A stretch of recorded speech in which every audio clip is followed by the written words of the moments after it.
Thank you for waiting. I finished checking your adventurer handbook. Here are your commission rewards. We have no other urgent commissions on the books at present. Thank you for all your hard work lately. Perhaps you two could consider taking a vacation. Amazing! Paimon never thought we'd end up having downtime in nod-krai. Things were pretty hectic when we first got here. Everywhere you looked, it was either the wild hunt causing chaos or the Fatui stirring up trouble. It felt like this whole region was one giant slime in a barrel, ready to go boom at any moment. Sure have. Things were looking pretty dicey, but in the end, we managed to turn it around. Whoa! Paimon just got deja vu! Oh, that's right. It's because we've done this like a million times now. Ah, yes. Are you two aware that the Moon Prayer Night is soon to take place? Oh, yeah! Llama told us that was coming up soon. Wait, why do you mention it, though? Do people in Nasha Town celebrate it, too? Paimon thought it was just for moon goddess worshippers. You're partially right. Most people in Nasha Town just see the festival as an opportunity to do business. They do not concern themselves with the religious element. The festival was first celebrated by the Frost Moon Scions. On this day, they would wear moon prayer blossoms and celebrate the birth of the moon goddess through song and dance. They would also prepare food and handicrafts and give them as gifts to others. Over time, it became nod-krai's most lively festival. Oh, sounds like fun! Great! Well, in the meantime, since Catherine doesn't have any commissions for us, let's focus on some personal business instead. When we first got here, you mentioned that this was where your spaceship landed? We didn't get to follow up on it at the time, because we got wrapped up in that whole rare air situation, but now we can finally start investigating it properly. Well, there's a saying Paimon's heard around these parts, which goes, if you lift up a rock, you'll find something you weren't looking for. By that logic, you'll never find what you're looking for while you're searching, but the moment you stop looking, it'll jump right out at you. Could be worth a try though, right? Anyway, Paimon suggests we focus on other stuff we want to do for now, and just keep an ear out for spaceship-related intel as we go.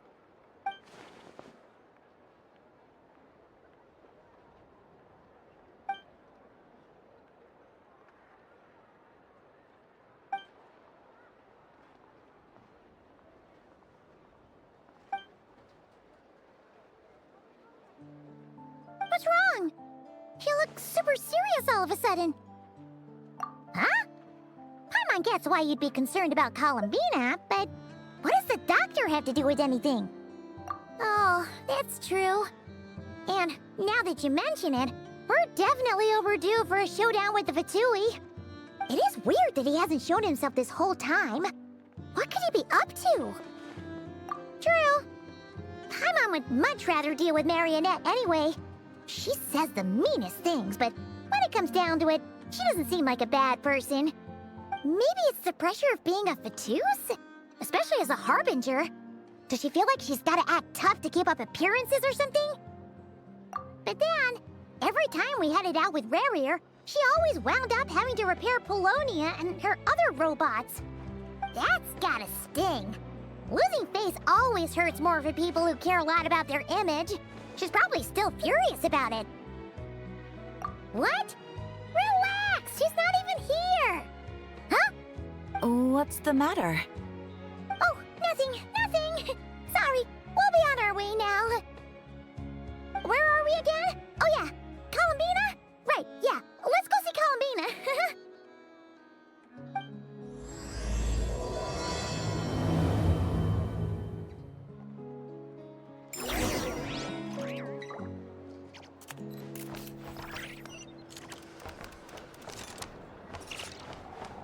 Lamb specialties are the best in the world.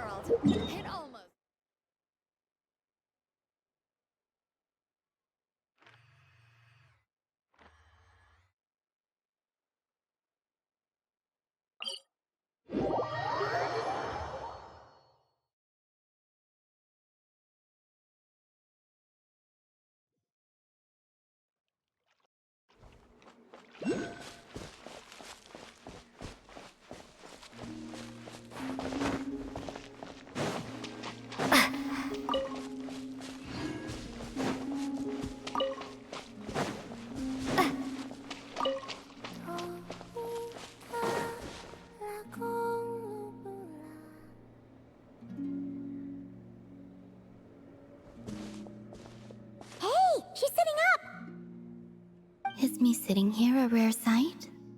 No, we just thought you'd be resting. Perhaps I would have been, were it not for the sudden arrival of some unexpected guests. Not that I consider it a disturbance. After all, you are the only ones who are free to enter. Would it not be a little unfriendly of me to lie down while we speak? I didn't realize you put so much thought into little things like that.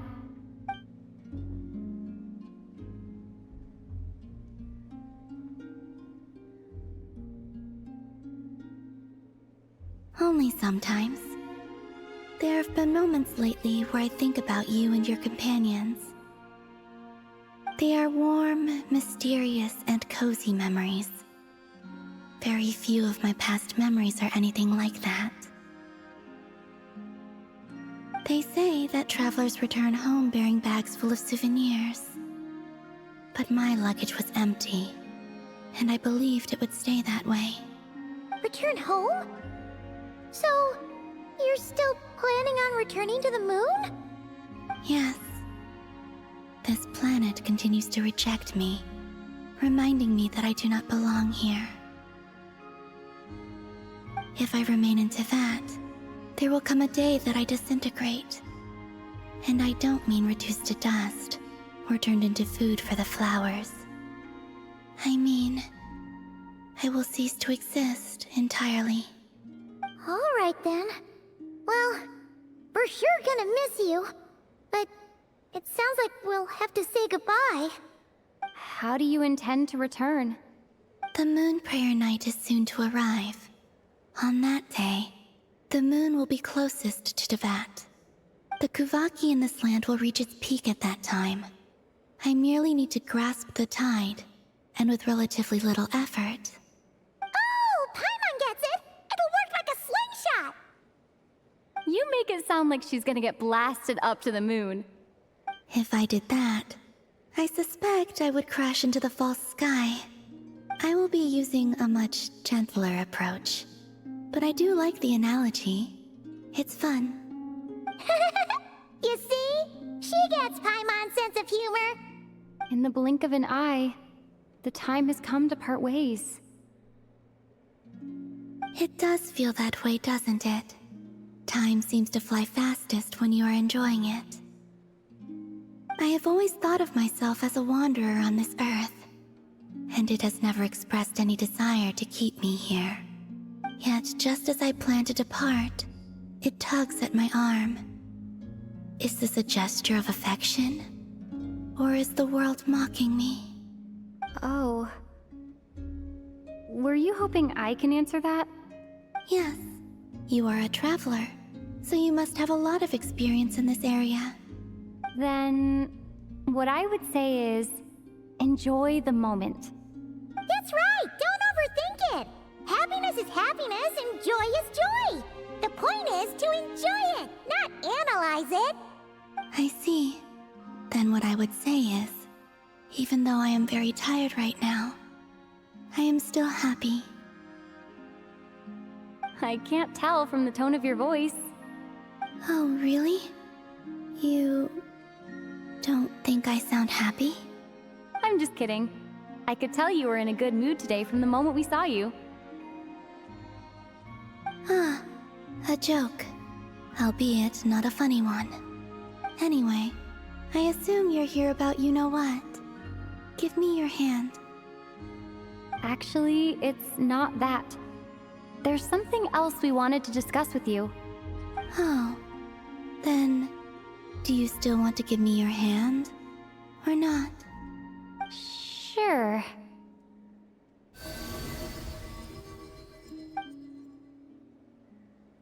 Thank you. So, I've heard that in the moon prayer nights of the past, people here would hold celebrations in the moon goddess's honor. Since you helped so much in our fight against the Rehir of Solnari, I think you deserve a farewell party before you return home. I haven't asked everyone else for their opinions on this yet, but I'd like to invite you to join the upcoming moon prayer night. I've never joined a moon prayer night before. I'm not sure what I would even do. Oh, don't worry about that! We take care of everything! All you need to do is show up. Of course, there's no need to force it if you're not feeling strong enough. It's just, this kind of felt like a golden opportunity. But they call me Kutar, and the Fatui have an arrest warrant out for me. I shouldn't appear in public right now.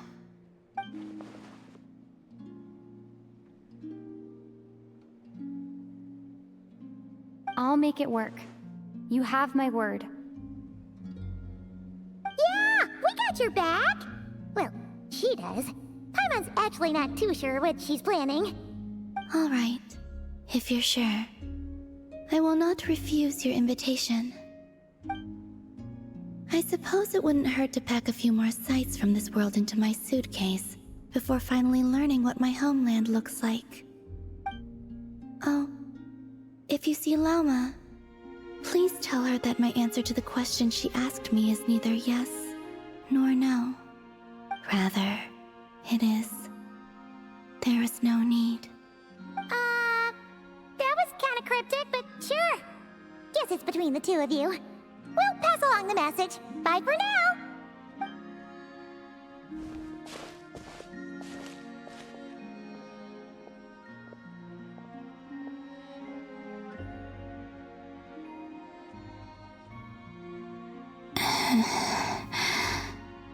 And also, I do not know.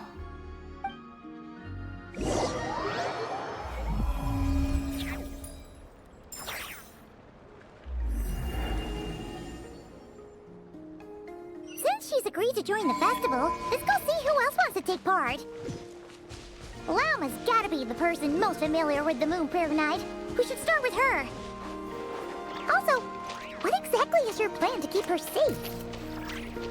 I'm not sure yet. I'll figure something out. What? Are you serious? And Paimon even gave you her vote of confidence back there! When did you become so sneaky?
Beats me. I had a bit too much to drink last night, and when I woke up, I was on Hisi Island. Mr. Varka is helping to oversee Nasha Town's preparations for Moon Prayer Night. He is here to go over some details regarding the decorations and custom cloth designs. Right, yeah, that too. What do you mean, that too?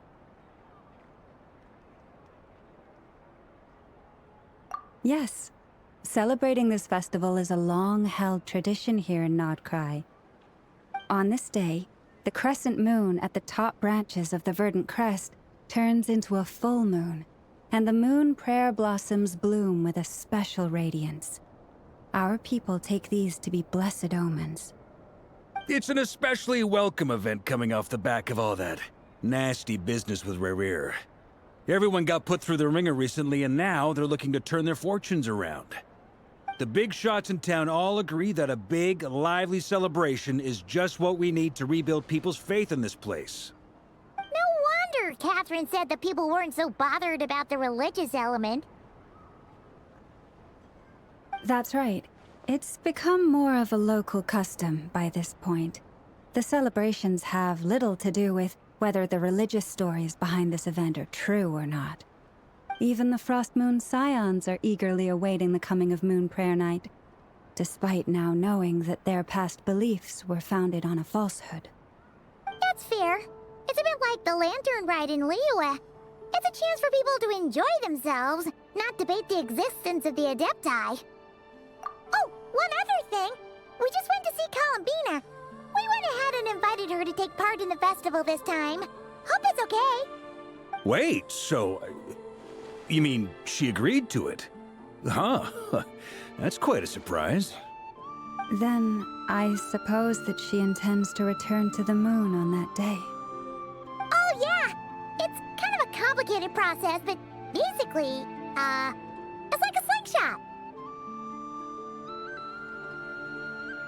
I understand. In truth, I had a feeling that she might make such a decision. Well, if Kuthar has decided to participate in the festival, we should prepare accordingly. Yeah, exactly. She was saying how it could be risky for her to show her face in public. We were wondering if there was any way we could hide her.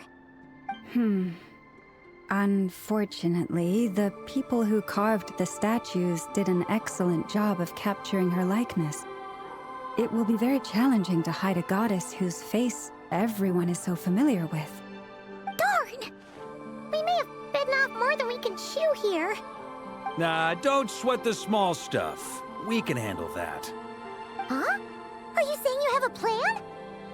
Not as such, no, but the most important thing with a festival is to keep the mood light and your spirits up. You can't go preparing for a festival with those long faces. You'll never convince anyone to enjoy themselves. The Mondstatter spirit is strong with this one. As it happens, I agree with Mr. Varka. Let's start by making our appreciation for Kuthar the beating heart of the festive atmosphere. And who knows? Once we get the ball rolling, perhaps everything will just fall into place. Hey! Did you catch that? Llama said the thing! Or close enough, at least. I'm looking forward to the Moon Prayer Night already. We have a festival in Mondstadt called Windbloom, and you can always tell which couples are celebrating it for their first time by the smiles on their faces. Big, beaming smiles like their whole face is glowing. And I have a feeling we'll get to see that same smile on the Moon Goddess's face at this festival. Not quite the same, surely.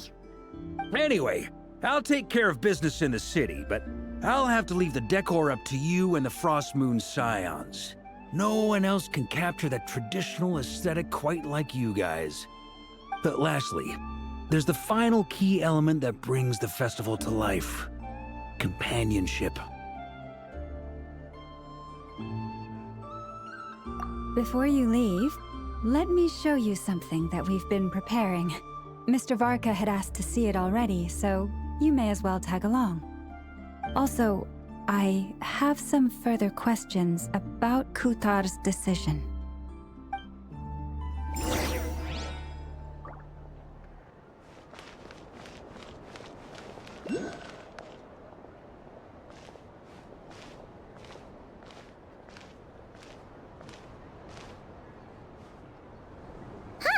What's this? They sure look like they're having fun. I believe so. Kuhenki seem very skilled at playing drums like these, although I'm not sure where they learned it from. Maybe it's an innate talent? In their eyes, they're probably just playing with toys. Dottore!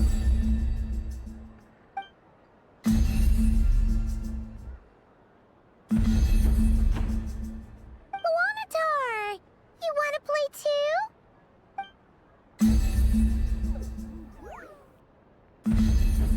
Yeah.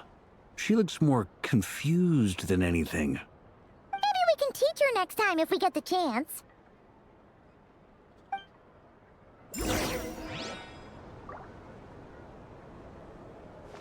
What are these floaty things? Moon veils. We hang them from buildings in the city during the festival. When you look at the sky through them, it creates a lovely misty effect.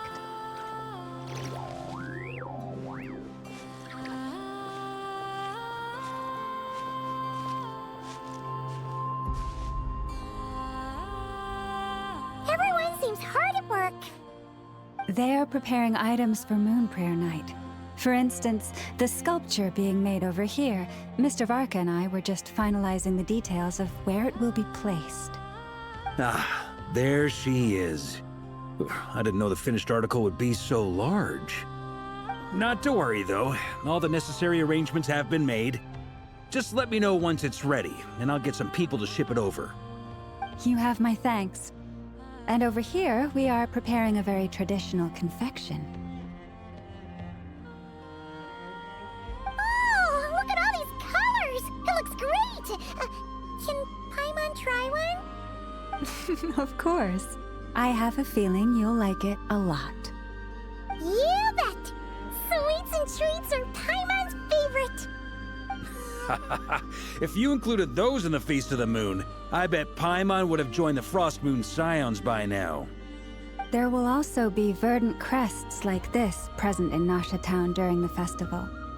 The timing of Moon Prayer Night is not completely set in advance. We make a rough estimate, then observe the changes in the verdant crests and moon prayer blossoms to guide us. As such, the wait itself is a fun feature of this particular festival.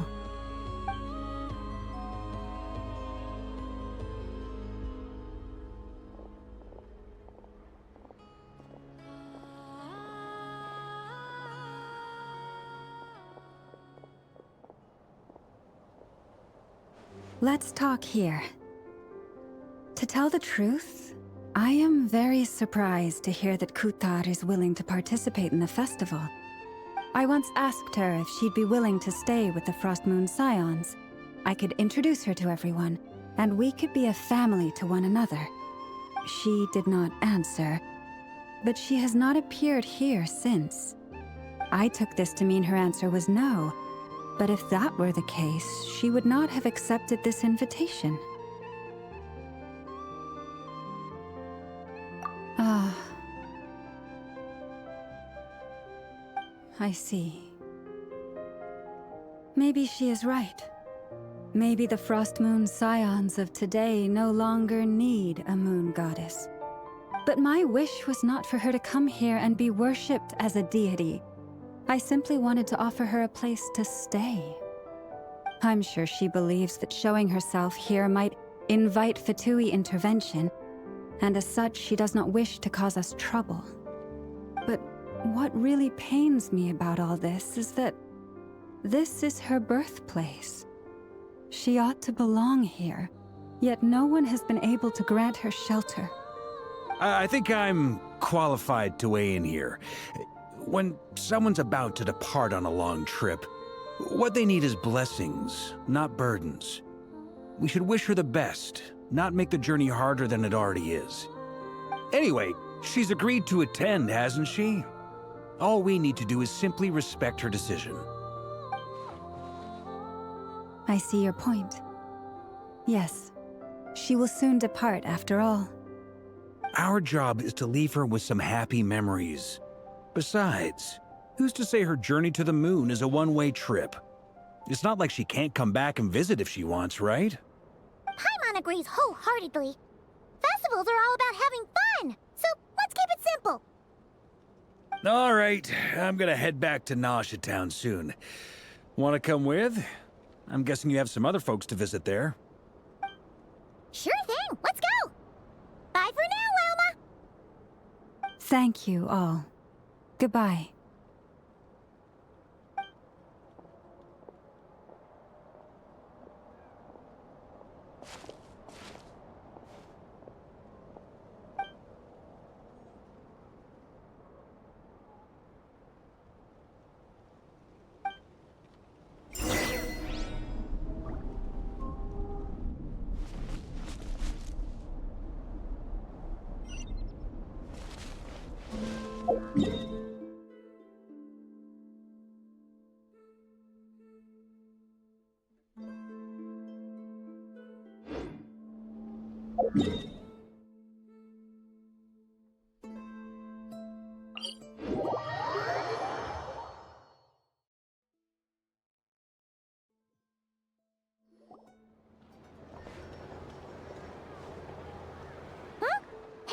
over there.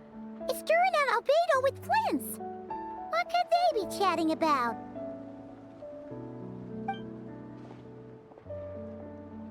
Your guess is as good as mine. Ah, Grand Master, and the Traveler in Paimon. Hello there. It's been a while. Perfect. We have some new volunteers for our investigation.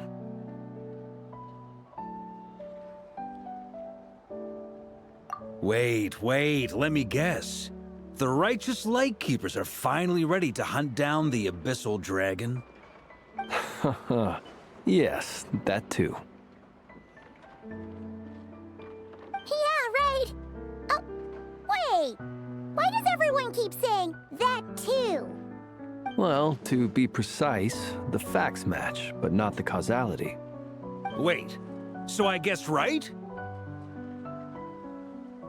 Half right. Don't act so impressed with yourself. Maybe I can explain. We ran into Mr. Flint's north of Nasha Town. At that time, we just noticed a few abyssal creatures out in the wild, but the strange thing was, I didn't detect any traces of abyssal energy on them at all.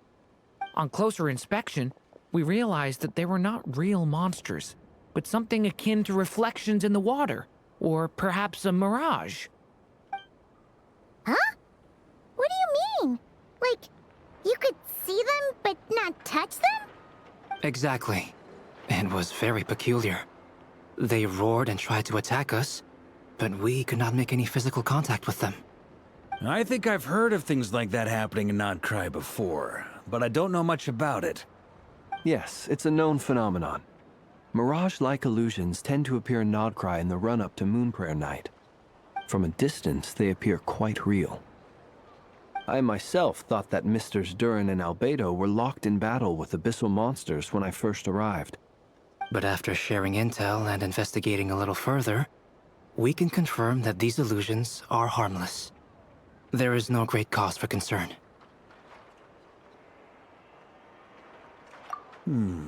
All the mirage stories I've heard are either animals, rocks, or small houses. Abyssal monsters, though? That's a first. It's a first for me too, so I'm planning to look into it further just to be on the safe side. I intend to inspect a few more locations. What about you two? Any plans? Alice contacted me a few days ago. She'd like me and Durin to assist her with an experiment. But we lost contact shortly after receiving the message. I'm sure that comes as no surprise to anyone familiar with her. We don't know when the wind will blow, yet when the wind blows, we will know. That, in a nutshell, describes how Alice operates. Yeah, that tracks. Okay. Well, I suggest we investigate this mirage business in the meantime. It's piqued my curiosity, and I'm pretty sure I know someone who will already be 10 steps ahead of us. Well said. Right? Whatever's happening in nod-krai, she always seems to be the first one to know. Let's go see what she knows. We can invite her and her staff to the festival while we're at it.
You're right, I have noticed.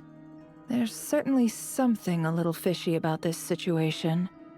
Only a little, though. Records indicate that this phenomenon can occur in the days before and following Moon Prayer Night. That said, it has always been a rare sight in the past. The odds of encountering these phantoms are similar to looking up in the night sky, happening to see a shooting star, and managing to make a wish before it disappears. But this time, either everyone's getting lucky, or they're appearing far more frequently than usual. Yehoda's out gathering intel as we speak. In the meantime, let me check off some points of interest. First, the Abyss. The ones we saw seem to be abyssal monsters. Indeed. But we have identified one location where many more of them have made an appearance. And not just monsters, but human phantoms too. Given the scale and nature of the phantoms, it's almost as if someone's last memories are coming to life. Or perhaps the memories of multiple people. Oh. So you mean the phantom monsters are hunting down the phantom humans? Exactly. The phantoms can interact with each other, but we have no means of intervening. In addition, some of the human phantoms would seem to be from the very distant past. This is clear both from the clothing they wear and the stories they tell. They claim to be from Hyperborea, a name which I've heard from Lauma before. If this is true, it means they must be from 6,000 years ago. Did Paimon hear that right? 6,000 years? It sounds like this merits further exploration. That'd be a big help. I'll leave it with you, Albedo. My knowledge of ancient history is non-existent. I used to doze off every time the pre-Knights of Favonius era came up in class. It's quite a miracle that you were able to understand these phantoms' speech, given how long ago they lived. I suppose you're right. But I'll leave the archaeologists to ruminate over that conundrum. As an intelligence broker, my sole interest is in the value of the information I gather. Which, in this case, hopefully means earning myself some good favor with our dear Lady Moonchanter. So calculating. Whew, this intel broker logic always catches Paimon by surprise. Sounds to me like we could split the work up. I think the abyssal phenomenon is best left to Albedo, Flints, and me. Agreed. It coincides with my duty as a lightkeeper. For my part, I'd like to understand the abyss better. Even a little knowledge would go a long way. This is certainly a rare opportunity to study the abyss. But even rarer, perhaps, is the chance to make contact with the ancients. The Curatorium will take the lead on investigating the Hyperboreans. We put in the work to learn what we know so far. It seems only fair that we get some quantity of exclusive intel. That just leaves our trusty team of 2 unassigned. Since you became an honorary knight, of course. This was part of my grand plan all along. Ha ha ha! Oh yeah, by the way, we managed to convince Columbina to come to the Moon Prayer Night celebrations. Would you and Yehoda like to join too? She agreed to that? Huh. Quite an achievement. Never underestimate the traveler, I guess. I'd be happy to join. No point shutting myself inside when the streets are all decked out.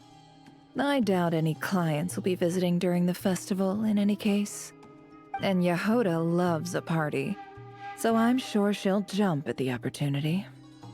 No, no, no, no, no, no, no, no, no, Way to contradict me in front of... Wait, no, that's not what I have bad news, boss. So many people. All right, everyone inside, quick.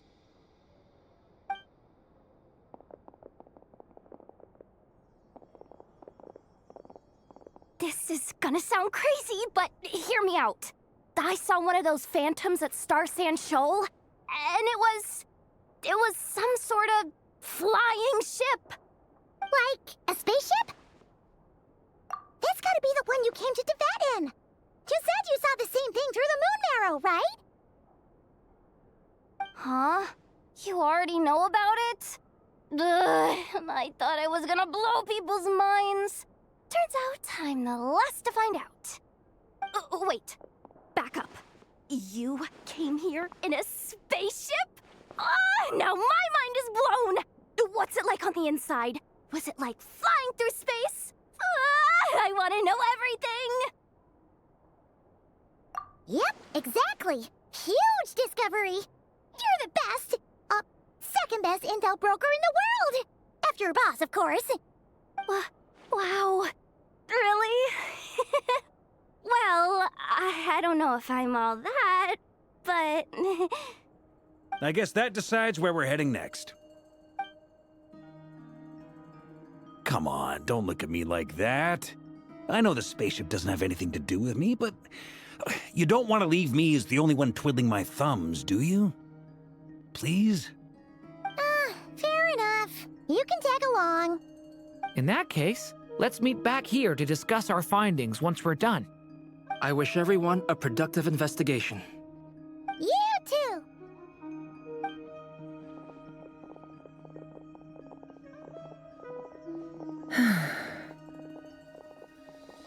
What's up, boss? Aren't we gonna head out? Tell me, Yehuda, when did the curatorium start giving out intel for free? Oh, sorry, boss.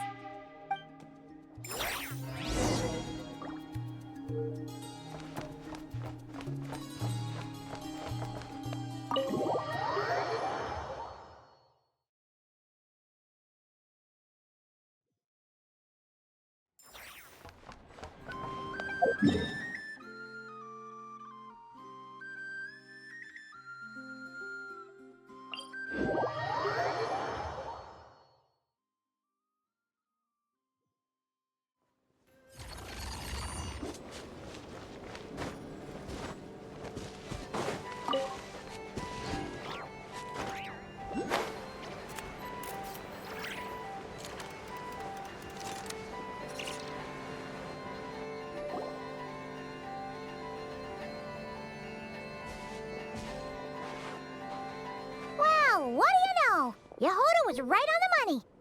This Phantom really is your spaceship. But that's so weird. Why would it show up here? Is it some kind of projection? Or a ghost? Like, maybe it no longer exists, but somehow it left an afterimage? Ah, you're already here. Miss Lauma, what a surprise. I thought you were busy with festival preparations. I was, until one of our people informed me that a strange sight had appeared at Star Sand Shoal. No one's ever seen something quite like this before. I thought I should see it for myself. Same here. Oh, so we heard that these things appear around the festival period. Any idea why that is? Unfortunately not. We have very limited information about them, since they can't be interacted with. And no human phantoms have ever made an appearance before now. The most we've been able to deduce is that these sightings appear to be connected to the increase in Kuvaki energy around this time. Yeah, seems like that's all we can do. This is all so confusing. Allow me to lend you a hand.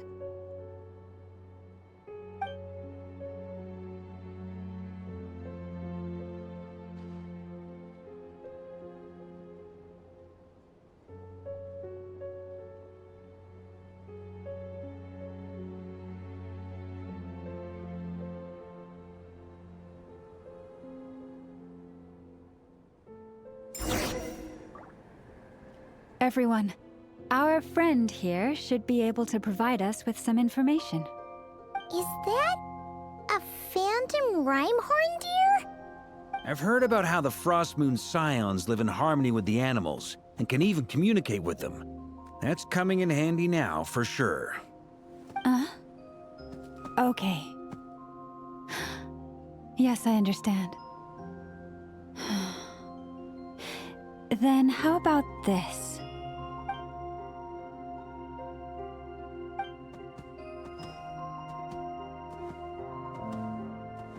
Oh, it's leaving.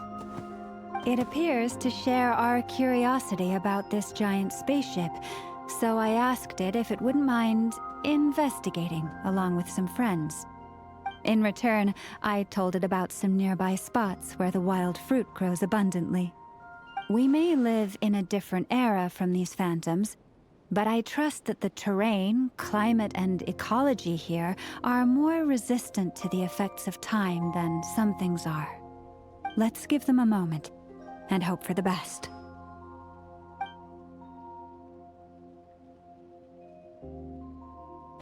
All back together. Must have been a lot of fruit. Indeed. Now let me ask them some questions.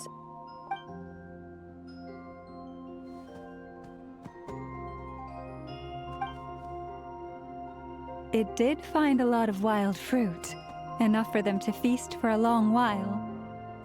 This puffin circled in the air several times, but didn't spot anything out of the ordinary. Certainly nothing to do with the spaceship.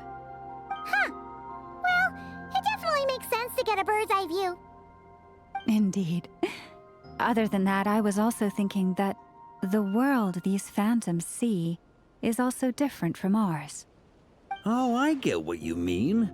The wild fruit exist in both times and spaces, but there might also be things that only exist in that space-time, which we can't see. Good point. Great thinking, Llama.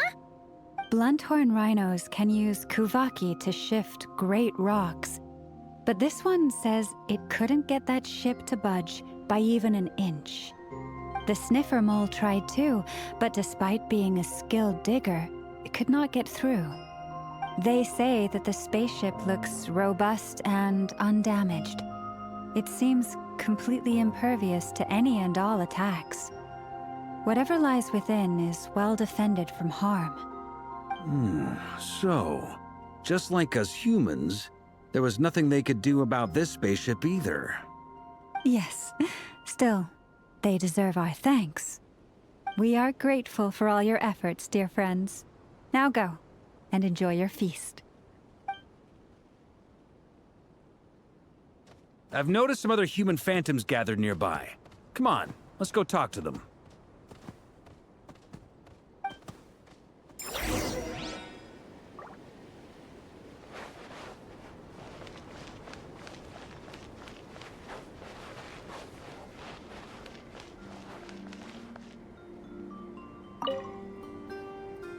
What is this thing?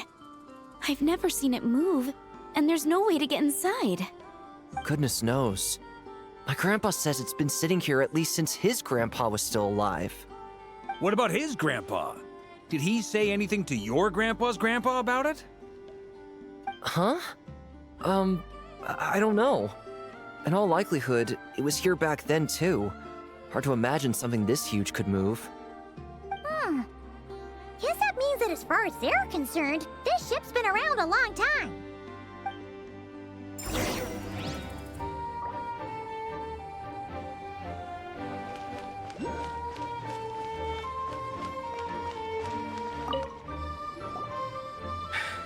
Come on, brothers.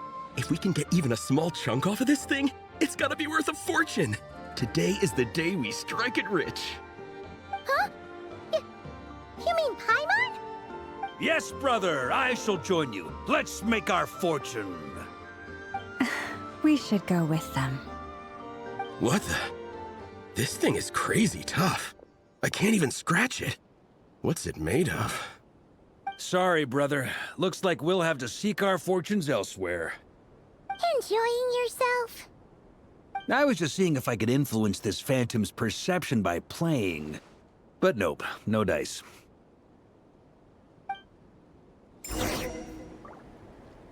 I'm sure we're all starting to build up an idea of what's going on here now that we've spoken to some of the people. These phantoms are reenacting real historical events in Nod-krai. It's almost like we're in some kind of interactive stage play. We can talk to the actors, but the plot is fixed, and we can't influence it. It makes sense. History is set in stone.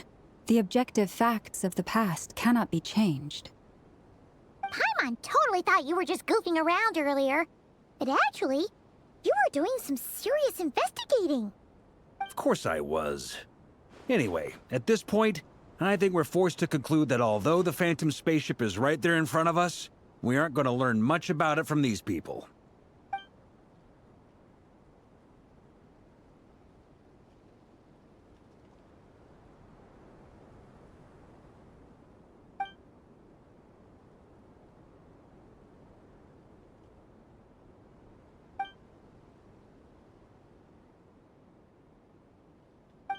Don't be discouraged. If nothing else, this is proof of the ship's existence. And think about it. So many people tried to hack their way inside, but no one could get the door open. It's made of very tough material. To me, that says that we'll either find the ship itself or the story behind it. It's just a matter of time. Huh.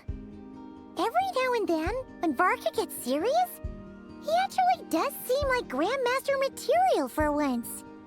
I wonder how the others are doing. Let's head back for now. Sounds good.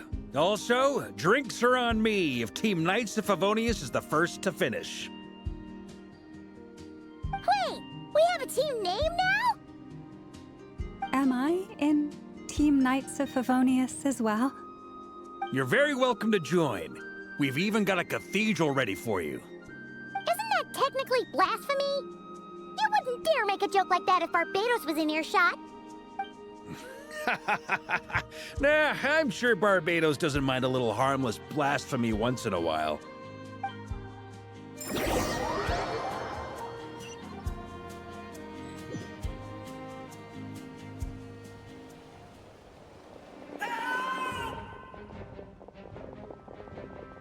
Oh, no!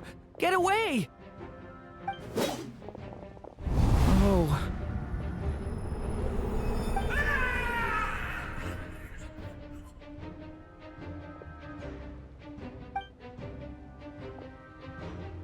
I know it's hard to stomach, Mr. Durin. But as I'm sure you've noticed, there is nothing we can do to intervene in that which unfolds before us. But we have to at least try. And try you have. But are you aware of how many unsuccessful attempts you've made now? I wasn't keeping count. I'm afraid this is the 39th failure so far. Or the 5th if we're only counting this particular victim. There are no indications that these phantoms may be altered in any way. You seem to have calmed down a little. I'll make us a fire. You should rest and have some water. Feeling any better now, Mr. Durin? May I ask a few questions? Be my guest. What exactly are we witnessing here? What happened to those people? My guess would be that we are seeing nod-krai during the Conrian Cataclysm. Would that be accurate? Conria. That is correct. As you know, once the Abyss senses even the tiniest crack, it floods in and spreads like wildfire. There was a time in the distant past when it permeated all of Nod-krai, causing immeasurable harm. The people paid a terrible price to heal this land. Then, 500 years ago, the whole of Teyvat suffered an abyssal disaster. Once more, Nod-krai was dealt a devastating blow. I see. In the face of the abyssal onslaught, all were like grains of sand tossed around by a tidal wave. Be they human, fae, or god. The moment you witnessed is but one drop in a whole ocean of catastrophe. All right. I guess that answers my second question, too. I wanted to know why there's nothing I could do to help them, and That's because what we are seeing is history. That would be my guess as well. As I understand it, history and fate are not all that dissimilar. The latter may be unseen to us, but both are immutable. Yes. Fate was determined long, long ago. I still have a couple of other questions for you, Mr. Flint's. You mentioned more than one abyssal disaster that has struck this land in the past. How can you be sure that what we're seeing is from the Conrian incident? And also, how are you able to stay so calm when you're talking about these events? From everything I know about you, you're not cold or ruthless, and you're not indifferent to the suffering of others. Alas, I am forced to show my age. I must be 600 or 700 years old by human measure. Wait, so you... One is not easily moved by history when one has witnessed the truth firsthand. I'm sorry. You needn't apologize. Your passion is a good thing to have. Treasure it, because someday you may find it in terribly short supply. Now, at the risk of offending you, I have a question in return. Your curiosity toward the abyss, is it born from hatred or because you sense its call? I only ask because I kept a fragment of Rarir's body in my lantern for a short time. Specifically, his heart. So I know what a burden it can be to carry the abyss with you. And I hear its power growling from somewhere within you. In my eyes, your mere existence is a miracle. My honest answer is... I don't know. I don't think I have the confidence to say for certain. What I will say is the abyss is not the only issue that haunts me. Even before I became who I am today, the question dogged me constantly. Should I even exist at all? My doubts remain unresolved. But when we fought Rarir, something became a little clearer to me. Sometimes it is the darkness within us that allows us to achieve the impossible. I certainly got the sense from your 39 attempts that you were trying to achieve the impossible. It sounds like you've resolved to see the truth for yourself. Absolutely. In that sense, he and I are quite similar. Then I wish you every success. I look forward to the day of your transcension. Well, if everyone's caught their breath, I suppose we should head back. Oh, and one last thing. I'd appreciate if you kept our discussion about history a secret.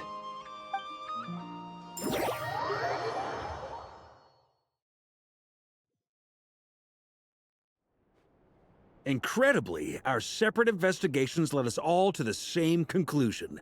Hooray for consensus! Yeah, but we barely learned anything, though. I totally thought this would be the mother lode. Talking with the ancients? I mean, come on! But nope. All we got was useless snippets of conversation. And all this stuff about moons and hyperopia. What a load of baloney. Seems like people back then had a few screws loose. I understand your frustration. We found the same issue. Each phantom only showed a very brief moment in time. There isn't much value to be found in these miscellaneous fragments of a civilization's history, no matter how glorious it may have been. If there's a silver lining, it's that these phantoms are harmless to the present reality. They shouldn't get in the way of the festivities. Paimon agrees. And not just because it's the first thing she understood in this whole conversation.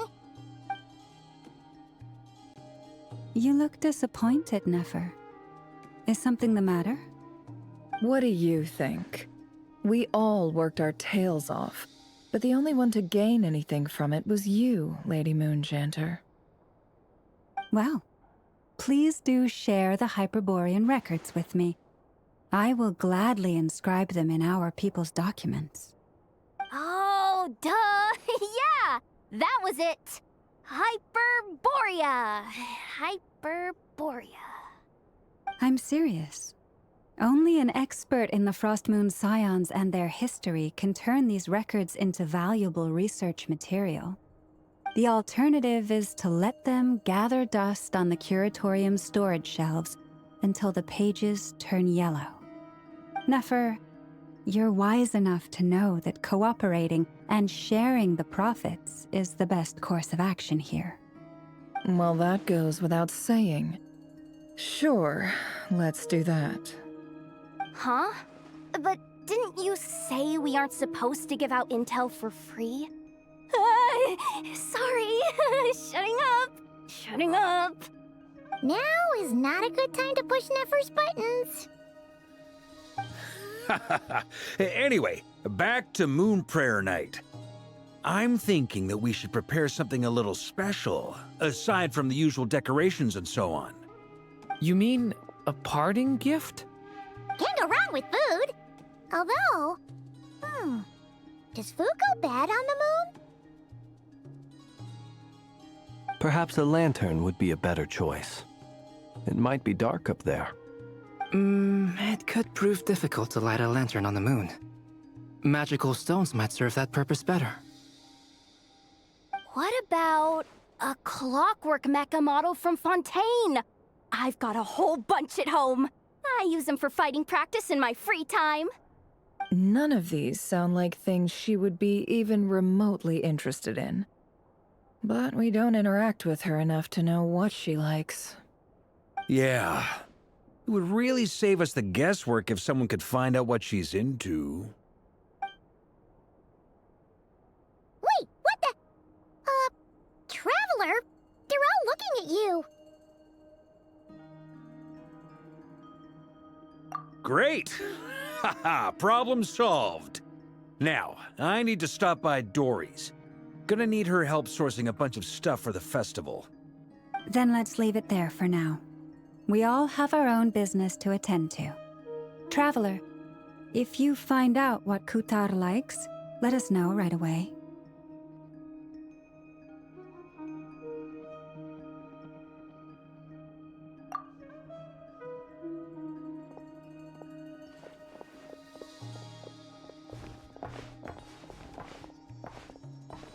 Is something the matter? I'm fine. It's just... I'm still feeling a little rattled after witnessing the horrors of the Abyss. But it's okay. This is something I have to work through. I'll be all right. Thanks for your concern. Well, don't put too much pressure on yourself. If you ever feel like something's wrong, physically or mentally, we're here to talk. Come on. Stop treating me like a kid.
Huh? She's not here. Weren't there a few Kuhenki here last time too? Where did they all go?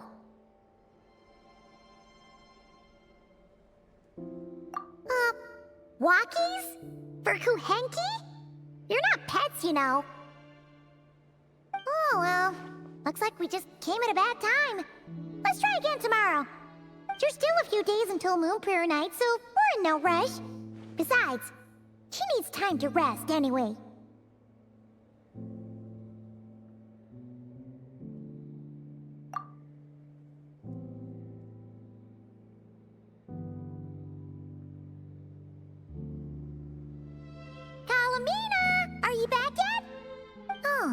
How strange.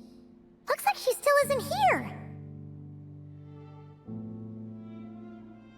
Right? It's not like her to spend so much time outside. Especially since she's worried about attracting unwanted attention. What about Luonatar? Luonatar, you there? Hey! Do you know where columbina went? Sorry, didn't understand. But if you know where she is, could you take us to her?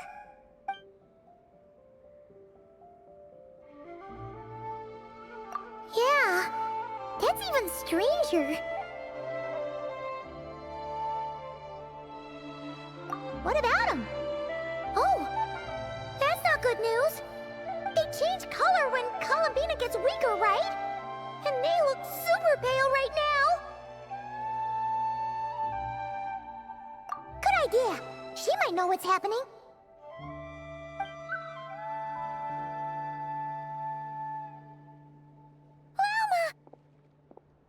Ah, it's you. How is Kutar? Is she okay?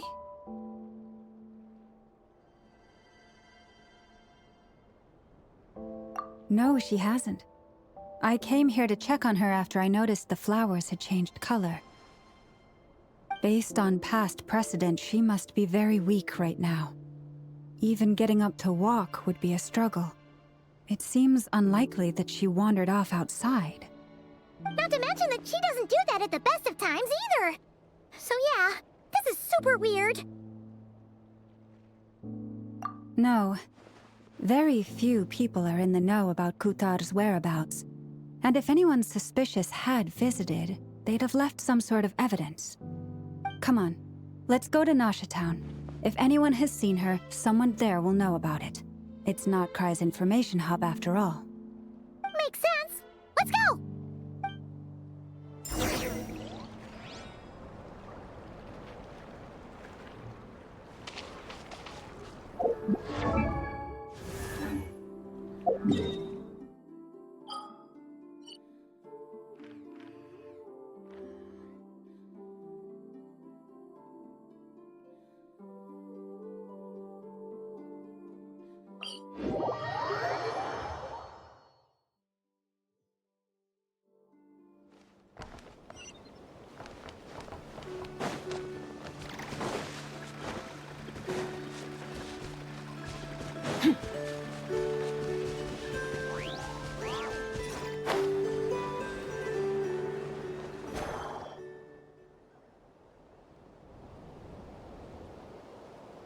Moment. Is it just Paimon, or is this stall kind of suspicious? It's never been here before, right? No, I don't recognize it. Alas, your free and easy adventure time is over.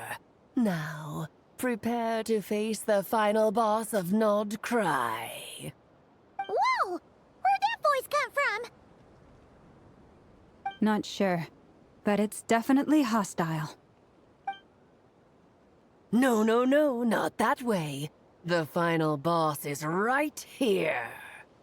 The sniffer mole? That's the final boss? Surely not. Also...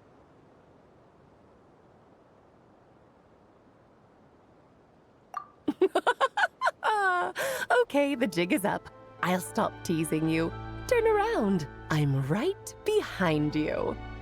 It seems I've managed to leave quite an indelible impression, even though you've never seen my face. Ah, nothing could make a great mage more pleased with herself.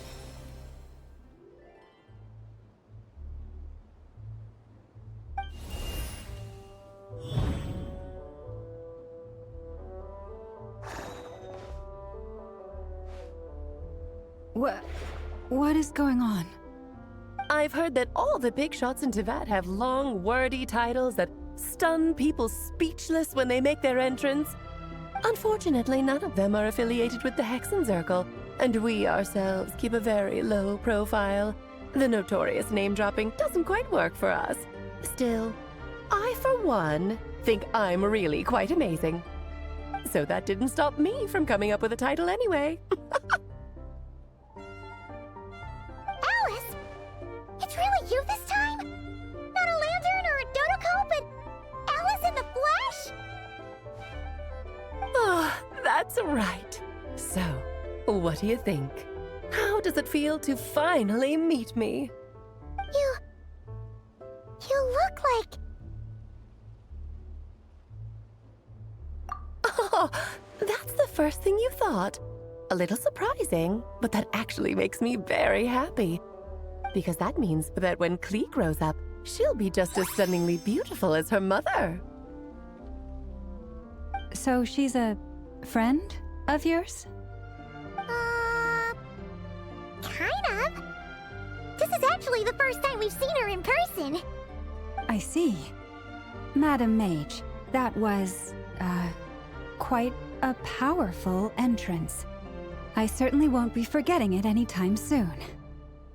It's okay, Lauma, don't force it. Paimon will do the honors. This is Alice from the Hexen Circle. She's a friend of ours, and of Arcus, too.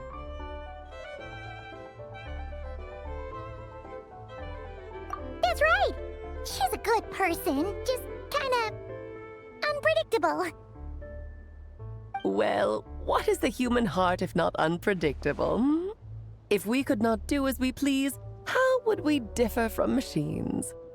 I am Lauma, Moon Chanter of the Frost Moon Scions. It is a pleasure to meet you.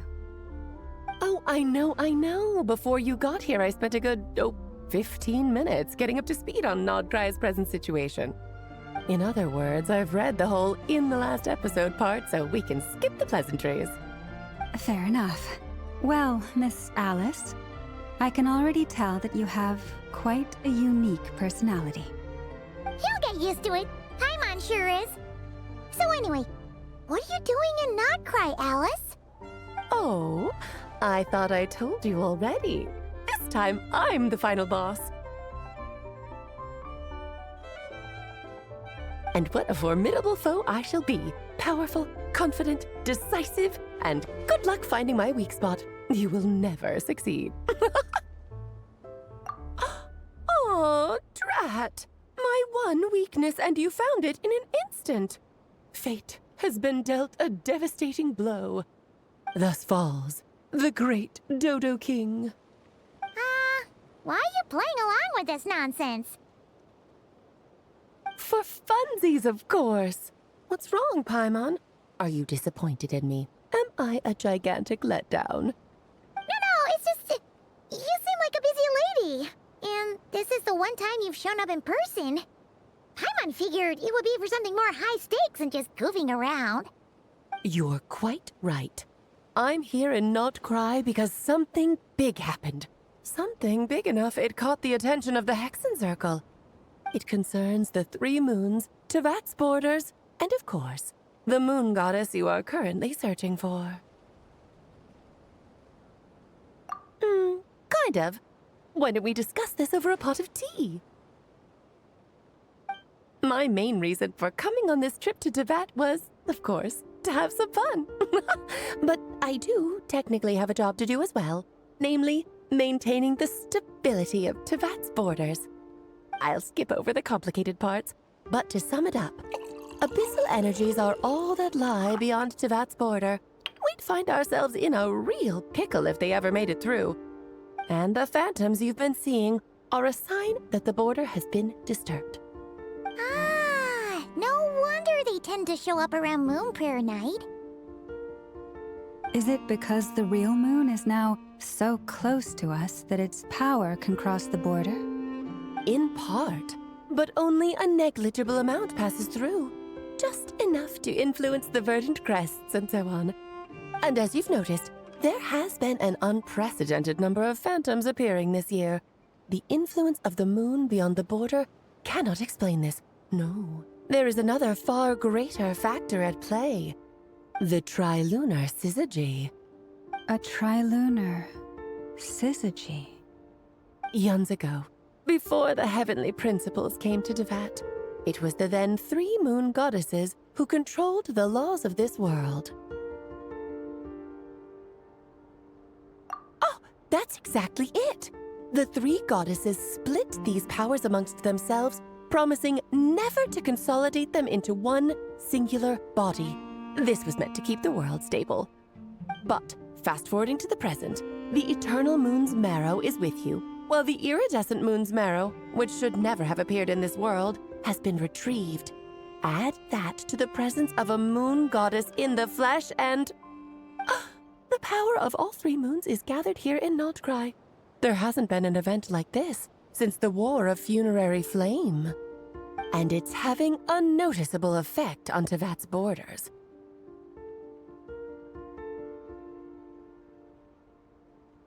Because I wish to give my darling daughter a peaceful, sunny environment to grow up in. Is that a good enough reason? Kinda sounds like you're dodging the question, but it does make sense. Well, that's one reason anyway, and the most important one. The others are a little complicated to explain. For instance, cleaning up after dearest Miss R. Albedo could tell you more about that if you're curious, but right now, I have a more important question to ask you. Why are you collecting the moon marrows?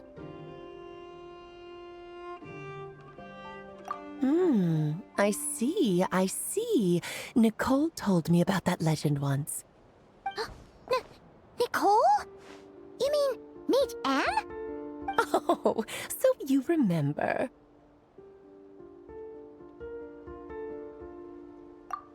Yes, of course.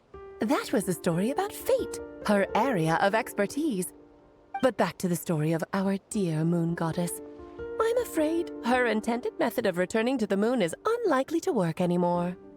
What does that mean? She may be missing, but she hasn't gone anywhere. She has disappeared.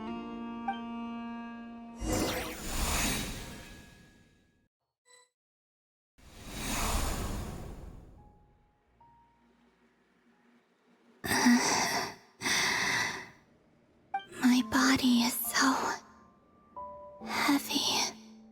Wait, no. It's my mind that's heavy. My arms and legs are as light as a feather. What's happening to me? I feel drowsy, like I've been asleep for too long. Is it daytime or nighttime? Is the moon out? I think I'll go for a walk.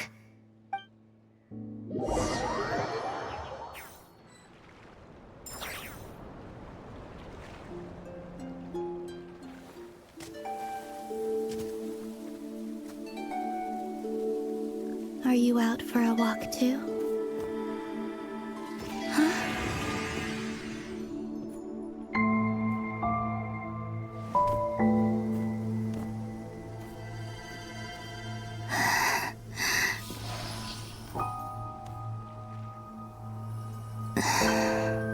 The day has come at last.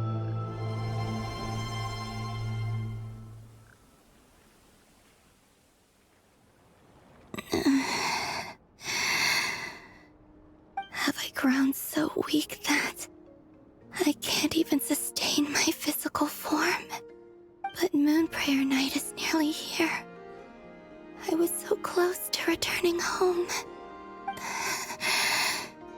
Death is near. Is this how it ends for me? Will I return to the moon after I disappear? Or... I don't want it to end like this. So far, at least, I still exist. Even if not physically, I can still feel. But as my power wanes, I'm sure that too will fade. I suppose I might take one final look at this world. The world where I was born.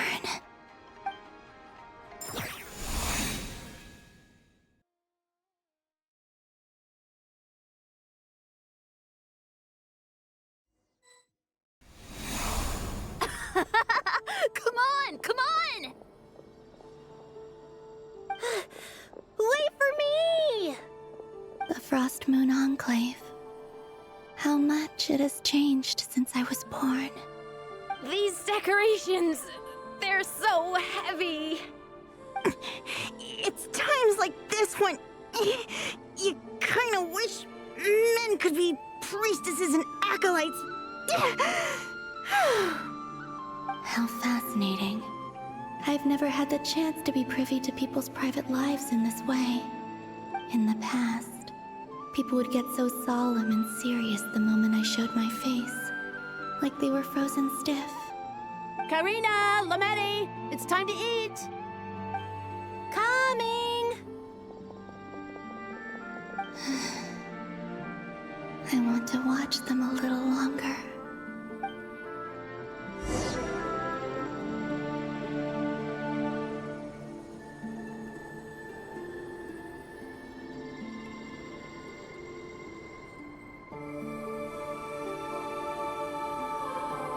So just fill these balloons with air, right? Yep. Try a couple now to test things out. The rest can wait till Moon Prayer Night. Think fast. Rita! Teasing an acolyte of the Frost Moon Scions? Surely that's a punishable offense. Take this!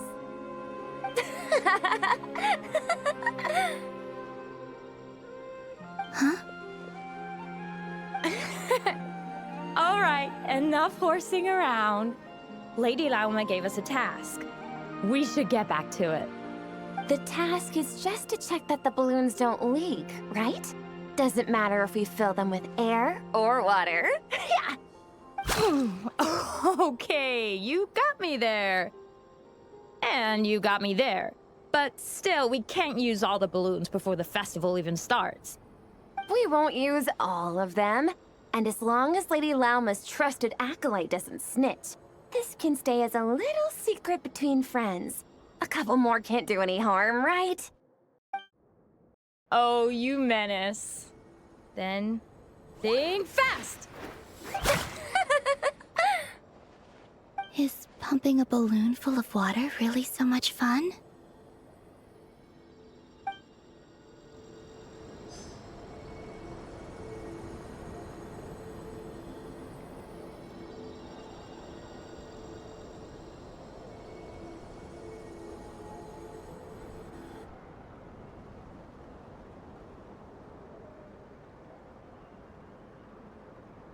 I'm sure you're both tired from playing all day. Come on, eat up. A plain, humble meal. That has always been the way of the Frost Moon Scions. Huh? How come Lametti got a midsummer berry dessert? Oh, I always get Lockaberry. I don't mind sharing. You can have a bite of mine if I get to have a bite of yours. They're sharing food? I've never shared food with anyone before.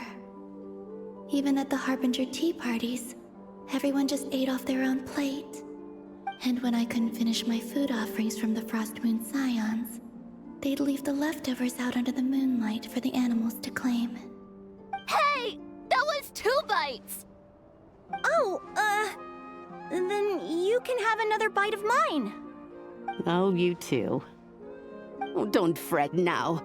Here, have some of Granny's too. So this is what it means to be family.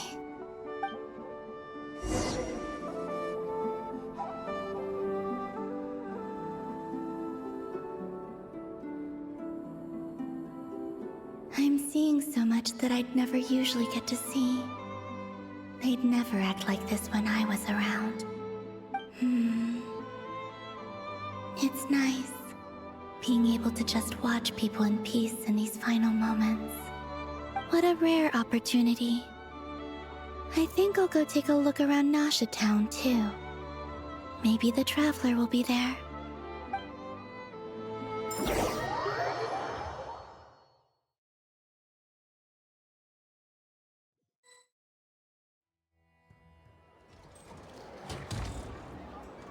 After the War of Funerary Flame, the moon goddesses were no longer recognized by Tevat. They lost the whole foundation for their existence. That's why the moon goddess's strength is fading. She cannot withstand the world's rejection of her. To be more pedantic about it, the moon goddesses did something to offend the heavenly principles, and that's why they were ousted. Something of a recurring theme in Tevat's history. Theoretically, speaking so candidly should put me in their crosshairs too, but they can't tell me what to do. I'll say whatever I want. Anywho, the Moon Marrow energies were but a drop in the bucket for her, and that battle against the Ray Hair of Solnari only weakened her further. Fortunately, it happened close enough to Moon Prayer Night when the Kuvaki concentration here is high. That's the only reason she managed to survive this long. What do you mean, fortunately? You said she disappeared. We're too late. Ugh, what a headache. I thought this was all common knowledge. I guess I have some more explaining to do. Okay, buckle up. It's time for another lecture.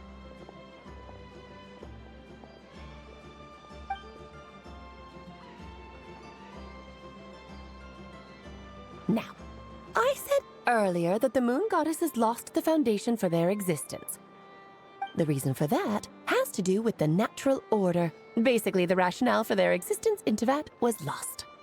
The same logic applies to the present moon goddess too. Consider her existence so far. Her comrades in the Fatui called her Damselette. And she was worshipped as Kutar by the Frost Moon Scions. But these connections have now been severed, whether by her hand or yours. So, the rationale that once sustained her existence is now gone. Wait, we did that to her? Oh, well, strictly speaking, yes. But let's not start pointing fingers, shall we? I'll only end up as the big bad villain, and that's not the kind of final boss I want to be. Of course I do. I'm only the greatest mage in the whole entire world. Now, if you wish to find your moon goddess, there are two problems we need to solve. Firstly, we'll need to strengthen the connection between her and Tevat, at least enough to sustain her until Moon Prayer Night. Strengthen her connection? But does that mean I'll have to rally all the Frost Moon faithful behind this? I'm afraid a bygone faith and a former home won't be of any help to her now. Do you know her name? Her name? Oh, yes. Names are very important things. A name is a fundamental concept that anchors one's entire existence. Then your first job is to find it. As a moon goddess, I'm sure she must have a name she identifies with. Neither Columbina nor Kutar is her true name, and she's never really accepted either of them. So, finding out her real name is enough to sustain her existence? Yes, I know it sounds like a small step, but every journey begins that way. So for now, that's all we need to focus on. The second problem is with her plan to use the moon marrows to return to the moon. Unfortunately, piercing through the false sky will take an enormous amount of power. Given her current condition, she won't be able to provide anywhere near enough power, even if she recovers her physical form. But no need to fret. Nicole's the expert in this field, and I'm sure she'll figure something out. Wait, Mage N is going to help us out too? That means we've got 2 Hexacircle mages on the case. This is turning into a pretty big deal. Actually, this is more of a side quest for me. Like you said, I'm a busy lady, so I can't stay for too long. I'll have to return to Tevat's border soon. That's the upside you get for looking out for my little Klee. Hopefully that will incentivize you to carry on keeping her company in the future. Anyway, jokes aside, you'd better get moving. It will take quite a miracle for the moon goddess's consciousness to hold out till Moon Prayer Night. Oh, I suppose I might as well tell you where Nicole is before I leave. Off you go now. Time to meet your new friend. Oh, yes, and a little suggestion. Don't forget to mind your heads. What? I wonder how Durin's doing. I should really go see him before I head back. You really are super busy. I most certainly am. There's so many children I have to keep tabs on just in Mondstadt. Durin, Albedo, Venti, Varka. Klee didn't make the list, huh? Of course not. Klee is my pride and joy. I have no qualms about her, because she's the best child in the whole wide world. Yep. Klee's a little angel. I'm glad you agree. Well, all the best. See you when I see you.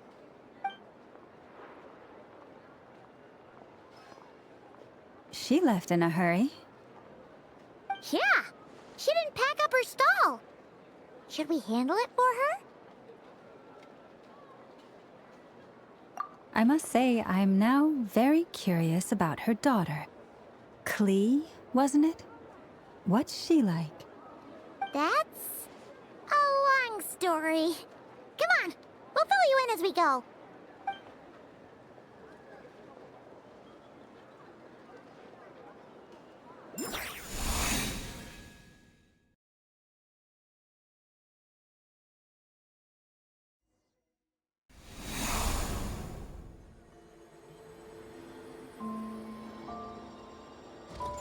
What a lively place. I've never experienced Nasha Town like this before. Hey, you old geezer! Your hammer's rusted through! Who are you calling old geezer? Are they quarreling? I'm looking right at him! You've really gone downhill since giving your daughter free rein in the workshop. Can you even swing a hammer anymore? It shouldn't take you days just to fix a single chair! You might as well use that hammer to massage my back for all the good it's doing. Don't run your mouth, or you'll get a back massage that'll put you in bed for the rest of your life.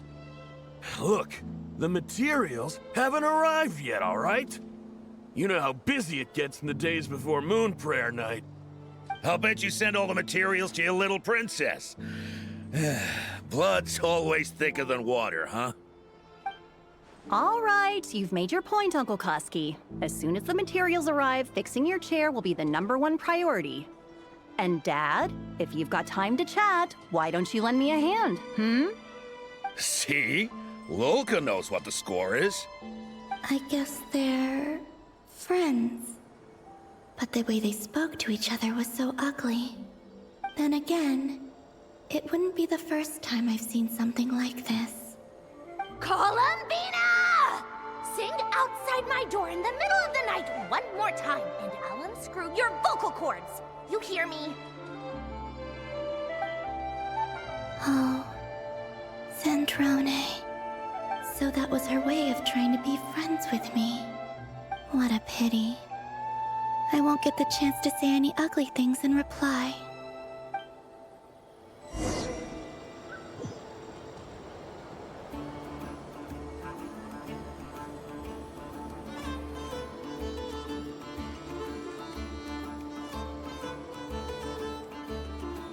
Hey, have you decided what to give her for Moon Prayer Night? I sure have. She's gonna get the surprise of her life when she's least expecting it. Then I'll whip out the ring and pop the question. The surprise of her life. What a fun turn of phrase. Cool, I get the picture. You can spare me the gushy details. Ooh, looks like we have a customer. Hello there, ma'am. Would you like some Moon Prayer Night candy? Huh? Is he talking to me? Can he see me? Here you go.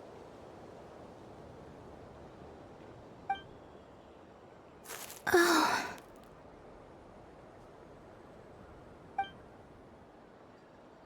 Come back anytime. Right. Now, where were we? I don't know why, but I still held out hope.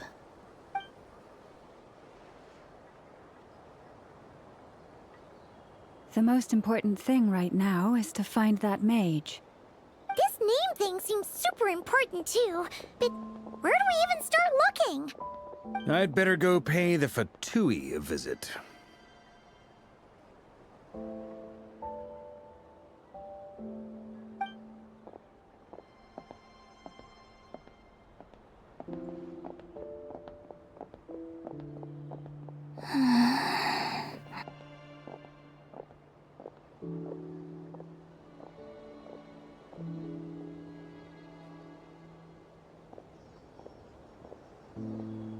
Columbina?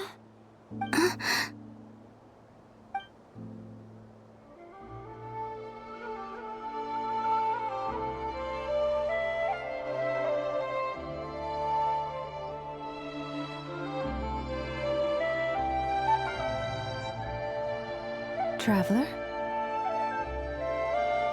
Let's go! This is no time to be spacing out!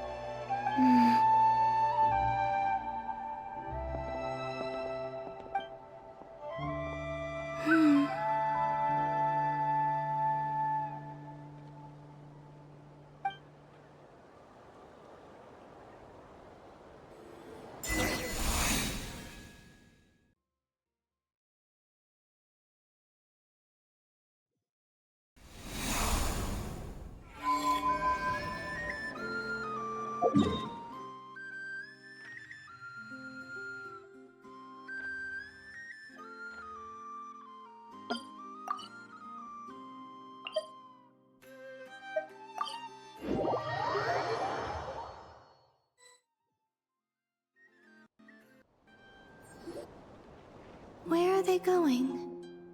They mentioned a mage and... a name? So, Mr. Varka, are you acquainted with this Nicole? Or should I call her Mage N? Not really. We've never met, though she has come up in conversation. From what I've gathered, Alice kinda took Nicole under her wing. Taught her how to speak in a more ladylike fashion, that kind of thing. Huh. Hard to imagine Alice as an etiquette coach.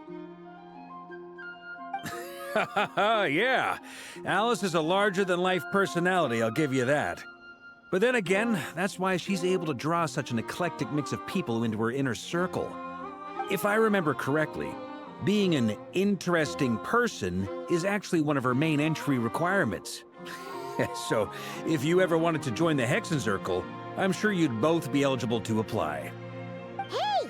Don't go around making promises on Alice's behalf! I wouldn't dare. I'm just trying to paint a picture of the Hexencircle for you. Okay, sure. Anyway, since none of us have ever met Nicole, how are we supposed to find her? We can't just go up to every woman in sight and ask, "Hey, are you Nicole?" Maybe something she's wearing will give it away? Like, a wind bloom pinned to her chest or something. Wait a minute. Alice never said Nicole was from Mondstadt. Oh, true.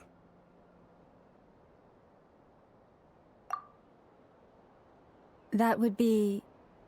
this young lady, then?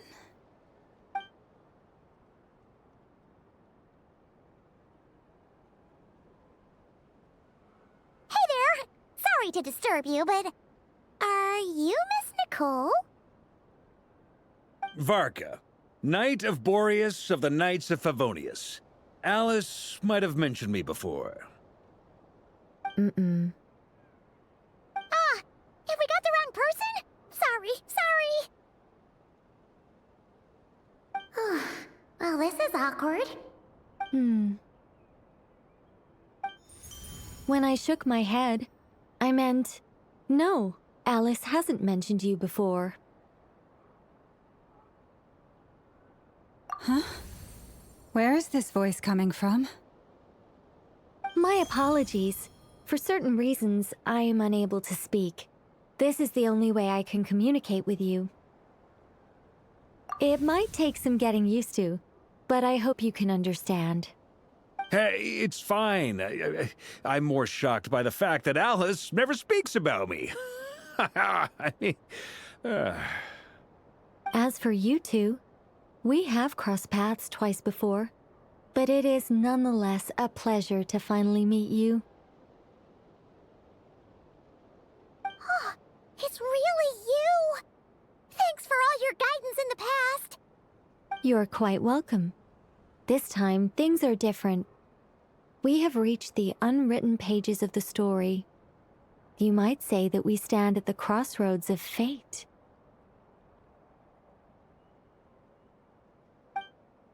Now then, allow me to formally introduce myself.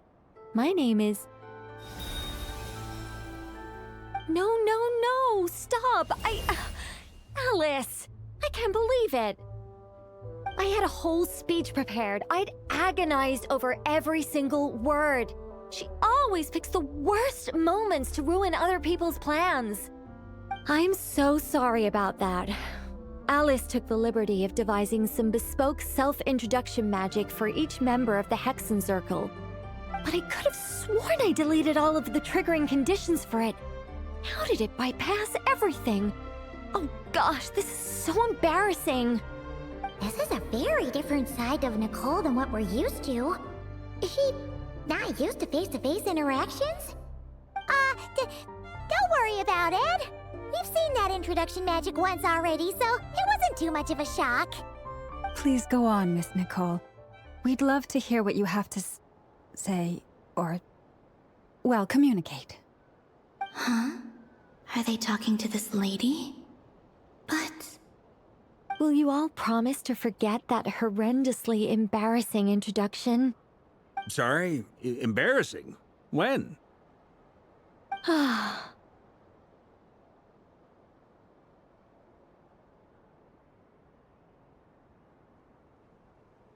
Yes, my name is Nicole, and I am one of a very few angels who have retained both their preferred form and their power. The Traveler and Paimon should be no strangers to this concept. There is another of our kind in Natlan. They call her the Lord of the Night. Alright! Paimon remembers her!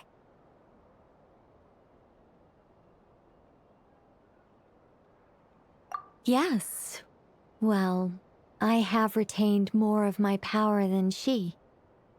It's because I don't have a long-term duty to fulfill. To be more specific... no. We'll be here all day if I get into the specifics. Moving on. If I'm not mistaken, you are here because you wish to learn how one might reach the moon beyond the sky. That's right. Is that something you can give us any guidance on? Yes, I do know a way. It began with the Hyperboreans, who lived after the War of Funerary Flame. Blank looks. Maybe I should start with the background of the war. Or maybe not. It shouldn't be an issue. I'll fill in the gaps for you when we have more time. Anyway, after that war ended, the three moons retreated to beyond the false sky. The Hyperboreans were humans I once aided. They accepted the civilization and creations bestowed upon them by the angels. But despite accepting many blessings of the angels, many among them still held on to their faith in the moons. They were reluctant to accept the new order. Even after the War of Funerary Flame, they sought to contact the moon goddesses beyond the sky and receive their guidance. But all three had passed away by that point.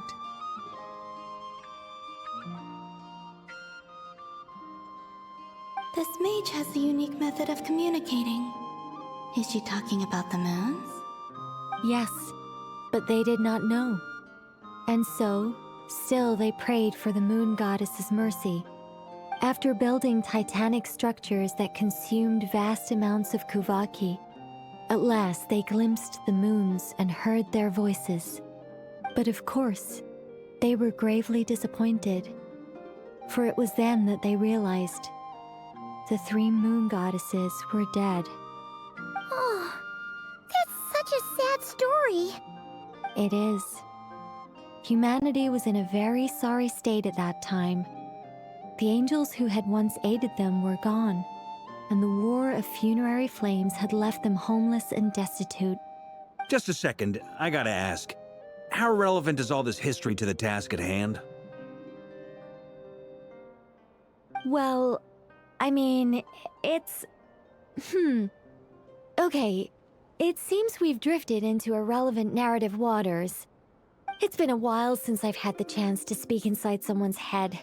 As soon as I got started, I lost control, and the words just flowed out like a waterfall. What I'm trying to say is... Right, yes, that's it. The relevant part is the ritual created by the Hyperboreans. The fact that they bypassed the false sky and saw the true moons implies that they successfully built a connection between Teyvat and the outside world. Which means, with enough Kuvaki and a sufficiently stable connection, it should be feasible to send one person over the border. Okay, so they built some kind of portal? Oh, yes. A portal. Yes. Is something wrong? You sound disappointed. I just didn't expect you to summarize it so well. It turns out I could have said all that in one word, if only I'd managed to think of it. No, please, it's fine. This is invaluable knowledge. I'll be sure to record and preserve everything in writing. Oh, really? Well, in that case, I suppose I could backtrack and add some more detail. I did gloss over a few things so far. Whoa, whoa, whoa, time out. Let's summarize what we've got first. The Hyperboreans were the last ones to use this method, right? So we somehow need to find whatever structure they built and make sure there's enough Kuvaki to power it up. Luckily, we have the moon marrow of both the eternal and iridescent moons, so we're all good for Kuvaki. Which means the key issue we need to focus on is finding the place. Am I right so far? Yes. Although I expect the structure is long gone by now. That said, what if we could take advantage of the phantoms to travel back to a time when it still existed? Well, travel back isn't quite accurate. It's more like we'd be creating a handshake between 2 points in space-time. We wouldn't even have to pick a time when it still existed. It could just be a time when it still appeared in phantom form via projection, or we could project our own phantoms, fold them together, and... You look lost. Was that too hard to follow? Yeah, things got a little, technical there. Paimon's brain is reaching capacity. All right. Let me think about how to put this more simply. Okay, got it. Over the next few days, I'll search for phantoms that we can use. Once I find one that meets the criteria, I'll let you know and we'll regroup. By completing certain rituals, specific individuals will be able to enter the phantom and make it to the Hyperborean structure. If everything checks out and it looks feasible, we'll just need to wait for Moon Prayer Night, and we can send the Moon Goddess back home. I'm really skimping on the detail here. Is this making any sense at all? I think so. For now, we'll just wait to hear from you. Yes. Basically, yes. Great. Counting on you. In the meantime, we'll focus on finding the Moon Goddess's name. My name? Are they looking for a way to stop me from disappearing? Excuse me, Miss... Go on, Miss Nicole. This conversation was a little all over the place. I didn't catch your name. I am Lauma, of the Frost Moon Scions. Ah, I did wonder. I noticed that you listened very intently when I spoke about Hyperborea and the moon's history. If you'd be interested, I'd love to visit you this evening and go through it again in greater detail. Also, if you were serious about making a record, it would be too risky to simply write down the raw details as is. I would suggest some tweaks. Maybe rewrite the stories as fairy tales or fables, perhaps even prayers. Anyway, we can cross that bridge when we come to it. So, see you later then? Oh, and no need to prepare anything. Just a cup of tea will do. See ya! She seems friendly. It's just... It's so nice to find someone who's actually willing to listen. I've been dying for a chance to finally go through all this systematically from start to finish. Any longer and I'd probably start forgetting it.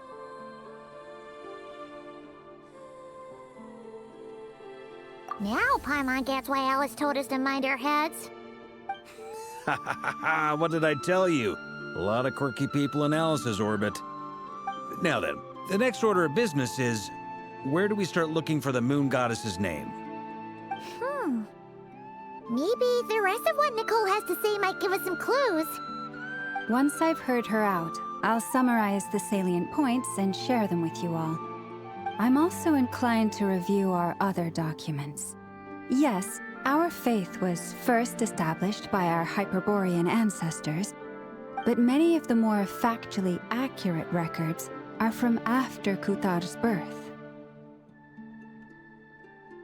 Sounds like we're gonna follow Columbina's journey through Devat, huh? In that case, we'll start by heading to the Frostmoon Enclave. Sounds like a plan. Take this with you. I'll see about getting in touch with the Fatui. It'll probably just be Arlecchino and Sandroni again. They're the only ones who would want to help. Thank you, Mr. Varka. Don't mention it. Honestly, I'm more comfortable dealing with the Fatui than prying into the details of a young lady's childhood. Catch you later. I should follow them, just in case there's some way that I can help.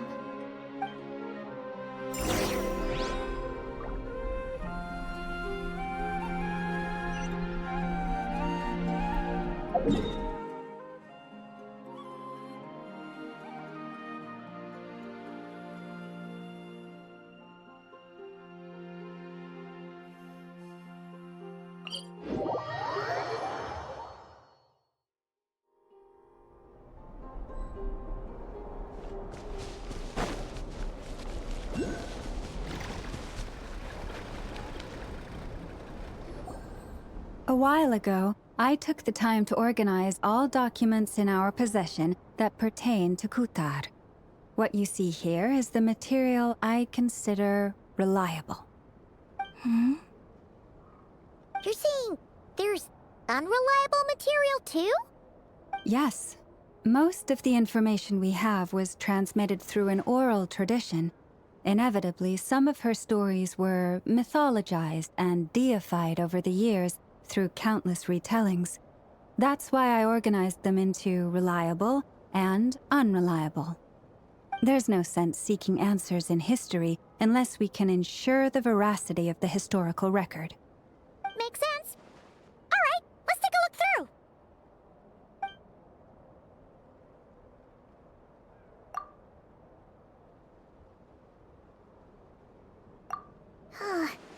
Almost all these records refer to Kuthar instead of Columbina. Although neither of those is her real name. Paimon's not sure what point she's trying to make.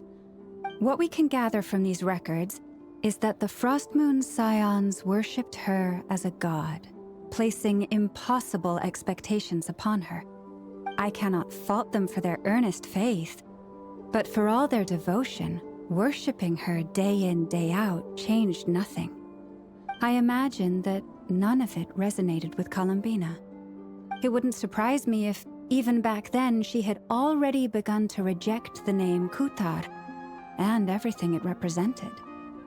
Lama speaks the truth. When I heard them call upon Kuthar with hope and expectation in their voices, they may as well have been calling upon somebody else. Well, that's a bit complicated. I looked at the level of detail, perceived authenticity, prose style, and how realistic their portrayal of Kuthar seemed to be. Amongst the Frost Moon Scions of today, only I know of her existence, and I alone have spoken to her face to face. As such, I know that there are certain things she simply would never do. That being said, I have sensed some changes in her lately. Changes? Me? Oh, seems like this is getting us nowhere. Oh, for what it's worth, why don't we check the unreliable sources too? Sure. Give me a moment.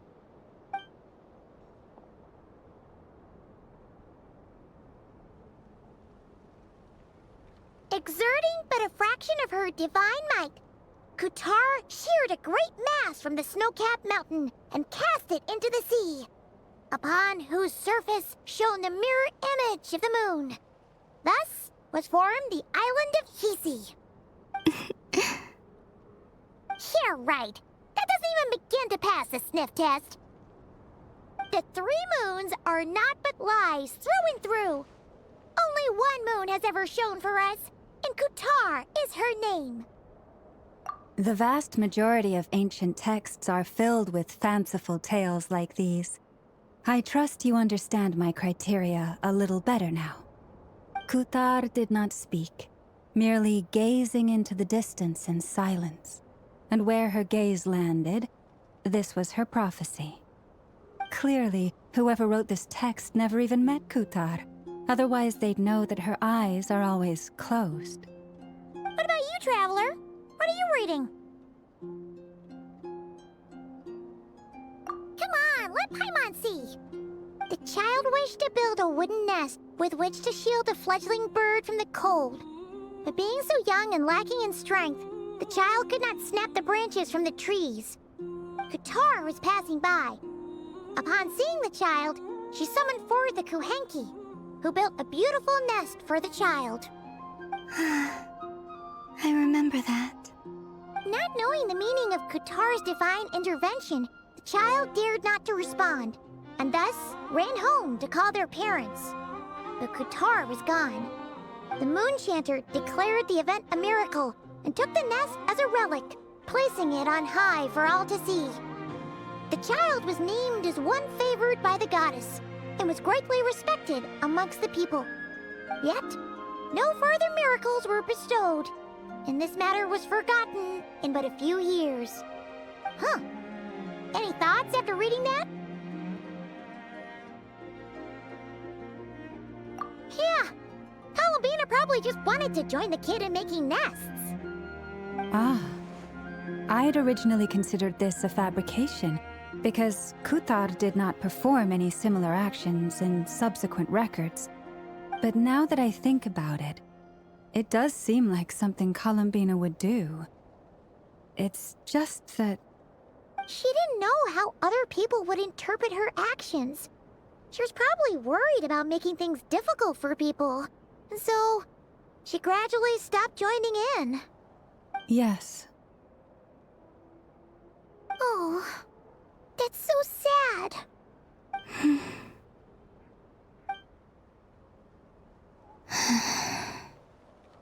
And now, I can make no such gestures of warmth, even if I want to.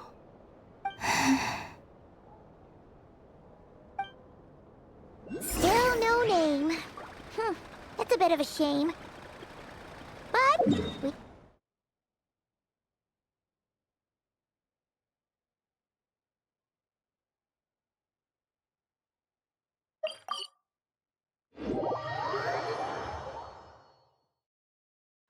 Barca said he was gonna set up a meeting with Arlecchino and Sandroni, right? Let's go back to Nasha Town and see how he's doing.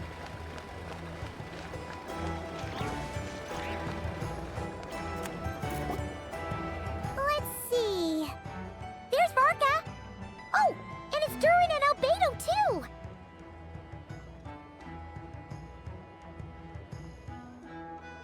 Yeah, this is pretty much the same place we bumped into each other last time. I convinced them to stick around a little longer. We were all waiting on people, so I figured having a little company would help pass the time. Ah, so you've been waiting for us? Does this mean that you've already arranged things with the Fatui? Sure does. Now you're back, we can go meet up with them together. How'd your investigation at the Frost Moon Enclave go? Well, we didn't find out Columbina's true name. But apart from that, it went pretty well. Aha, just as well that I didn't tag along then. I'm sure our moon goddess wouldn't want every man and his dog knowing all about her private life. Still, desperate times, desperate measures, I guess. Someone had to do it. So, Varka was waiting on us, but what about you two? Are you waiting for Alice? Oh, no. We already met with her. We discussed that experiment I mentioned to you last time. Oh, and she also handed me this communication device. That's right. I understand she informed you about the relationship between the phantom phenomena and Tevat's borders, yes? She wants me to help her with some more experiments on that front. She said that she'll contact me through this device with more information. Ah, I see. Following instructions and making observations. Pretty common research method. Takes me right back to Albedo's lab. Wait, then who exactly are you meeting? Someone you know. Albedo's met him too. But I don't think Miss Lauma or the Grand Master have been introduced. Introductions are overrated, especially in cases like this. It's you! So, it's not like the Academia has prohibitions against going abroad. Also, I applied for leave. I've been writing to Hat Guy since obtaining a human form. I've already brought him up to speed on everything that's been going on in Nod-krai. Hat Guy? Turns out, I actually have heard that name before. Oh? Then why did you react the same way I did? I only knew the name, not the fella. But since we're all here, let's do some introductions for what it's worth. I'm Varka, Grand Master of the Knights of Favonius. Lauma, Moon Chanter of the Frost Moon Scions. And I'm a Driosh from the Vahumana Darshan of the Sumero Academia. Hat Guy. Good to see you again, Mr. Guy. I believe we last saw each other on the boat ride here.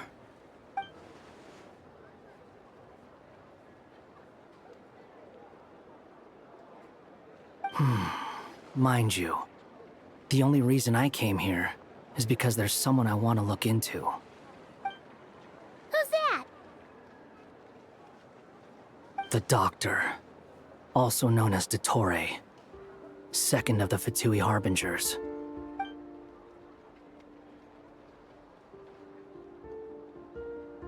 From the tone of your voice, it sounds like there's bad blood between you. I was reviewing our archives and noticed that a lot of information about him was missing. Left a bad taste in my mouth. That's all there is to it. Dottore, or Zondik, as he was then known, once studied at the Academia, but he got kicked out before he could graduate.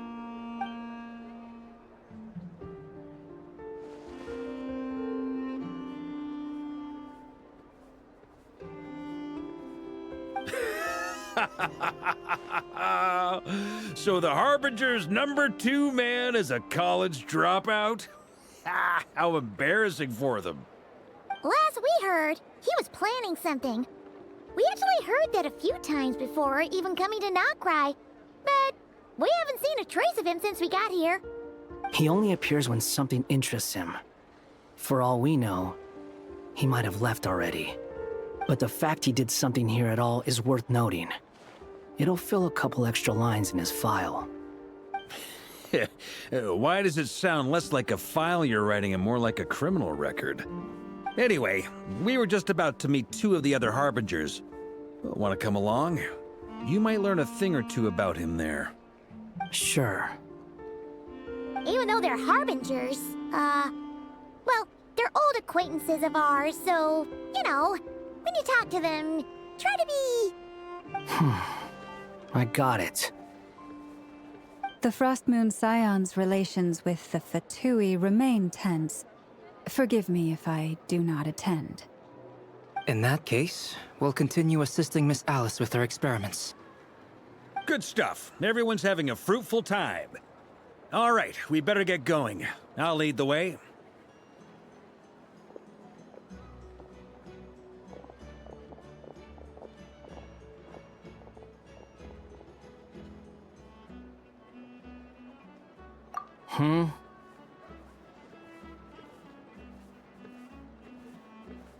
Well, yeah. That's obviously part of it. But I'm not the only one who has a score to settle with him. Neither you, nor Lesser Lord Kusanali, nor I want to see him meddling with things again.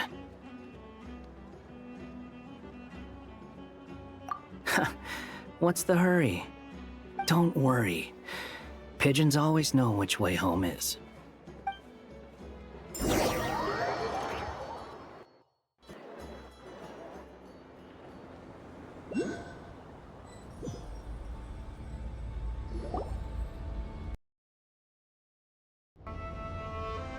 You made it. Who is this? A scholar from Sumeru. They call him Hat Guy. He's an old friend of the Travelers. Wait, this is the academia representative you wrote about? He doesn't exactly look the part. I believe this will prove my identity. You'll notice it bears the seal of the Sanctuary of Surasthana. Well, what do you know? So it does. All right then. My mistake. It's fine. I expected as much. What? So as I mentioned in my letter, the Academia's got its eyes on dottore. But this matter remains top secret. Apart from those assisting in the investigation, the fewer people who know, the better. If anyone asks, I'm here in Nod-krai to pursue my personal academic interests. Gotta say, Barca, you did pretty well to keep all this under wraps for so long. Sounds like you got in touch with the Academia about this way back. You flatter me. Where do I even start? Remember that time we fought Rerir at Star Sand Shoal? He sure let me have it then, didn't he? I'll bet dottore had that all sketched out, with me as his convenient little pawn. He could not care less about us if he tried, but hey! The feeling's mutual. Does dottore really strike you as the sort who values his relationships with his colleagues? Fair point. Definitely not. Which is why I always keep my guard up whenever he starts making suspicious moves. To that extent, our motivations align. On top of which, I consider you trustworthy people. Now, back on topic. In the wake of the Reikir of Solnari episode, Sandrone and I grew suspicious about dottore's complete inaction during the entire affair. So we tried to find out what he'd been up to, but unfortunately to no avail. He never lets anyone in on his plans. The more he cares about something, the more secretive he gets. Indeed. Perhaps he believes that by keeping a low profile, he can avoid trouble. But that trick isn't going to work on his colleagues. Yeah, I mean, he's been researching the ancient moon's remnants. And he's been trying to get his paws on the moon marrows. Only an idiot would believe he doesn't have something more planned. With this in mind, I returned to Snezhnaya and relayed my thoughts to Her Majesty the Tsaritsa, entreating her to have him recalled. That's pretty direct. Did the Tsaritsa agree? Yes. I made it abundantly clear that the Fatui's business in Nod-krai is almost concluded, and we do not need 3 harbingers in this territory. Her Majesty concurred. Accordingly, dottore has returned at her orders. I imagine he is continuing with experiments, which no one besides he would ever have any interest in. Common sense might mean nothing to him, but he's not stupid. He knows that no good can come from opposing the Tsaritsa. Smarts alone won't get him all the way. He needs the Rooster's resources and Regrator's Mora. both of which the Tsaritsa can strip from him by waggling a finger. But doesn't he have a track record of publicly following orders while going against them in private? He probably has it down to a fine art by now. Wouldn't put it past him. We worked together on a research project once. Only briefly, but it was enough to show me that we're fundamentally different people. He has no interest in doing things methodically, stage by stage. His thoughts jump all over the place, and the moment his curiosity is satisfied, or he gets the results he wants, he disappears. The only similarity we share is that, once we set our minds on doing something, we will see it done, whatever it takes. Oh, we definitely saw some of that in your battle with Rerir. You got so competitive. Ugh, do not remind me. Then I believe we all concur. Dottore will not simply give up. Fantastic. Now this is turning into a whole day of unpleasant memories. Ugh. Are you talking about the moon marrow stuff? He also strikes me as the kind of person to disregard experimental regulations, ruin all the equipment, and go way over budget. Then leave the first person he can find to deal with the fallout. Exactly. This one time, he was running some high-temperature experiment and the substance exploded. But does he care? No. He orders his subordinates to open the device so he can observe the results, which causes the gas inside to leak out. That gas was poisonous! If I hadn't been there, who knows how many people might have died. And after all that, he left, while I was still cleaning up after his mess. What a waste of time, he said.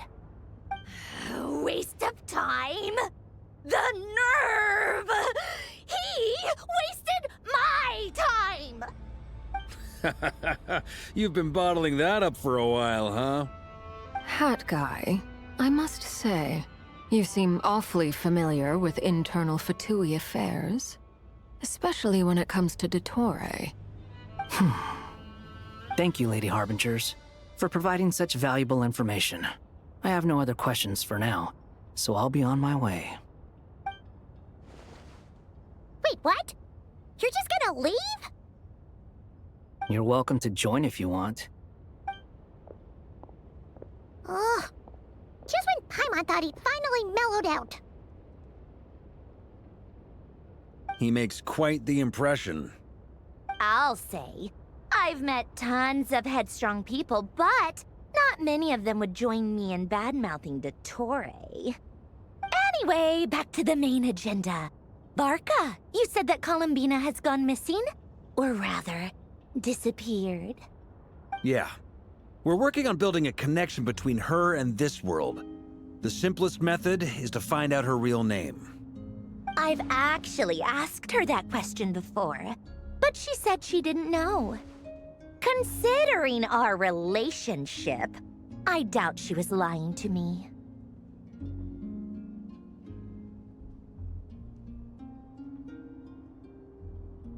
As far as I recall, she was never dispatched by Her Majesty to claim a gnosis or anything like that. The Tsaritsa's plans had long contained a place specifically for her. I always thought that was weird. What could she do that the rest of us couldn't? Knowing what we do now, it's probably something related to Kavaki, right? More than likely. When she first arrived, Columbina would often go to Her Majesty and ask when she could start the task assigned to her.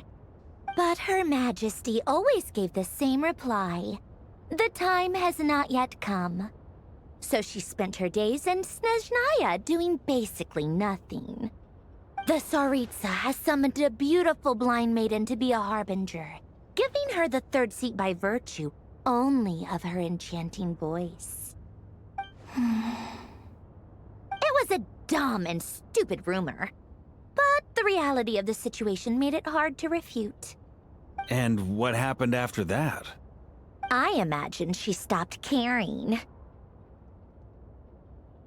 She no longer seemed to care why she had been recruited, and Her Majesty never gave her any missions, so she just continued to sing in the flower garden. For my part, I was busy. So busy, in fact, that watching someone be that idol had me fuming. But still, I got the sense that she had long been used to a life of other people claiming she was needed when she wasn't.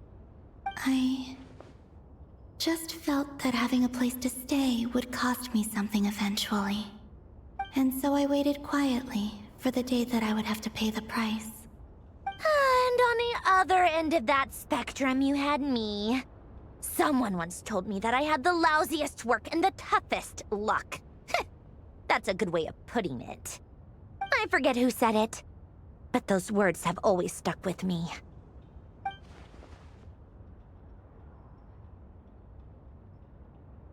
But you've done your job exceptionally well all this time. Because at heart, you are a conscientious person. What is it? Something come to mind?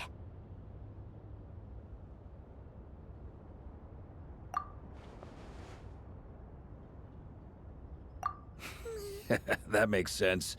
Nothing screams you are needed like your name shouted from across the town. Well, good luck with it. But if you ask me, Columbina is still the most shoutable name. I'm just so used to it now. After all the arguments we've had, I can't be bothered trying to remember another name for her. Nor I. Sandrone. Harlequino.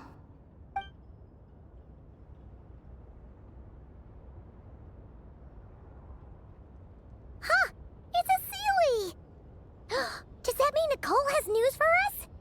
Ladies, I thank you for your hospitality. If the chance ever comes up, I definitely owe you both a drink sometime. I'm sure it will. You can make your own way out. Heck, you've been here enough times, you probably know your way around better than I do. Okay, time to do what adventurers do best. Follow that Sealy!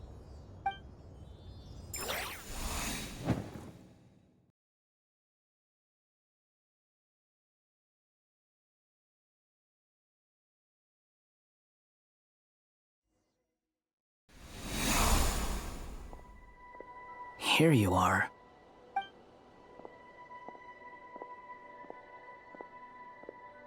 Oh, hat guy. How come you're back so soon? Did things go all right with the Fatui? Fine. Dottore's been summoned home by the Tsaritsa. Couldn't get much more than that. How about you? Any progress with the investigation? Unfortunately not. We've tried everything. Different phantoms, different locations, different points in history. But the results were the same each time. Abyssal monsters roaming the land. People crying out in despair, with no hope of being rescued. Every time I see it, I can't help but think, is this what it was like in Mondstadt when Dragonspine Durin attacked? And if I fail in the task I've been given, will I create yet another tragedy? That's just meaningless speculation. When we encountered similar phenomena previously, I tried to interfere with those illusions, using sounds and lights to guide them. However, we could not change their fates. At most, we were able to extend their existences. The events of the past are like fate that has been written into Irminsul. There isn't a living thing in Teyvat that can escape its past. But Miss Alice instructed us to try to find ways to change the outcome that these phantoms face. It's an impossible task. Can't you just refuse? Since she asked us to do this, I feel like it can't truly be impossible. Or if it is, well, mages can make the impossible possible. I could not have been born as Durin otherwise. But you also said that your past 39 attempts were fruitless. That's true. But you're still going. Yes. After this many futile attempts, Surely you realize that you're not doing this because you still believe what some mage told you. It's because you want her hypothesis to come true. It's something you wish for deep inside. So, think for yourself about what you want to do. As long as you don't believe it's futile, it isn't. Yeah. Previous experience indicates that we cannot touch the phantoms, which limits the effectiveness of our interventions. If we want to clear this hurdle, we need to break this rule somehow. Same thought here. Following the same rules means repeating the same failures. Reducing ourselves to mere playthings of fate. So you mean we need to figure out a way to make contact with them despite knowing that we can't? Yes, and I suspect that's something only you are capable of. Everything in Teyvat is logged in Irminsul, but the withering that once occurred in Sumeru was a sign that the Great World Tree was being corrupted. This corruption allowed things that should not have existed in Teyvat to appear. This is tantamount to rewriting reality to an extent. You're saying abyssal power might be able to affect those phantoms? No one's ever tried it before. If you're gonna try it, it'll take courage. And you have to be confident that you can control it. Is anyone there? Has anyone seen my daughter? She's missing. I have to find her. I hear someone inside. Spargana? Are you in there?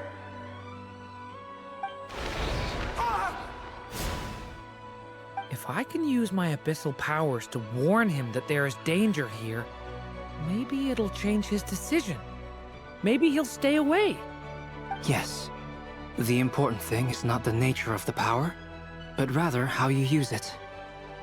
To intimidate and obstruct. Sounds about right for the Abyss. Let me try. I should be able to influence that thing.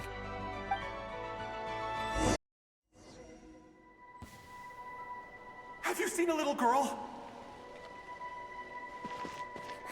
What? This isn't the time for that! Just run!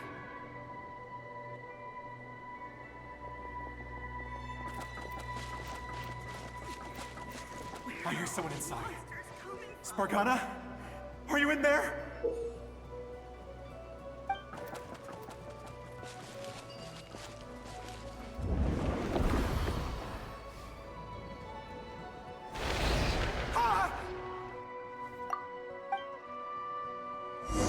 Have you seen a little girl?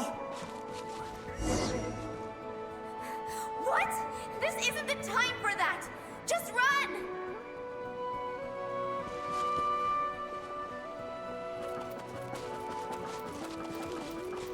I hear someone inside. Spargana? Are you in there? What is this? Dangerous. I should get out of here.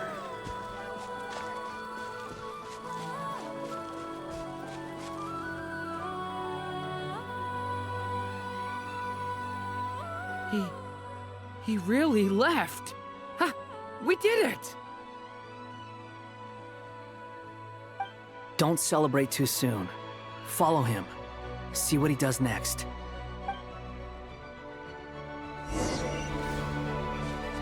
Monsters approaching from the front.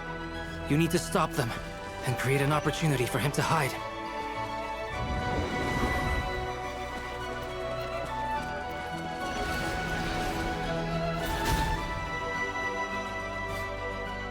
Help me!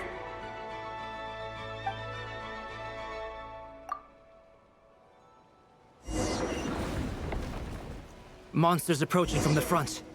You need to stop them and create an opportunity for him to hide.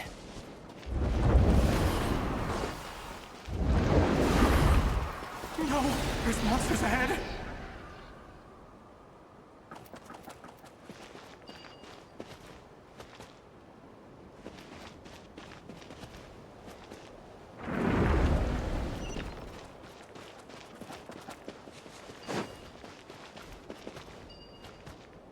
Wait, is that the barrier I saw earlier? Why Why is it appearing now? It's as if someone's controlling it. The monsters are gone. Is it safe now?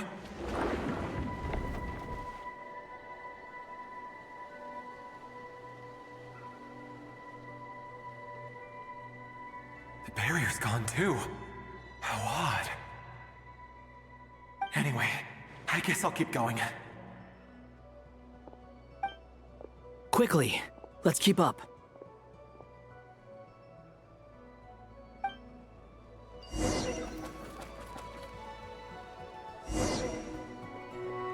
Wait, there was someone else here?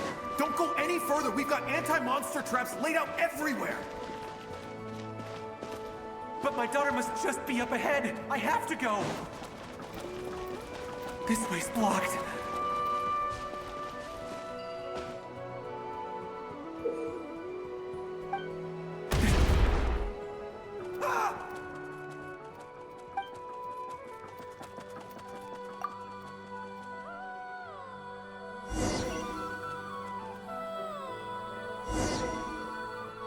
Wait, there was someone else here? Don't go any further. We've got anti-monster traps laid out everywhere. But my daughter must just be up ahead. I have to go. This way's blocked.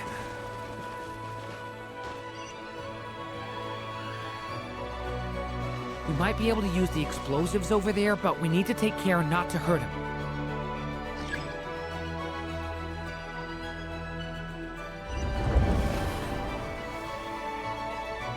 I'll use the barrier to keep him at a safe distance.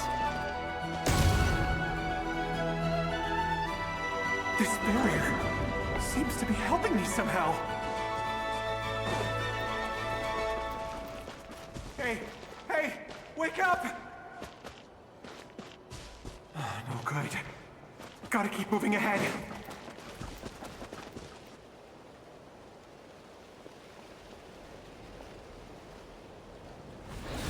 So many monsters! There's still a chance, Durin. Use the traps.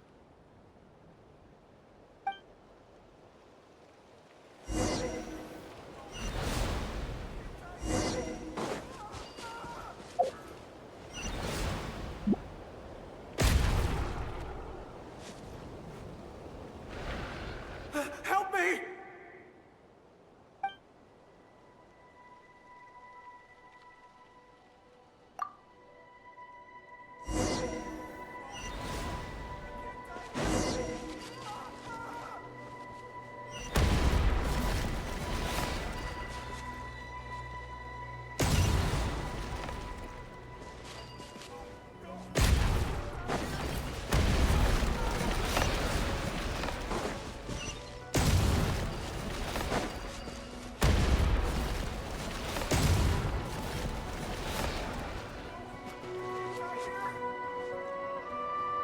This is a new development. I've never seen this happen before. We might just be able to save this person.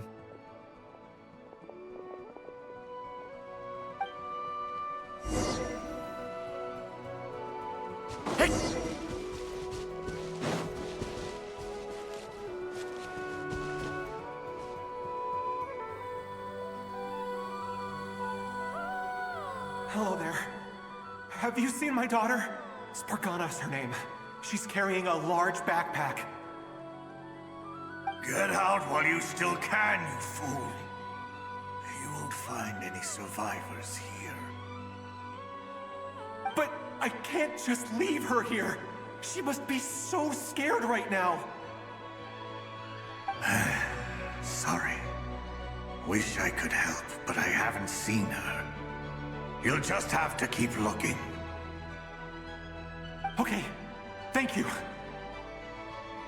If I do find her, I'll get her to shelter and come back for you. Don't bother. I've got nowhere left to go.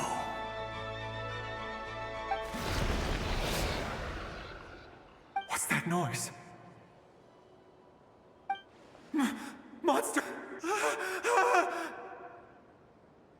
No, if he goes inside, he'll be walking into a trap. Let's try this once more. This time, we have to stop him.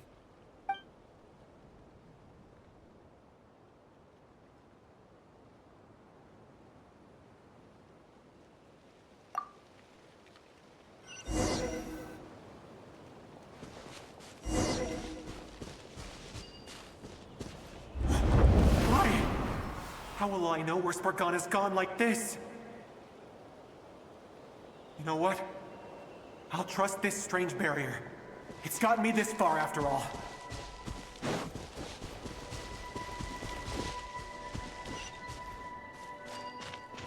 What?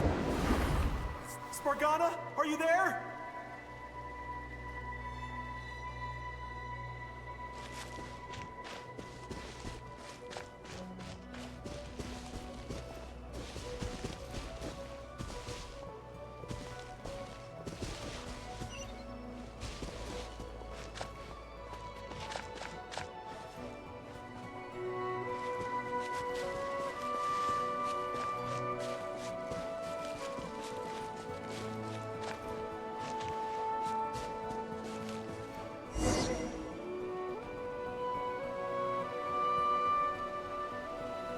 Huh?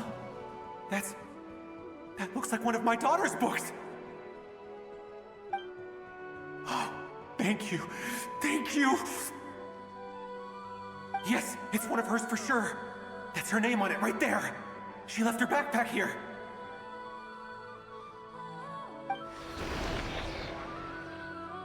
Durin, just like last time. Use the explosives.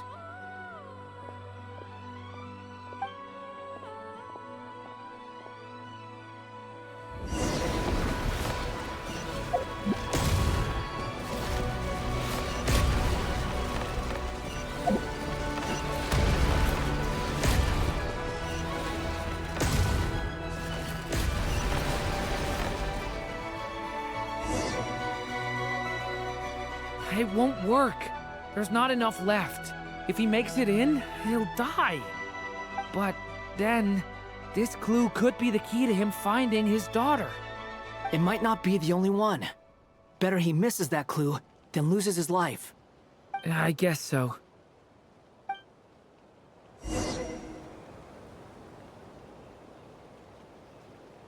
Stop him, Durin. We can't let him get any further in.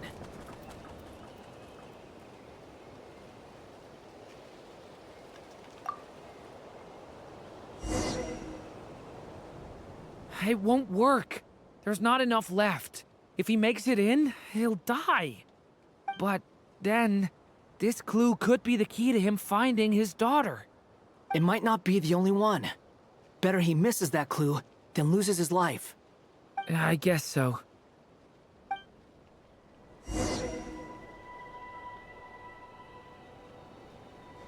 Stop him, Durin. We can't let him get any further in. That's my daughter's book! She's passed this way! Why? Why won't you let me go in? I've searched and searched and searched just for this! But how will I find her without any clues? I no longer have anywhere else to go.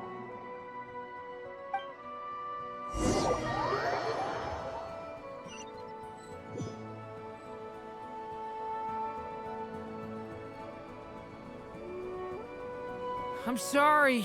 I'm so sorry. He refuses to go anywhere else. Whether he opens this door or not, all that awaits him now is death. We couldn't change his fate. Albedo? Hat Guy? Let's try one more time. I don't know how we're gonna do this, but I don't want to give up either.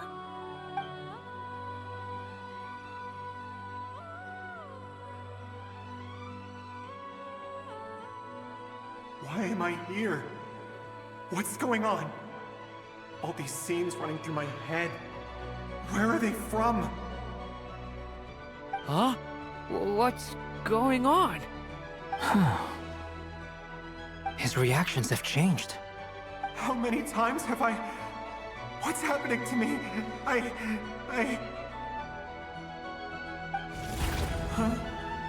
Wait, who are you? You can see us now? I feel like I always could, but that I only just realized you were there.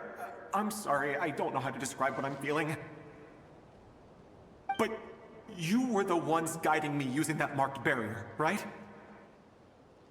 I haven't done anything yet, but those monsters, those deaths, they feel like memories.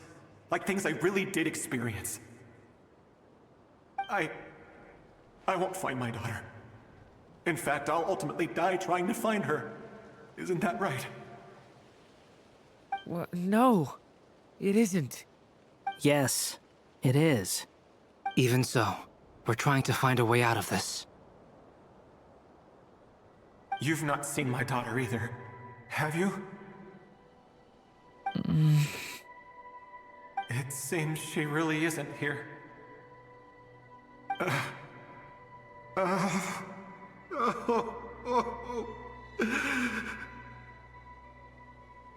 I'm sorry we couldn't help you.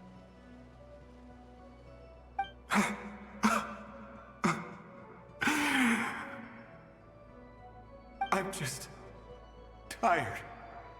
Maybe this is destiny. Maybe it doesn't matter how hard I search. How long do I have left? Experience says 15 to 20 minutes. 15 to 20. Thank you for all your help. Let's rest a while. You look exhausted too. Now's not the time for you to start pitying us. It's not pity. I'm just realizing that I've only got 10 or so minutes left. You know?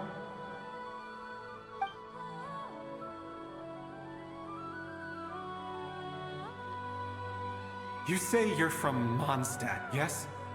A place with windmills, where people enjoy limitless freedom? And you're from Sumeru, where they've built an academy into a giant tree? Yes. It seems you've never heard of either place. Those names are unknown to me, I'm afraid, yes. Have you heard of Hyperborea? I have, but I heard that it was destroyed in the distant past. I see. That was where my ancestors once lived. What about Delphi Pytho? Was it later rebuilt? I've never heard that name. Then what about Sal Vindagnir? I have seen that name on stone tablets on Dragonspine. But I'm afraid the only things left of that place are its ruins. I see. Sure enough, there was no way to turn this around, huh? I'm sorry. I was the one who asked to chat, but it seems like we're too many ages apart. There's barely any common ground to start from. It's all right. We did hear something new, at least. From how you speak of your lives, things must be going all right for you, I guess. They are. Mondstadt is a place of freedom and happiness. There's a lot of good people in the church and the Knights of Favonius, and even outsiders find that it's an easy place to feel at home. We have festivals a few times a year. Everyone gets together to drink, sing, and be merry. Sumeru is a lot more uptight. Not really the kind of place where you can relax. It's a nation fraught with problems wherever you look. But if all you want in life is to seek knowledge, I guess it's pretty much paradise. That's wonderful. In other words, after this all-devouring black tide passed, humanity did not merely avoid extinction, but rose to build prosperous civilizations anew. I mean, I can see you all right now. That must mean the future isn't a total mess, right? That's true. Well, time's almost up. Let's part ways, I think. Might be best if you don't waste too much time on me. The chances are slim, I know, but I'd like to spend these last few minutes looking for Spargana. If things work out, I'd love to tell her about what I've heard.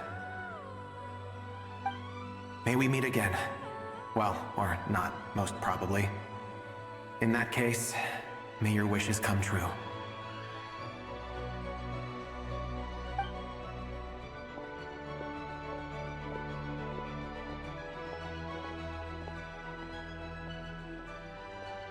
He's gone.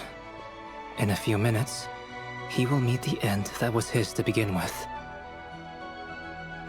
The ending of this tale did not change, but I believe that we've just made the most progress we have yet. May your wishes come true. If only it were so simple. Hat guy, could I ask you a question? You've never talked about your past. It seems complicated, and it weighs heavily on you, too. Would you be willing to tell me about it? I mean, sometimes it's better to get things out in the open. Take that guy we try to help, for instance. At least he said goodbye with a smile, right? I know about Albedo's past. Our experiences are very similar, and he created me.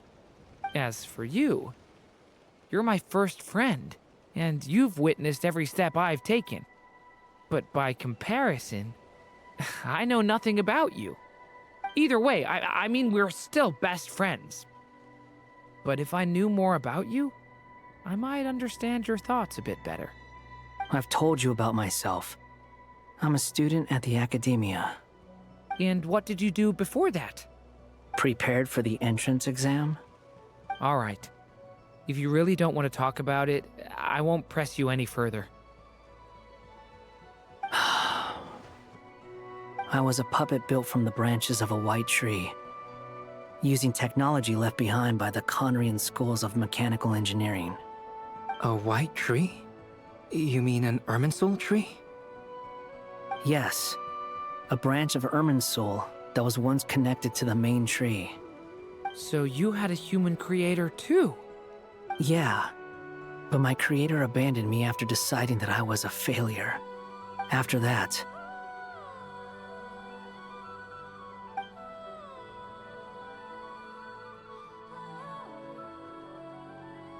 Durin.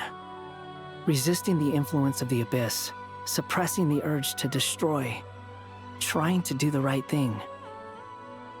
None of these things are easy. But no matter how hard they are, trying to rewrite past wrongs is far harder. You asked me if you would create a new tragedy if you failed. I told you there was no point speculating about that. But the real answer is, yes, you absolutely will. That guy. But at least you've got people here to help steer you away from the wrong path. So, just keep aiming towards the light. I will. I promise. All right, break time's over. Hello? Durin speaking. Hello, friends, it's me! What have you been up to, I'm detecting some unmistakable fluctuations here at the border. The amplitude isn't particularly high, but they're completely different signals from the ones before, and the scale is comparable to those I've detected previously. Alice, we were unable to save that person. However, he appears to have retained a portion of the memories gained through that cycle, and was able to hold a conversation with us. I see. Well, that is rather odd indeed. It definitely merits further attention. Could I trouble you to keep trying the same approach? I need to gather some more data. Counting on you. I should probably have Nicole come and check this out as well.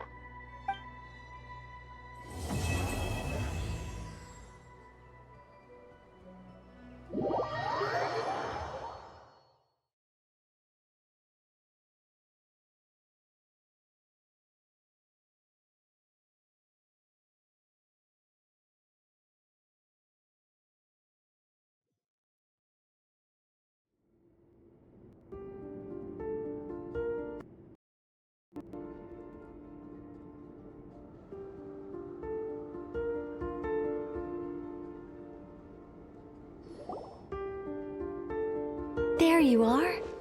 I was worried you might stop to collect treasure chests opened by the Seelie along the way. It would have taken you so much longer to get here. Another conversation I cannot hear. I am delighted to see that you understand what takes priority, and that your adventurer's instinct has not swayed your resolve. Really, I must applaud you for it. You should know. Paimon's head. Okay, I'll try and keep it short. My senses are telling me that this is where we shall find the entrance to the ruins. Oh, cool! Well, what are we waiting for? Let's open it up and see! Patience. This was a sanctuary of great importance to the Hyperboreans. A special process is required to open the gate. Oh! Like the place that housed the Eternal Moon's marrow?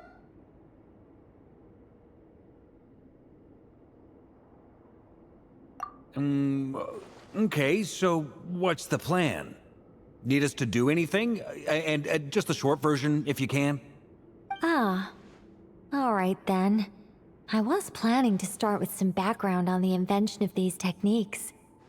Are you sure you don't want to hear it? It's quite informative. Remember what you were saying about priorities? Fine. Simply put, we need 3 human representatives to successfully undergo a process of Kuvaki resonance. Think of it as a test from the 3 moon goddesses to see if the entrants are qualified, with the most recognizable qualification being Kuvaki. Pretty sure Lauma would ace that test. Oh, wait. But we need 3 people. I also have no doubt that the Moon Chanter would be qualified, but we would need 2 other people with the same constitution. Therefore, the most feasible method is not so much to follow the rules, but to figure out how the test functions and find a workaround. I've done some research, and it turns out the mechanism is rather crude. We'll simply need humans to stand before it who have sufficient Kuvaki energy within them. I'm with you so far. How do we get the Kuvaki in them? The easiest way would be transfusion. Take some Kuvaki from nod-krai's soil, put it into the bloodstream, and get it circulating in the body. So we're going to cheat on the test? Precisely. There are other methods, but this is the simplest one. Cheating the system is much easier than trying to hide from it. Huh? Sorry? Does the idea of cheating upset you, Miss Lauma? No, that's not it. I suddenly had an idea. Oh, what is it? It's about Moon Prayer Night. I figured out a way for Kutar to join in the festivities. Huh? But as Paimon said, we need to have our priorities straight. Let's get back to the test. I'll follow up with Nefer on the festival arrangements. Oh, okay. Anyway, is this really the best method we have? A Kuvaki transfusion sounds dangerous, no matter how you slice it. If you think that's dangerous, wait till you hear the other methods. I'd be more than happy to go through them if you'd like. There are several. No need, we're good. Let's go with this one. Very well. Kuvaki transfusion it is. Now, I should mention that the risks can be greater or lower depending on individual compatibility. It would be rash to simply infuse the Kuvaki and hope for the best. If the body rejects it, the reaction can be quite severe. The symptoms are similar to another condition that some people living here suffer from, known as congenital Kuvaki sensitivity. So, before we execute our plan, I will perform a simple test of my own to see who is compatible and who is not. Once that is done, we will have to complete the resonance process as rapidly as possible.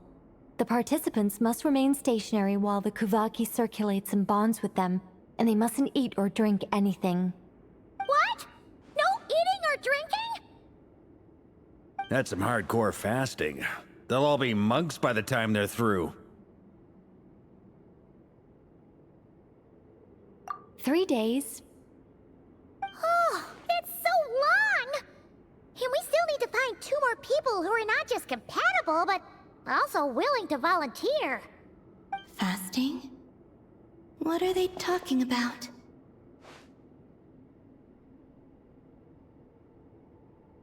Really?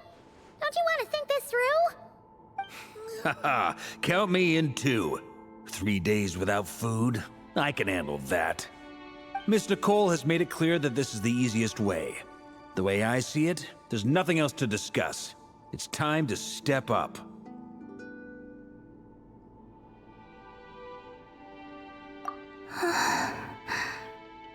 Yeah, you're right.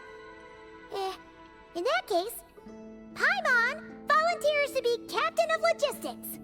She'll keep the fires lit and grab some spare clothes to keep you comfortable. Then we'll start with you first, Traveler. Please step forward.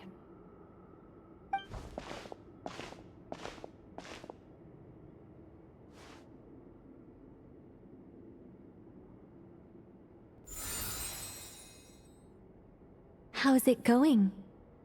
Do you feel anything?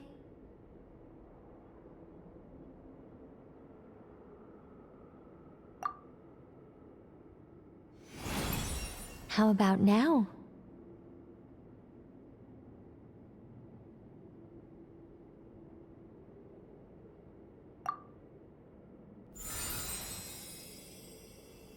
And now?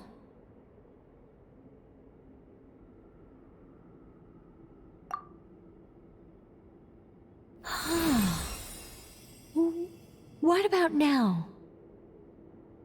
You guys, it's not a competition, you know.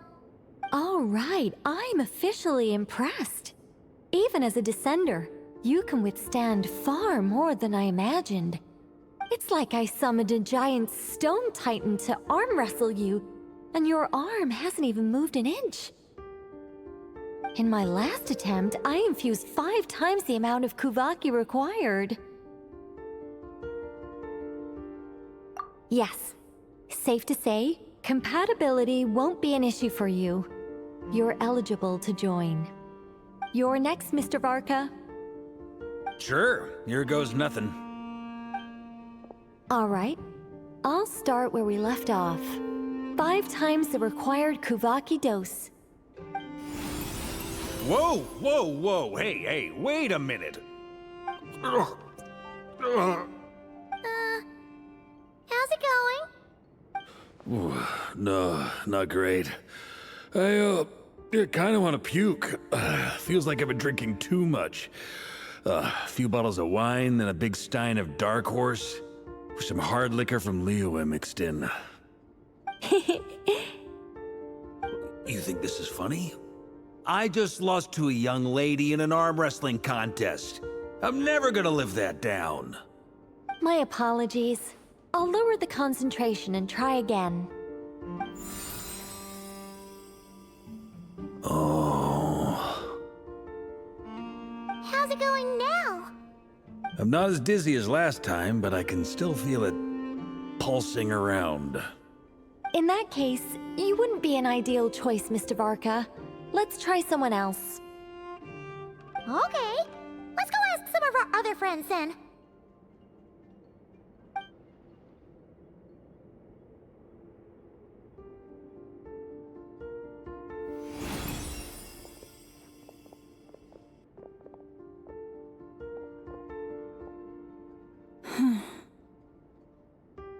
No surprises here, Miss Moonchanter. You're perfectly compatible. You may join.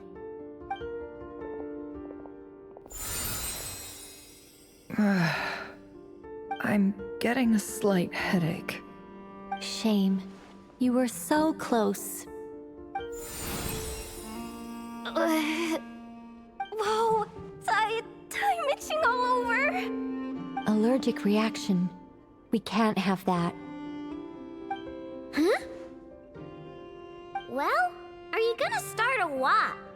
The Hexen Circle is an organization that cares for and protects children. We will not have them do dangerous things. Not even tests.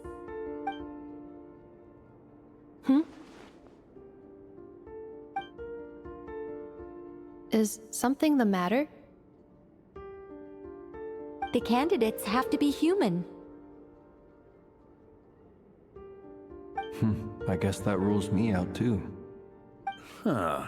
Everyone except the Moonchanter got beaten. Guess I don't need to feel so bad after all. I mean, looks like this isn't gonna be as easy as we thought. Perhaps I could ask for volunteers among the Frost Moon Scions. I'll see about talking to some trusted Lightkeeper colleagues. Itlua springs to mind. In fact, I think we had some former Frost Moon Scions join our ranks recently. Can you give me the scientific explanation for how the test works? I can probably make some kind of test bot.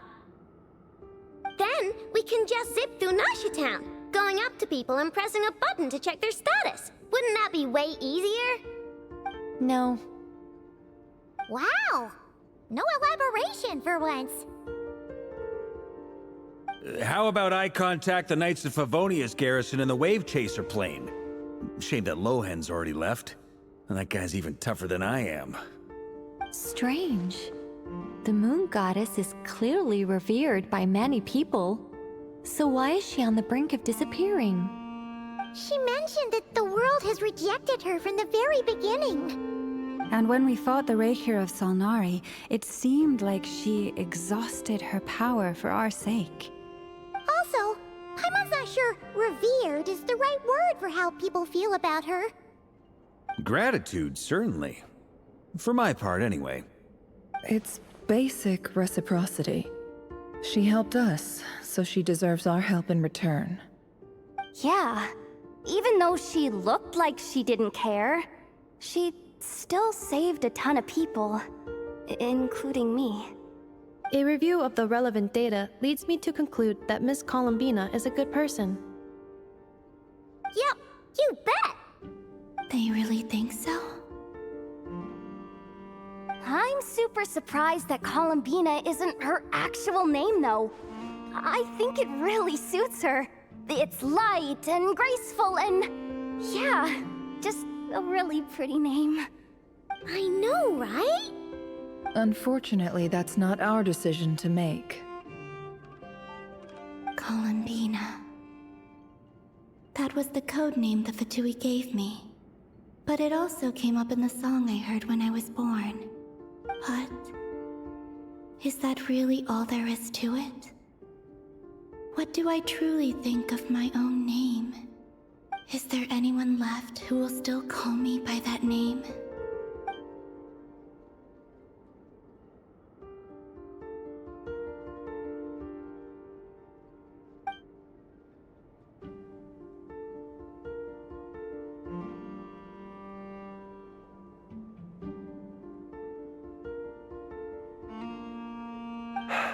Moonprayer Night is getting closer by the day. We're running out of time. We need to look for other candidates. Then allow me to try. Huh? What are you doing here?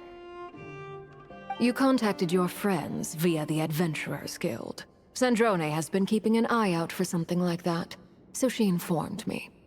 Since I have the ability to accommodate a moon marrow, I should prove to be a suitable candidate. Arlecchino. When can we begin? I see. We can begin right away.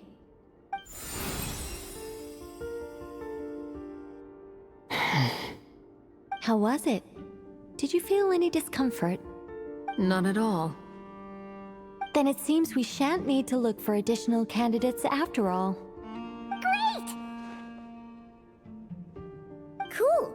Alright, like Paimon said, the rest of us can take turns making sure the three of them stay warm and comfy.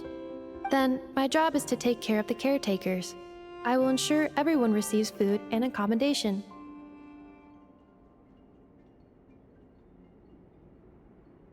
I'm ready as well.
The work is done. The sacred scroll shut. The stars grow dim, the people silent. The white sun sets, the silver moon rises. O path to the temple, appear now before us.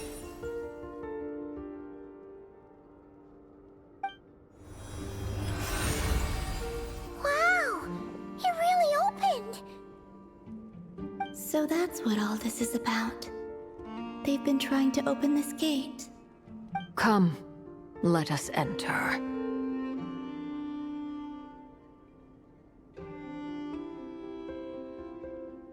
It might be best to eat something first. Take care to chew properly and swallow slowly. It will give your body time to readjust to the digestion process. They will head in soon. They will need to enter this gate.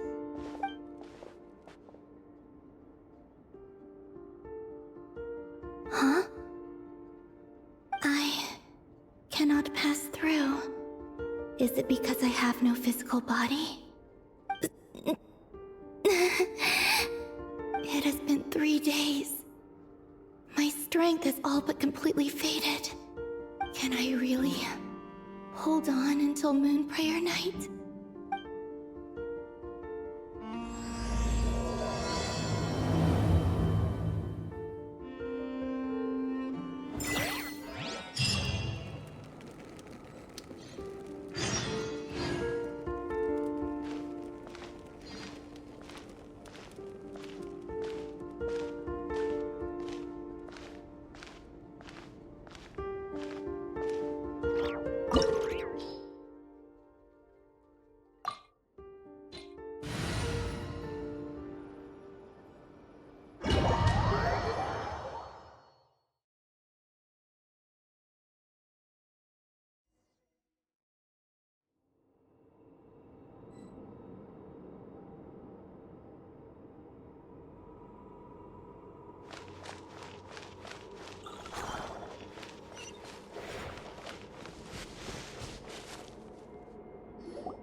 Are these people... Judging by their clothes, they appear to be phantom Hyperboreans from the distant past. That could mean they have some clues about the moon goddess's name, right?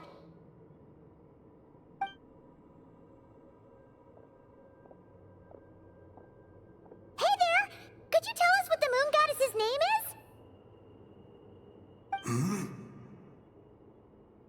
Sorry. That's probably a weird question, huh? How do we explain this? The moons are long gone, and their goddesses are dead. Their names no longer mean anything. When a new moon goddess is born, we will surely know her name. We have used every last resource at our disposal. All that remains is to wait, patiently and quietly.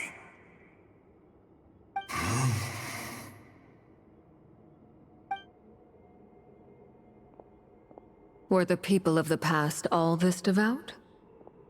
It looks like this phantom doesn't intend to converse with us any further. Surely the new moon goddess he speaks of must be Columbina. Alas, Kuthar's birth came long after the age in which he lived. But, maybe if we find a phantom from a more recent age, they might know Columbina's real name. True. Keep an eye out. We should be able to tell which era they're from by the clothes they wear.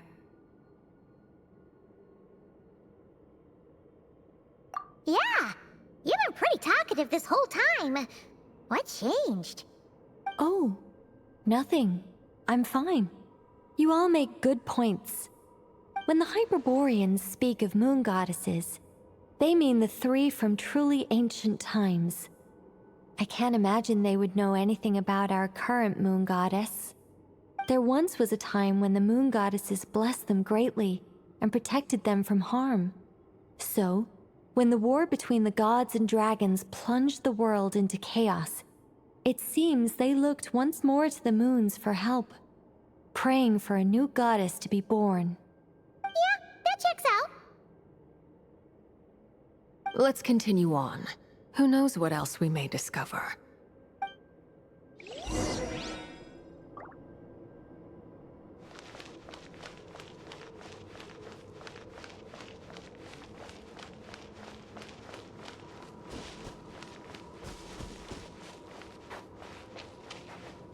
There's a door blocking this path. Not a problem. Try this.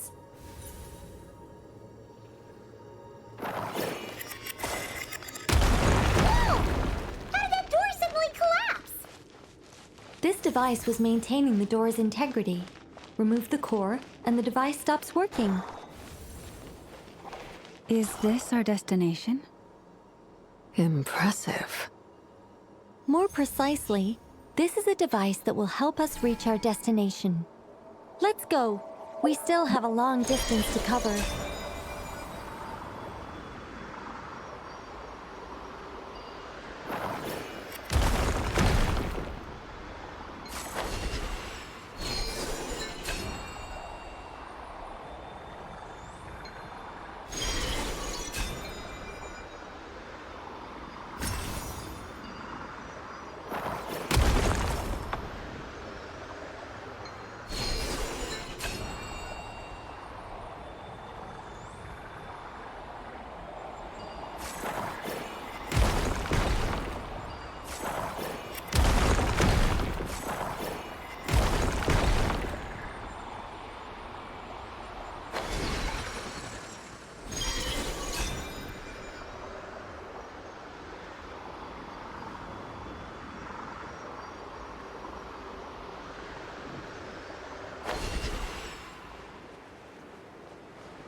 Let's try that device again. Remember the door from earlier? It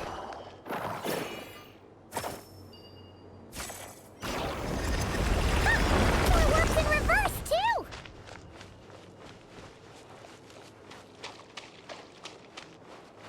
The humans we see are all phantoms, but the monsters are real. What a fascinating thing. There'll be plenty of time to admire it later.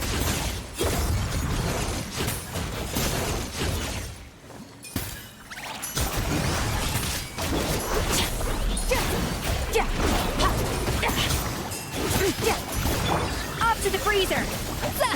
Shower me with praise! Allow me.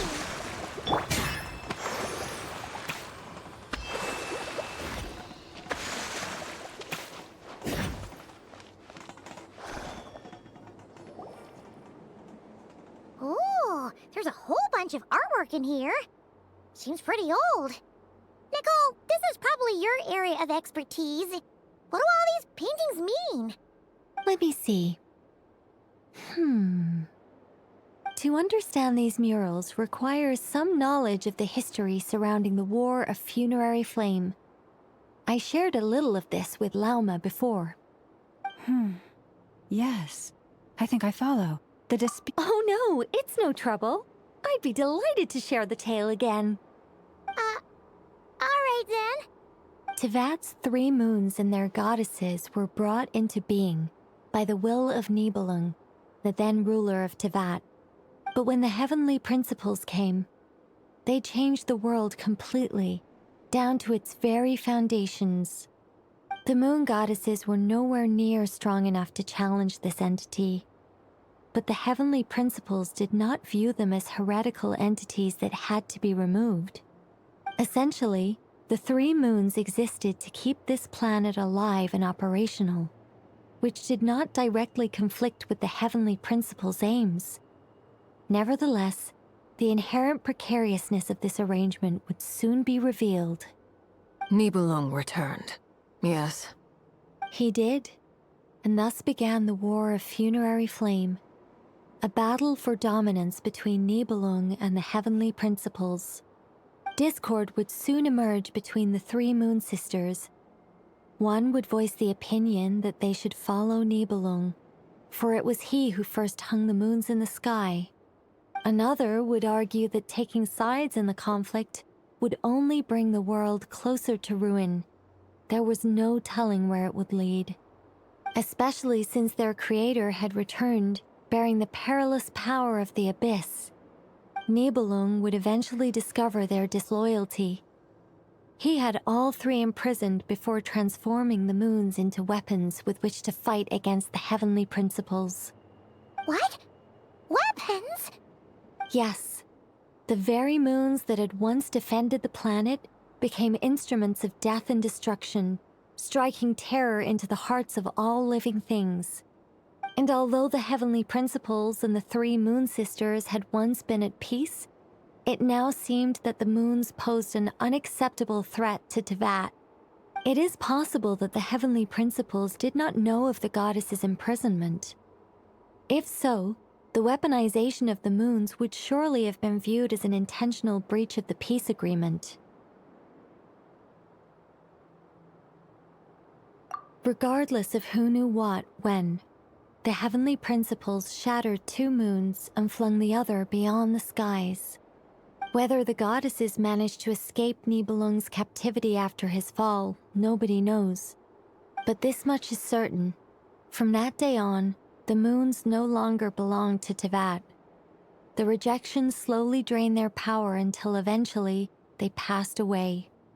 So that's the full story. You say the moons ceased belonging to Teyvat from then on. Why then would Columbina be born here? That is perhaps due to the lingering connection between the Frost Moon, which was not shattered, and this world.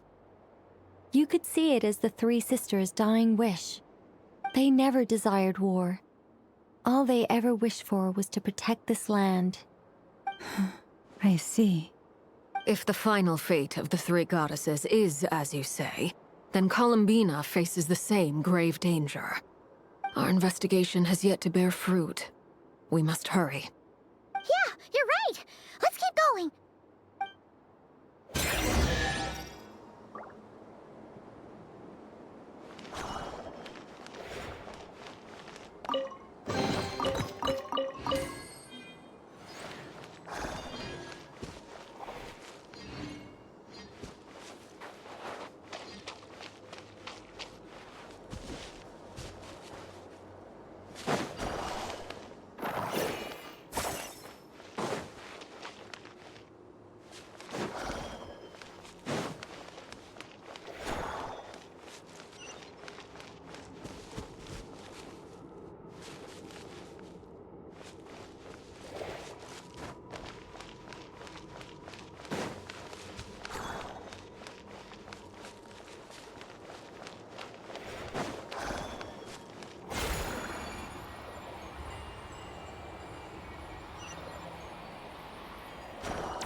Should we trust him to keep his promise? We have to. There's nothing else we can do.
Indeed.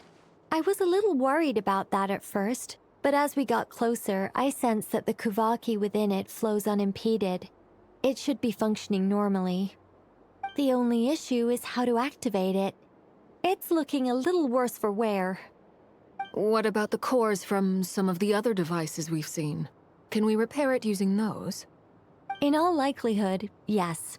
I imagine that would have been the Hyperborean's backup plan. Let's look for some cores.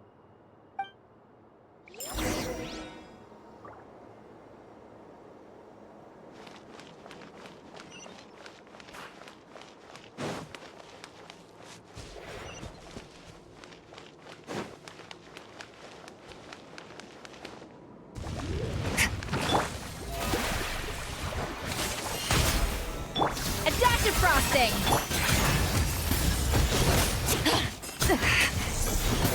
Mine to wield.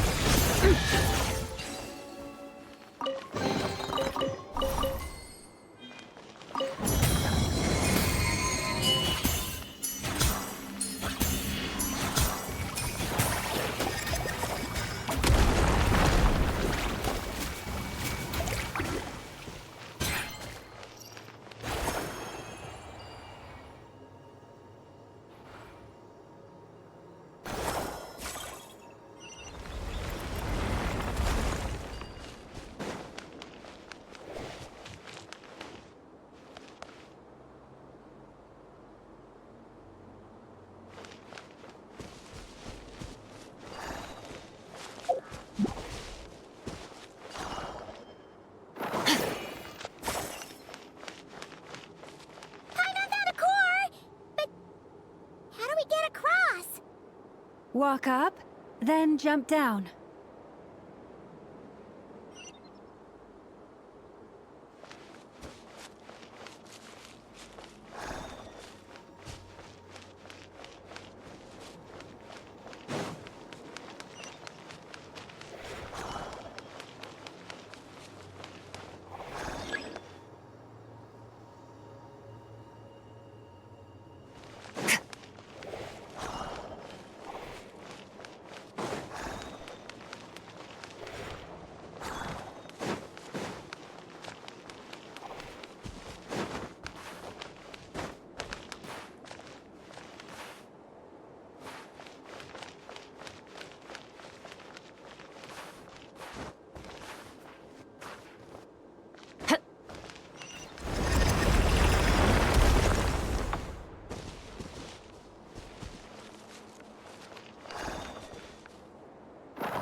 then, of course.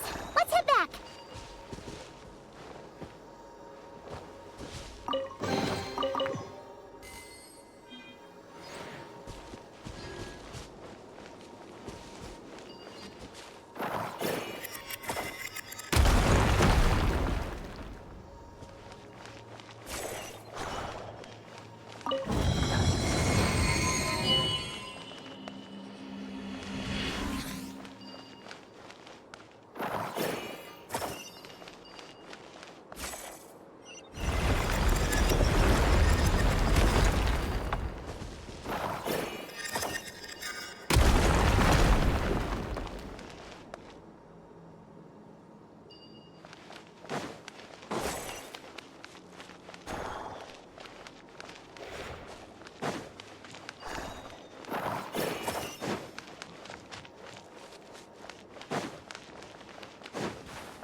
The device is up and running.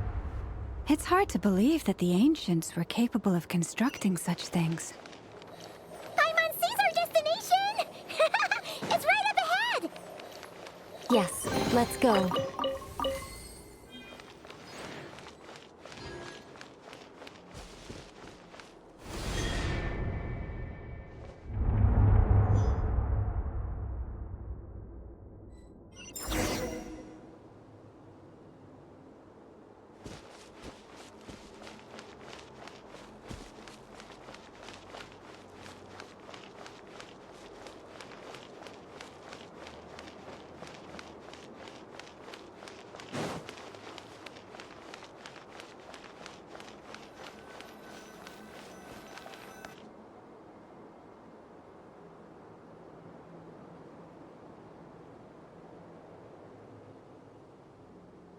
This is where the people of Hyperborea communicated with the moons.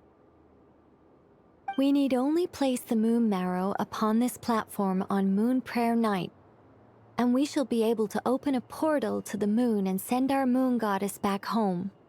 The assumption being, of course, that we can find her first. That's right. You want to know if it's safe there, don't you? And yet, she has no choice but to return. You know this. Oh, that's not the only issue here. This is the end of the line, right? We've explored everything we can. And despite looking at historical artwork and talking to people from Hyperborean times, we're still no closer to learning Columbina's name. If it's not too much trouble, could you tell me exactly what Alice said to you about finding her name? Oh, sure. What she said was... Then your first job is to find it. As a moon goddess, I'm sure she must have a name she identifies with.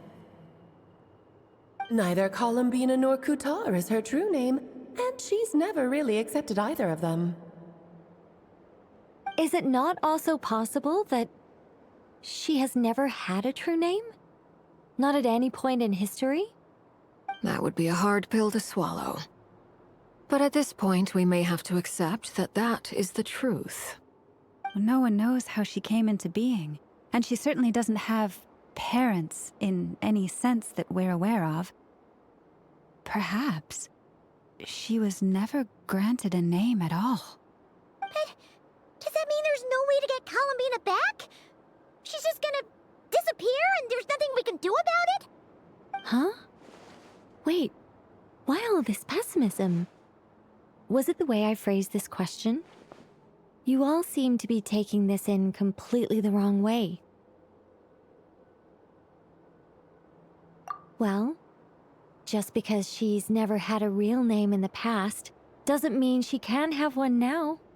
What? Think about what Alice said again. She never once said that you'd have to find a new name, did she? Are you saying what I think you're saying? Yes. Names are anchors that connect us to the world. If she doesn't have one already, then all we have to do is create one, no? It's like... yes. But what about now? I understand what you mean. Life is a long journey. Even the friends and family by our side can change over time. When people call you by different names, what matters isn't so much the words themselves, but what they symbolize. And of course, whether that resonates with you. Ether. So, close your eyes and picture the moon goddess in your mind. If you were to call out to her in this moment, what would you say?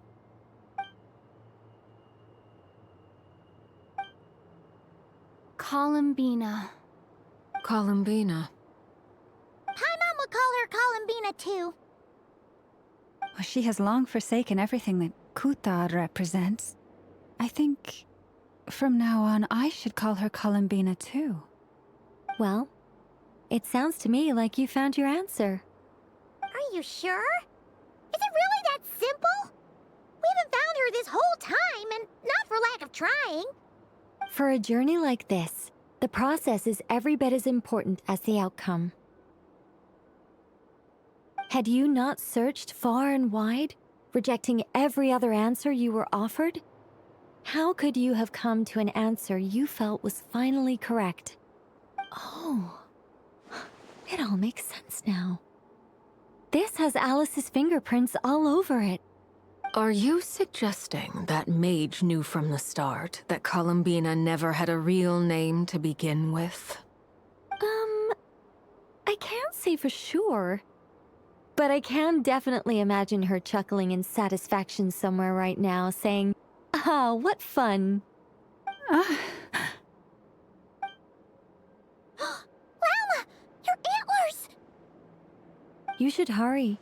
The festive moon has begun to rise.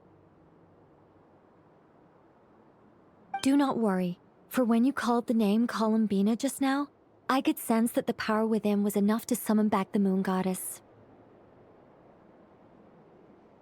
The power within what? The name? Yes. So, the thing is... What's wrong now? This is so annoying. I really want to explain how that whole thing works. Starting from the founding principles of Teyvat and... Oh, I could talk about this for hours. But... Deep breaths, Nicole. Deep breaths. You're an angel. A sober, sensible, solemn angel who has her priorities straight. Okay then. Sorry for asking. Clearly a bad call on Paimon's part. Anyway, you all need to hurry. Last thing, remember how it felt when you called out that name. Then it is agreed. By the name Columbina, we shall find her. Then we'll throw her the best Moon Prayer Night party ever! And at last, we will send her home.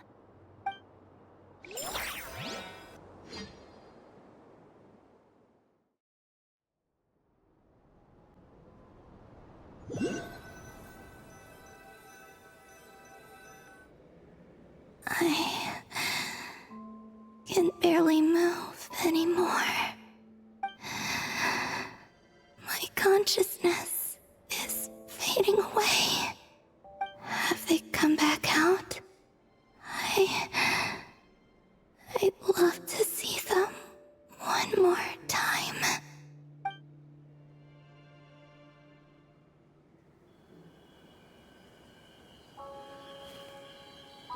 They didn't make it.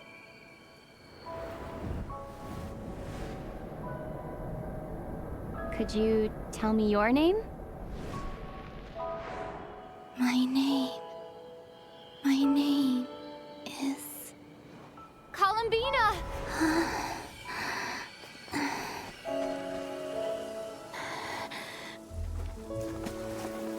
Columbina! Are you here? Columbina! That's the name you gave when we first met. And it's what I've called you ever since. Columbina. It's a fine name. I have many fond memories of Columbina, and so do all of your friends.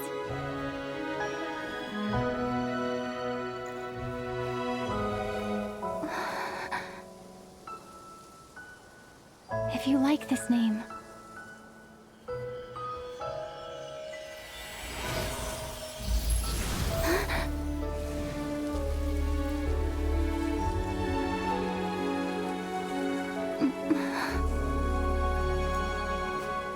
looking for me?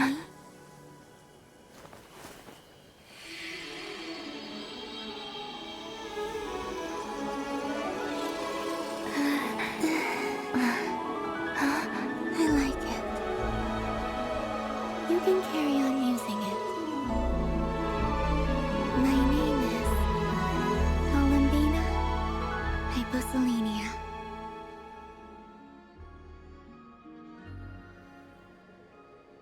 Columbina Hyposelenia.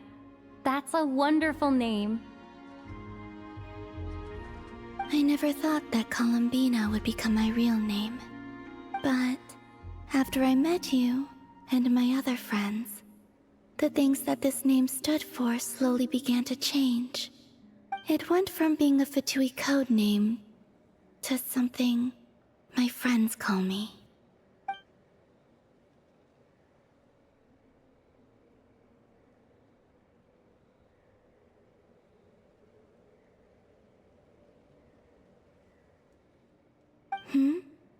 What is it?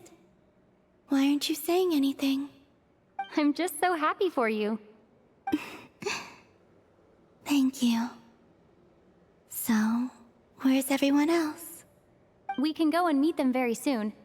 Everyone went to different places to try calling your name. Great. I'd like to thank them as well. Everyone's done so much for me. Searching for my name, entering those ancient ruins. Huh? Wait, so you were... Yes, I was there. Not physically, but my consciousness was still holding on. I followed you the whole way. Starting from when? You turned around and called out my name while you were in Nasha Town. Do you remember?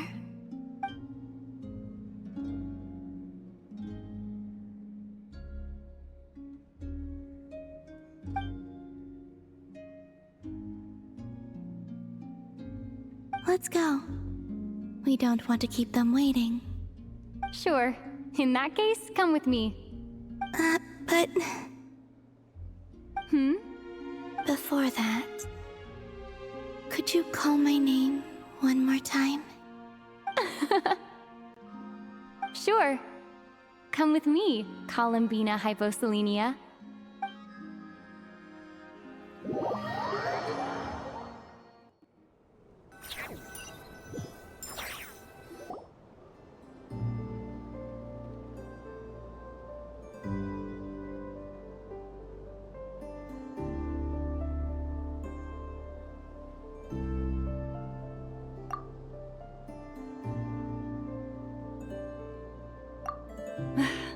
Columbina!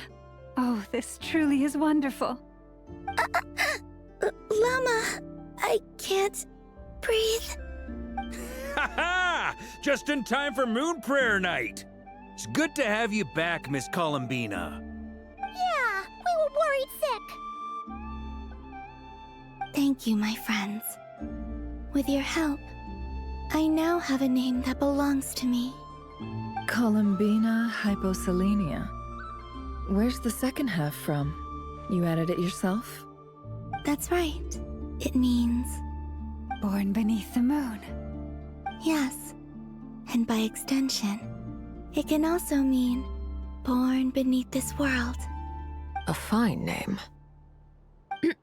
Now, as much as it pains me to interrupt this beautiful reunion, I feel obliged to remind you that the Moon Prayer Night celebrations in Nasha Town have already begun. Don't you want to enjoy the festivities? There's so much to see and do. And some of the ambient lighting and entertainments were sponsored by the kind souls in the Hexen Circle. Nicole? Why have you turned into Dodoko? So you're Miss Nicole. Thank you for helping us, and for helping me find my name. It's nice to finally hear your voice. You're quite welcome. Guiding lost people to hidden treasure is what we Seelie do. And if you ask me, spiritual treasures are far more precious than material ones. Chests are all well and good, but this was what it's all about.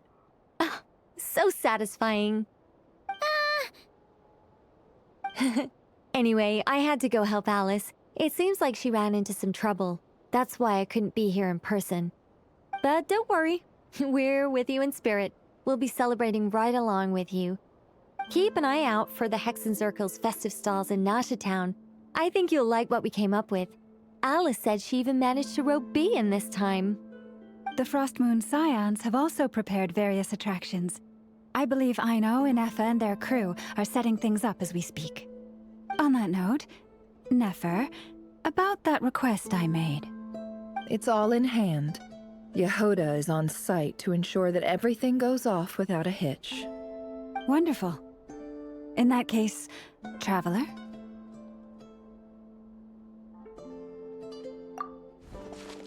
Huh? Come on, Columbina. It's time to celebrate the best Moon Prayer Night ever.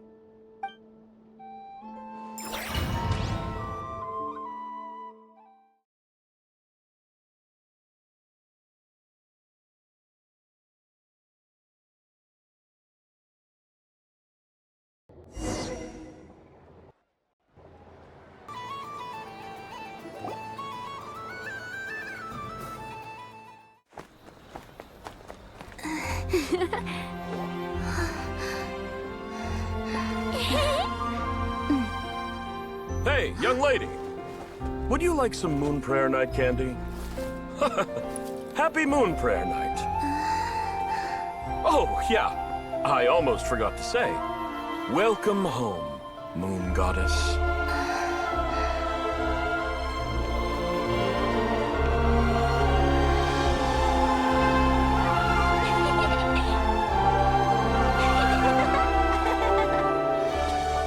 Welcome home, Moon Goddess. Welcome home, Moon Goddess. Welcome home, Moon Goddess. Turning Nasha Town into her home is a festive gift. A rather brilliant idea. Perhaps this is what nod-krai, Columbina's home, should have been like all along.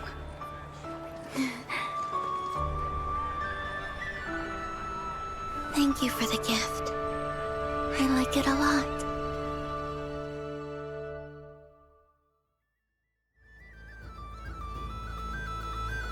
This feels like the surprise of my life. I do. I never imagined I'd ever get to enjoy Moon Prayer Night with everyone so freely. If you're happy, we're happy. Quite a strategy you came up with. Hide the tree in the forest. It's not your usual style, Lauma. Is there something about Moon Prayer Night that enhances what's in your head as well as the antlers on top? Apparently so. It even inspired a perennial penny pincher to use their resources for a greater cause. It truly is a magical festival.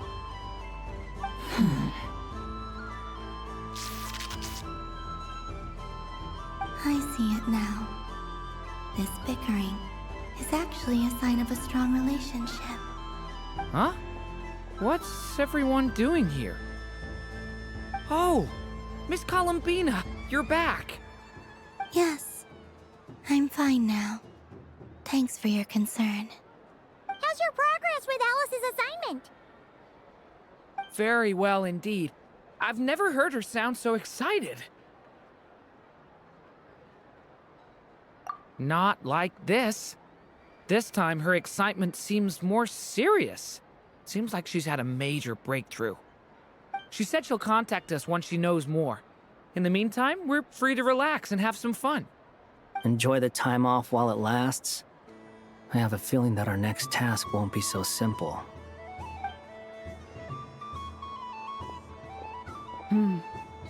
I should go.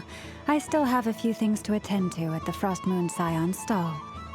And I think I'll take a look around. With any luck, this once-in-a-year festival will come with once-in-a-year opportunities. Hold up a second. Where's Varka? I believe he made a beeline for the flagship the moment he entered Nasha Ah, that's Mondstadters for you. They know what they want when festivals roll around.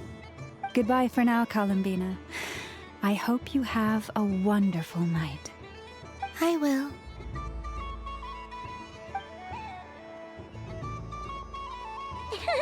Well, in that case, don't just stand there. Get out there and have some fun. You'll definitely get a warm welcome at every stall. Oh, also, take this map with you. It's a guide to the festival.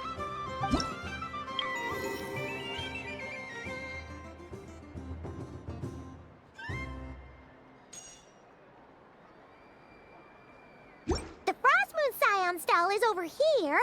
Lauma's invited a whole bunch of cute animals to celebrate too. Over there is the Hexencircle section. Alice seemed more excited than anyone about this festival, so she insisted on making it a grand affair. Oh, and then there's the Nasha local specialties, including... Actually, forget that. Better if you go check them out for yourself. Thank you. It looks like a lot of fun. You're not coming with me? We'll be around. But don't you want to browse by yourself for a bit first?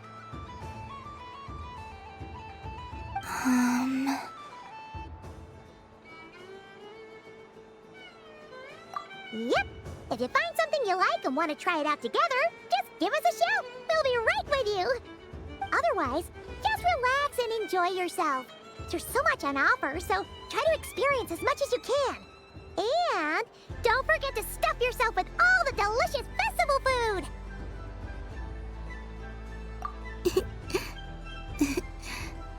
All right then. Off I go.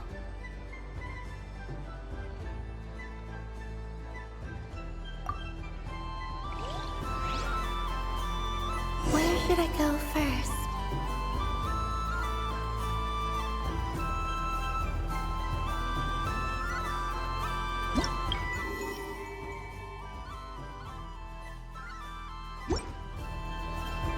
This must be the mage's stall. It feels like I've entered a fairy tale. Ah, how lovely. A soft and furry creature that bounces and jumps. Welcome home, Moon Goddess. This one talks too. Allow me to introduce myself. I am a Dodoco from a distant archipelago, the most mischievous of all my Dodo brothers and Dodo sisters. When the going got tough, I powered through, and when I met obstacles, I boomed them away. That sounds like a lot of fun. Doesn't it just? Oh, but then the trouble started. Recently, I found a lovely beach, the same beautiful jelly color as my hometown, and so I dove in to have a look. Only to find it overgrown with seagrass and nasty little spiky fish everywhere, looking to turn me into a Dodoco kebab. I made it back to shore by the skin of my teeth, but my tail was sorely hurt. Couldn't you just boom them away? Oh, I wanted to, believe me. But I've heard that you, Moon Goddess, can understand animal speech. The last thing I wanted was to cause a gigantic fuss and get taken to court by a school of spiky fish. I'd be driven out of these waters for good, and my winter holiday would be ruined. And so, dear Moon Goddess, I was wondering if you might lend me your allegiance. Are you roping me into a crime? Oh, let's call it a once-in-a-lifetime carefree adventure. Does that sound better?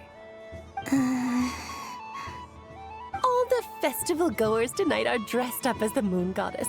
But there's nothing to say that the Moon Goddess can't disguise herself as a Dotoko, is there? Besides, this is your home. You should be free to be whoever you wish. I'm afraid I'm not well acquainted with Dotokos, Madam Mage. Oh, that's quite all right. We Dotokos are innocent, happy creatures with a free-spirited nature. Many, like myself, are mischievous troublemakers. Others are lazy souls who like nothing better than to lie down on a nice rock and take a nap. In our eyes, every creature who yearns for happiness and freedom is a Dotoko. But perhaps in yours, we Dotoko are a fluffier and more mischievous breed of Kuhenki? Yes, that is a much easier image to follow. Oh, wonderful! Then let's play! Grab onto my tail and follow me into the sea! Time to settle some scores with the bad guys!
Ooh, a remarkable talent!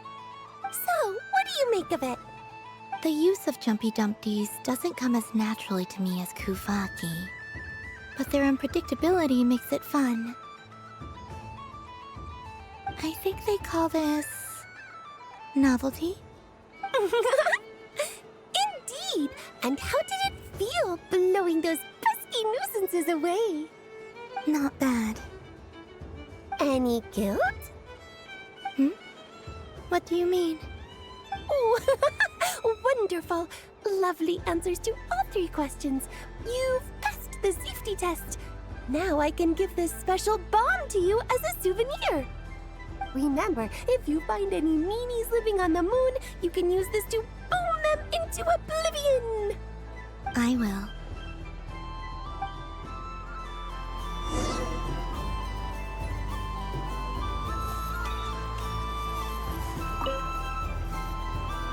Welcome home, Moon Goddess. Oh, you're the genuine article. Alice was right. This moon prayer night was worth watching after all. Another one that talks. Greetings. Pleased to make your acquaintance. I am the Hexenzirkel member they call B. Barbeloth Trismegistus. Columbina Hyposelenia. Pleased to meet you too. Hyposelenia. A fine name indeed. Now then, Miss Columbina, do you wish to hear a mage's divination? Divination? The Frost Moon Scions used to ask me what would happen in the future. Is this like that? From the perspective of the one seeking answers, perhaps. As you look to your journey ahead, if you seek to understand the unknown, resolve your doubts, and soothe the confusion in your heart, divination could be for you. The unknowns on my journey. Of course, if one wishes to peer into fate, then hydromancy is the more precise option. But that is a complex affair, and to relegate that majestic art to the status of a festive amusement would seem somewhat uncouth. Besides, it is sometimes better to not know fate with great certainty. Hence, I shall use the suitably festive Luna Arcana to tell your fortune instead. It is more popular with the youth in any case. Lunar Arcana. Indeed. Unlike hydromancy, this will only display possibilities and trends. People like to think of themselves as creatures of agency and free will. Peering too far and too clearly into the future is detrimental to both body and soul. I'd like to give it a try. Of course you may. Come then, take a seat, Miss Columbina. Before we begin, are there any specific questions you would like to ask? Let's stick to general possibilities and trends, like you suggested. Ah, very well. Then I shall use the basic Lunar Arcana deck. Now, try to relax. Cast your mind upon the things you have experienced and the things you are soon to experience. I will shuffle the deck. Would you like to cut the cards yourself? You do it. No problem.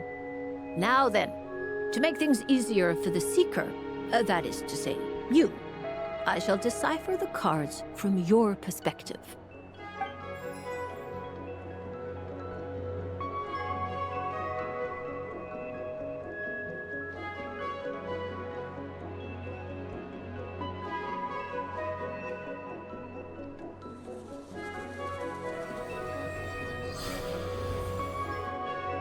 Please, draw the first Lunar Arcana. This represents destiny and is the foundation for the divination as a whole.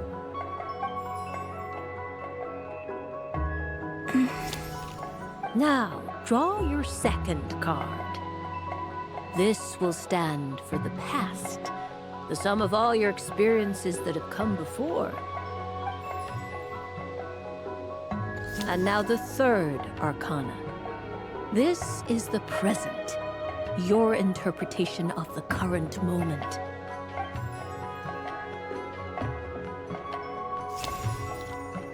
Finally, the last card. This shall speak of the future, which... Oh. Kuvaki Pulse? Fascinating. I've never encountered this before in my role as a diviner. Something has exerted an influence upon this card, causing it to leave its designated position. What do you make of this, Miss Columbina? Perhaps this is the guiding hand of fate in action. Of course, if you wish, you can choose to deny the validity of this card and draw the future for yourself. No, it's fine. Let's go with this one. A bold decision. I must say I'm looking forward to the results. Well then, let us flip the Lunar Arcana in sequence and see what emerges. Sure.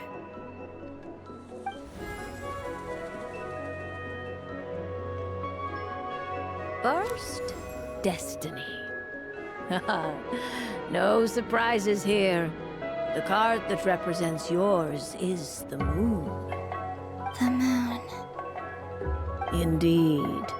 The moon can represent the truth at some times, but deception at others. False peace, destructive calamity, and the world-changing power that lies within. When the moon is placed on the destiny tile, it indicates that your destiny is not what it may appear on the surface. Instead, it may yet have a hidden side. It symbolizes a journey through the fog, fraught with uncertainty and deception, where one must face inner challenges head-on. I don't understand. Patience, my dear. This is but the first card, which serves as a basis for the interpretations that follow. Our divination will only grow clearer from here on out. Now then, flip the second card, the one that speaks for the past.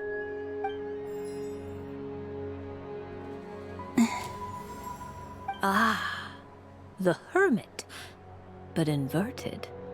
Inverted? Yes. The Hermit symbolizes solitude, introspection, and the pursuit of truth. When inverted, it represents isolation, truth out of reach, and a path that leads one astray. Combined with the moon as one's destiny, the Hermit inverted represents a choice you made to stand alone in the past. It was a choice made not out of fear or arrogance, but for reasons that others could not perceive. You fumbled through the darkness without a guide, but you did not find your way. Rather, you went astray. More than once, it would seem. Is this about how I became Kutar despite not wishing to become a god?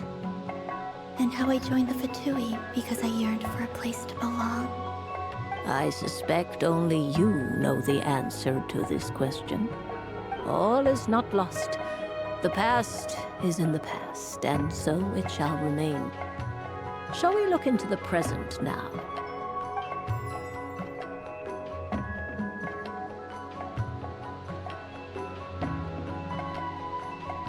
Oh my. The Lovers. One of the most interesting Luna Arcana. What does this one mean? This means that you have had an unprecedented emotional experience. The joy of finding your soul becoming intertwined with that of another. A precious and wonderful thing indeed. It's true. I've made a lot of friends recently, and they are very good to me. I like them a lot. That sounds lovely. I am most delighted for you. The Lovers can also represent important decisions, perhaps related to a parting of ways. Now, if I were to guess... Yes. My return to the moon. I understand. Parting with friends is never easy, Columbina. But rest assured, this is not the end of your journey. There is always another story waiting to be told. The future always lies ahead. The future. Well now, it's finally time to flip this most mysterious of cards. Why did it appear? And what does it wish to tell you? I'm ready. Very well. Flip this card and see what lies on the other side. Oh. Miss Barbeloth? What is it? This card is death.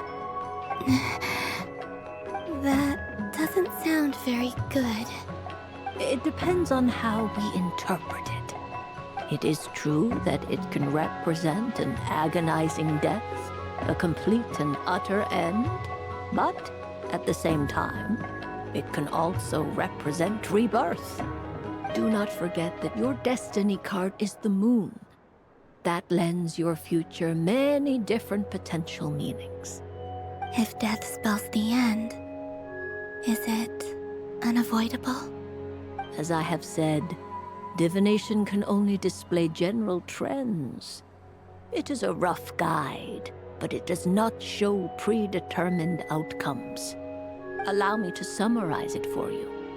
In the past, you may have lost your way, but now you have gained new connections and new strength. You now face an important decision, one that may bring about a great change in what is yet to be. This change might, in turn, be the end of all things, or their beginning.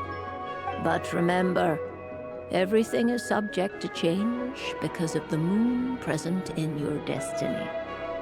You must see the truth clearly and face your innermost thoughts. The truth. My innermost thoughts. Thank you, Miss Barbeloth. Don't mention it. Some people dislike divinations, for fear of glimpsing an ending to their story that they wish was not so. But I can see that you're different. The result of this divination will not sway your decision. This is a rare quality, and one that diviners always hope to see in the seeker. We are here merely to guide, not to exert undue influence. I understand. Go then and illuminate your future, Miss Columbina.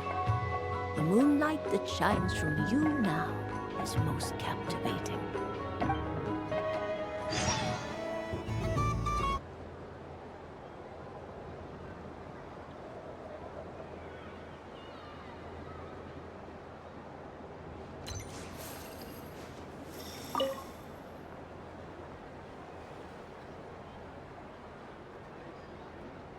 I wouldn't say it's unfair, exactly.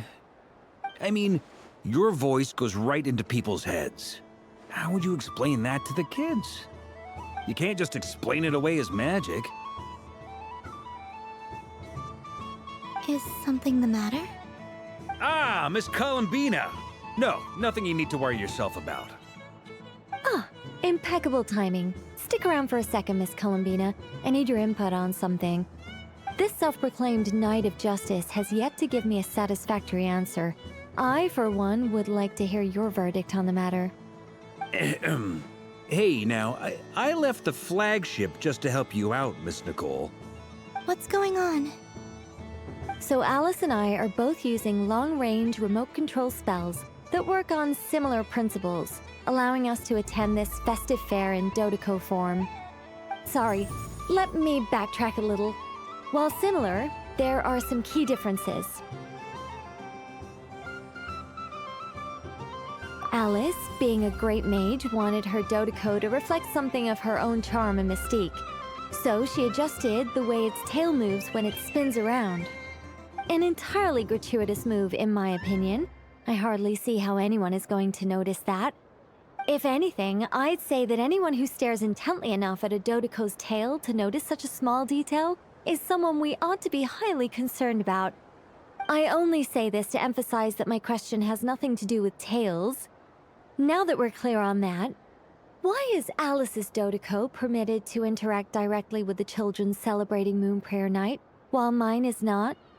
Your voice speaks directly into people's minds. See? Exactly what I said.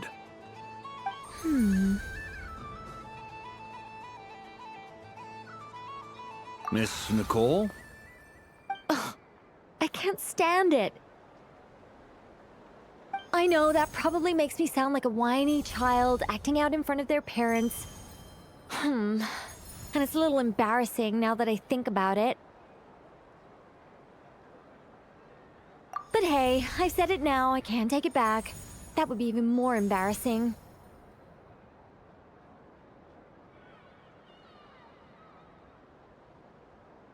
Also, don't go reading too much into that analogy. It was off the top of my head. I'm actually an awful lot older than either of you. Miss Nicole, are you saying that you'd like someone to play the game you've prepared? I'm not so invested in that. It's just something cobbled together using items I borrowed from Alice. She probably didn't even make them herself. The point is, I want to know everyone's thoughts after they receive their prizes. But as you've said, I can't just ask.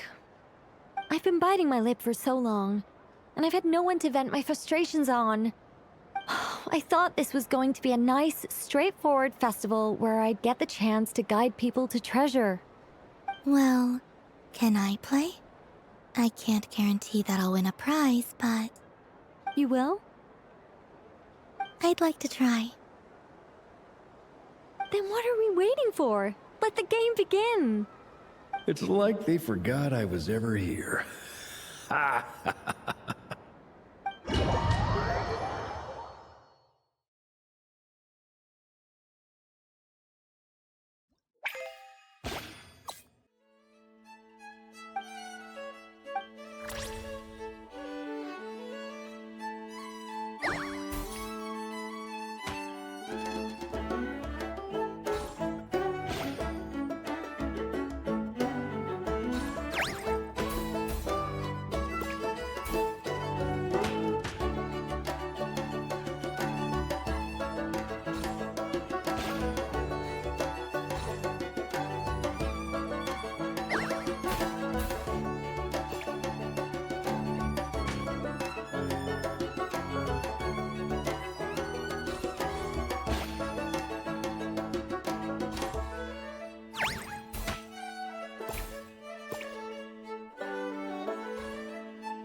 Congratulations, Miss Columbina! With your great wisdom, you have overcome every obstacle in your path and conquered the great challenge posed to you by fate. Fate? Well, something to that effect.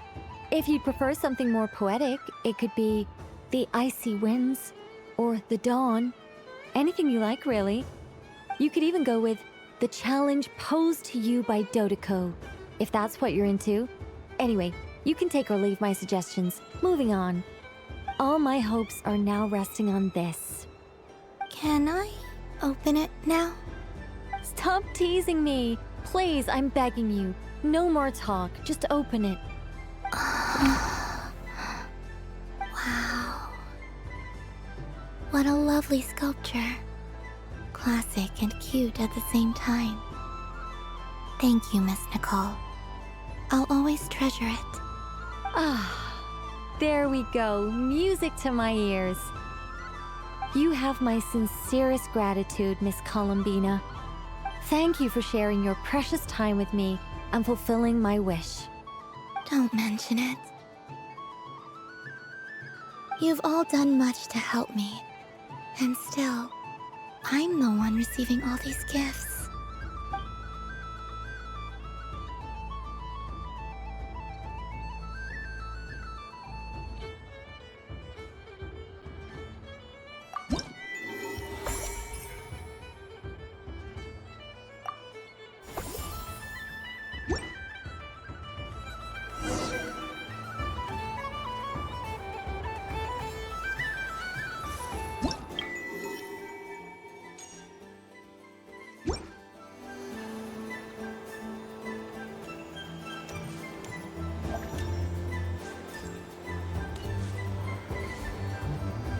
So this is the Frost Moon Scions area.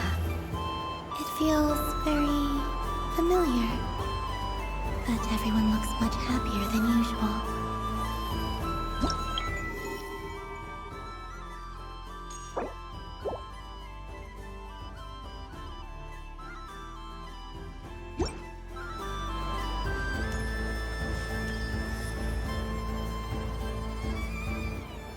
Wow, the Frost Moon Scion stall looks kind of plain, but it's pretty cool once you get into it. I don't go to Hisi Island much, but it's got that, like, old world cultural feel. And if culture means we get more festivals, I'm all for it! Hello, Yehuda. Columbine... hello, Moon Goddess. That was too close. I almost gave the game away in front of the staff. Oh, wait. What's the deal with her shoes? They don't make a sound when she walks. I could do with a pair of those. Do you like balloons too? Balloons? Oh, you mean those? What's so fun about balloons? I'm not a kid anymore. They're probably more up Aino's alley. Yes. The animals seem very curious about these strange flying objects. I was drawn here by their voices. I recently learned a fun new game you can play with balloons, so I decided to come and give it a try. A new game?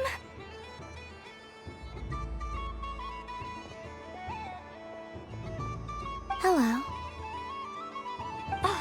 Welcome home, Moon Goddess. Here to buy some balloons? Yes. Could you give me a few that haven't been inflated yet?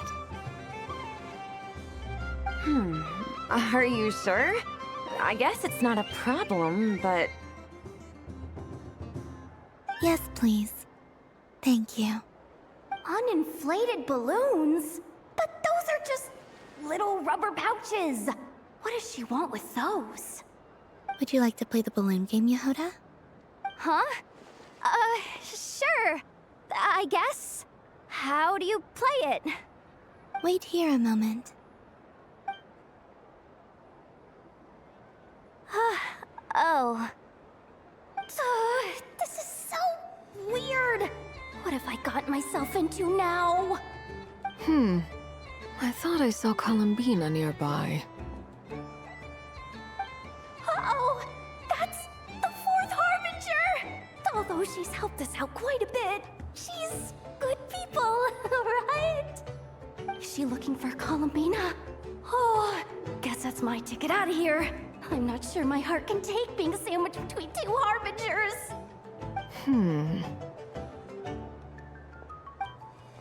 Which stall is she checking out?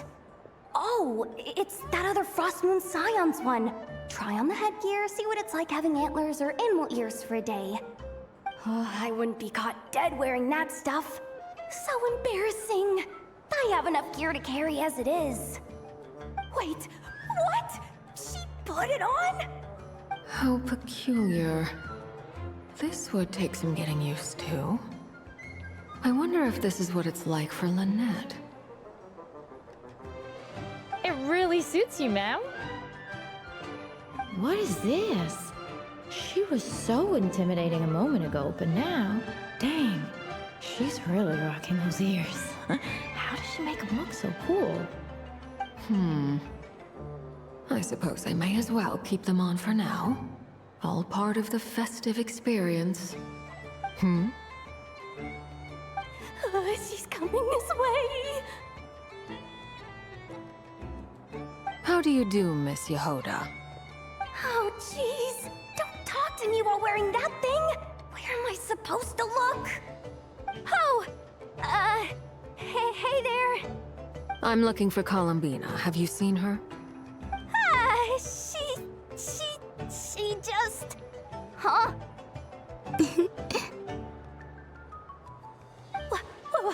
Wait, is that what she meant by balloon game?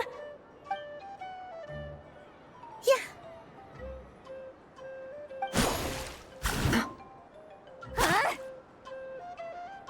No fair! How come I get caught in the crossfire? An ambush from the rear? Is this a declaration of war, Columbina? Would you like to play too, Arlecchino? Seriously? Are they gonna start some beef right here, right now? Gladly. That said, I believe there is another who would like to join. Boss Nev! Thank goodness! You've gotta get me out of here! Things are kicking off big time! Hello there. I'd like 10... no, make that 20 balloons, please. Uninflated. What? Miss Moon Goddess, I hope you're prepared to pay the price for assaulting my employee. Welcome to the game, Nefer. Just to be clear, let's keep this a fair fight, okay? No strange powers, please and thank you. Naturally. Don't just stand there, Yehoda. Aren't you going to team up with me? Huh? Do I have to? Of course. Don't forget, the Curatorium has a reputation to uphold. I knew something like this was gonna happen.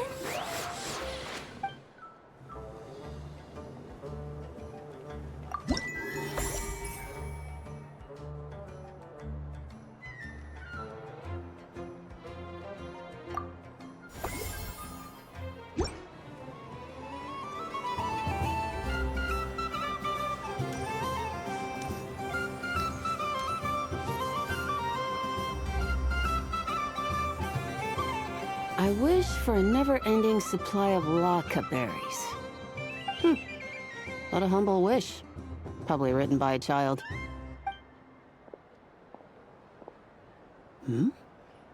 Is that Lauma the Moon Chanter?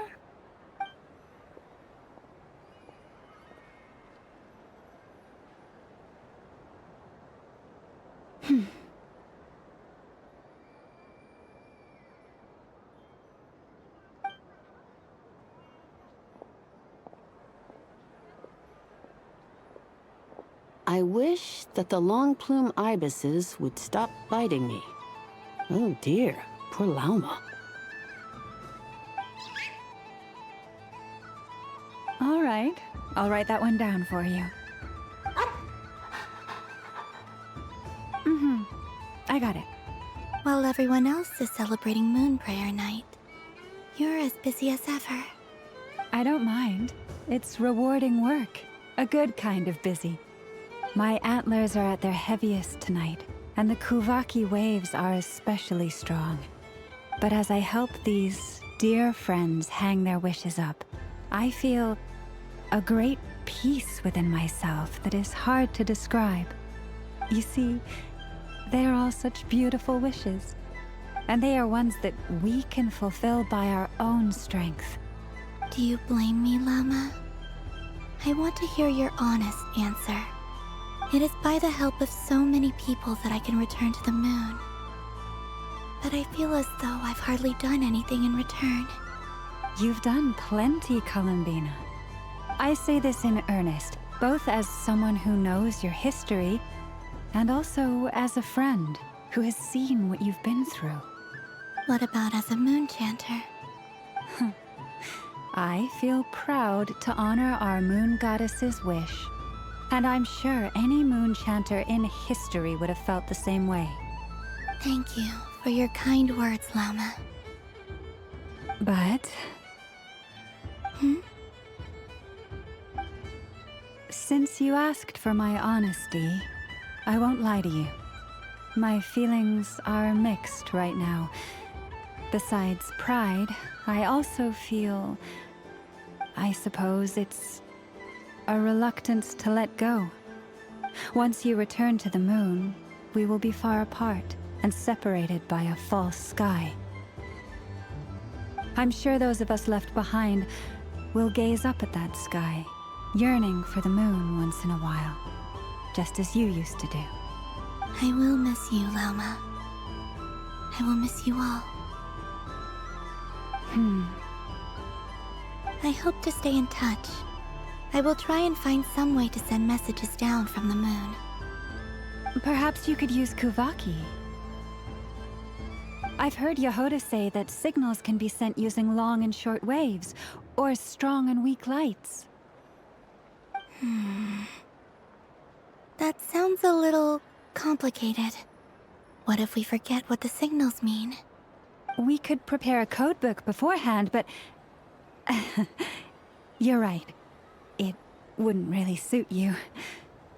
Still, whatever happens, I believe that you will find your own unique way of communicating with us.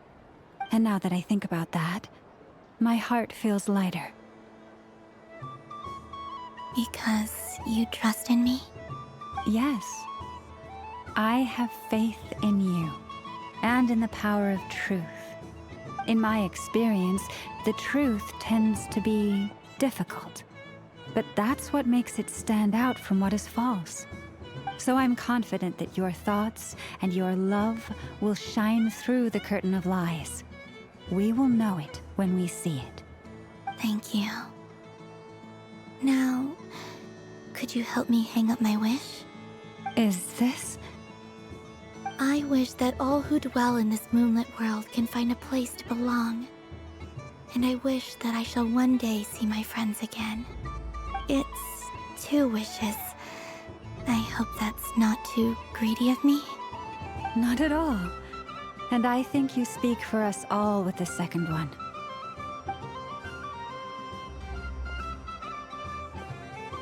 I shall continue to pray until the day that all of these wishes come true.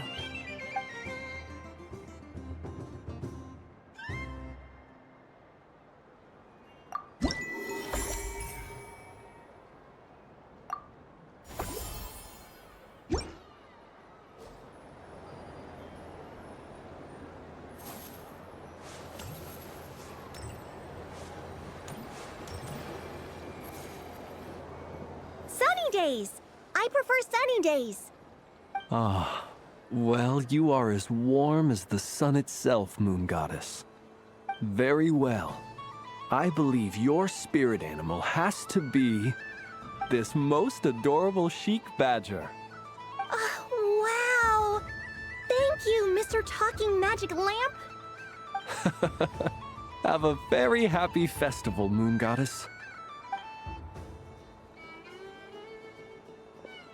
Lance? That's you, isn't it? Shh. It's our little secret, my dear traveler in Paimon. Okay, sure, but why are you here selling sugar sculptures? Everyone celebrates in their own way.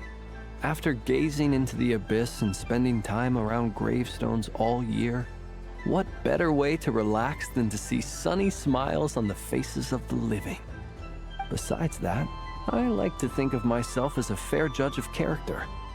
I dare say matching personalities to confection suits me rather well.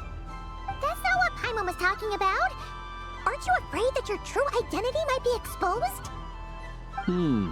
Should I be? There is all manner of magic in the air this moon prayer night, thanks to the work of the great mages. I see Miss Columbina is hiding in plain sight. Why should I not do the same? Why miss this rare opportunity to enjoy a special evening in my true form? Fair enough. You got a point there. People who don't know you will probably think you're just a talking lantern. Well, now that we see eye to eye, what brings you here? Not a search for your spirit animal, I presume? Ah, well, actually... Here, see for yourself. Oh, this is... How wonderful. A beautiful idea. Yeah, we just met Barca, and he said that having everyone draw their own section was kind of boring. So, he did your bit for you. Ah, Varka. Ever the maverick. I see his artistic skills are truly one of a kind. In that case, I shall paint something on Mr. Albedo's behalf in a short while. What? Why not now? Ahem. Welcome home, Moon Goddess. Phew, that was close. Hello, Flins. She recognized you right away! What keen eyes you have, Miss Columbina. Especially considering they are shut. I did not see you. Rather, I sensed you. I can sense the fluctuations in Kuvaki all around me. One would expect no less of the Moon Goddess. Might I interest you in some candy? Yes, please. Excellent. I shall make some for you right away.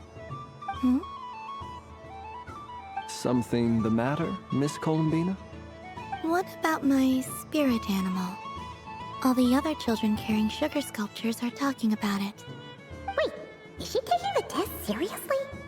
Ah, my apologies. How could I neglect that? You are quite right, Miss Columbina. Every one of us has a magical creature living in their heart. Would you permit me to help you find yours? Yes, please. Do you prefer the day or the night? Night. Which of the 4 seasons is your favorite? Winter. Think of a perfect day. What is the weather like? Sunny, rainy, or perhaps cloudy? Rainy in the morning, sunny at night. What kind of answer is that? Forests, lakes, and open seas. Which do you prefer of these? I like them all. Imagine you opened your very own shop. What would you sell there? Moonlight, I think. Wow! Paimon would totally shop there.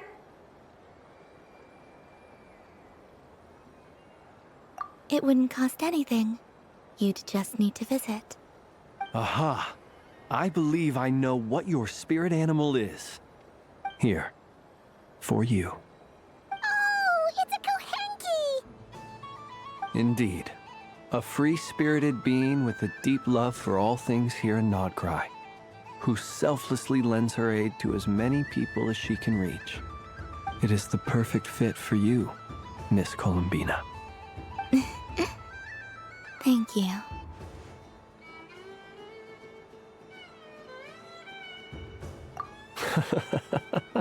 It would be my honor. But you shall have to forgive me. We have known each other for quite some time. I doubt there is any answer I could give that would come as a surprise to you. So instead, would you accept this sugar sculpture as a token of our friendship? It's a lantern. Hey, why don't you two go enjoy your candy over there? Paimon wants to try out this spirit animal thing too. Right, Flint's? Come on, play ball. I get this drawing done. But I want to hear Paimon's answers. But it'll probably take ages. Paimon's a complex soul. And we don't want your candy to melt while you wait, huh? Oh.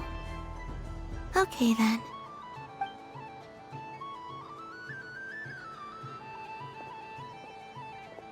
Phew. Nice excuse, Lady Paimon. That was some quick thinking. Yeah, no thanks to you. Although, help next time.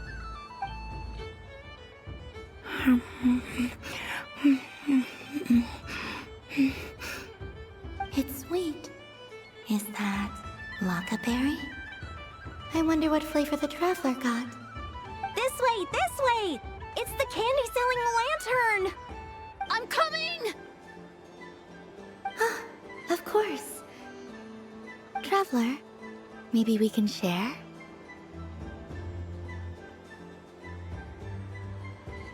Yes. I found out recently that people share their food sometimes, so I'd like to try it. Or is that a no? Thank you.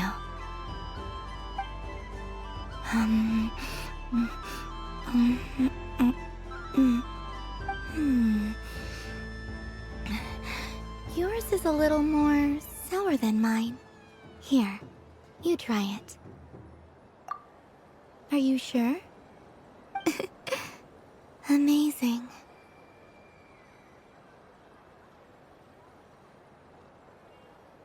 My sugar sculpture has shrunk, yet my heart is filled with feelings of sweetness. I will remember this feeling. Sure.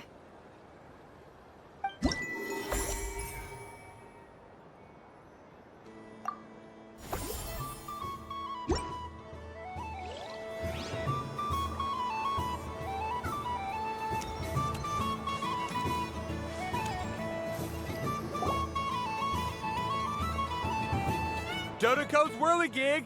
Come check out Dodoko's Whirligig! Ah, welcome home, Moon Goddess. Might I ask what this is? Ah, it's a very special amusement sponsored by the great mage herself. Ride on a soft and furry Dodoko and embark on an unforgettable adventure. I say that, but I'm just following a script here. Who is this mage, anyway? And what the heck is a Dodoko? I'd like to ride. No problem. But, are you by yourself? Is that not okay? Oh, no, it's fine. It's just that each Dodoko can accommodate 2 passengers. Would you like to bring a friend along? My friends... That should do it. Now, we just need to get everyone else to draw something on it too. But we gotta keep it a secret from Columbina. Traveler?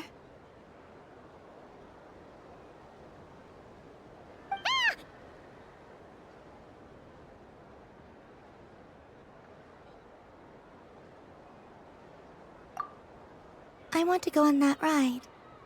Will you join me?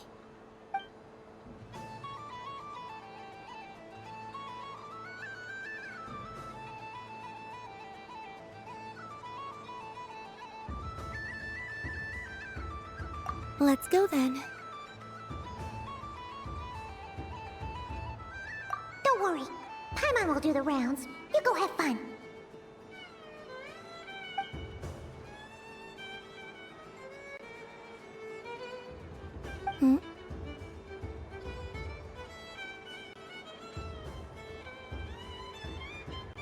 All right. I think we have to wait in line over there. Please take your seats. For safety reasons, you mustn't try to leave the ride before it comes to a complete stop. All right, you're all set. I wish you both a wonderful journey.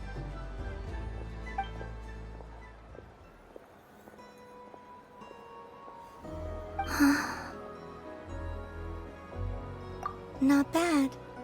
It reminds me of riding a moon lane. Sometimes, the Kuhenki circle around me like this, playing their beautiful melodies.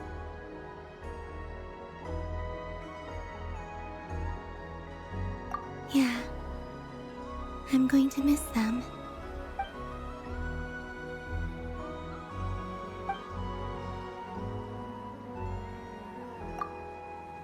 It does.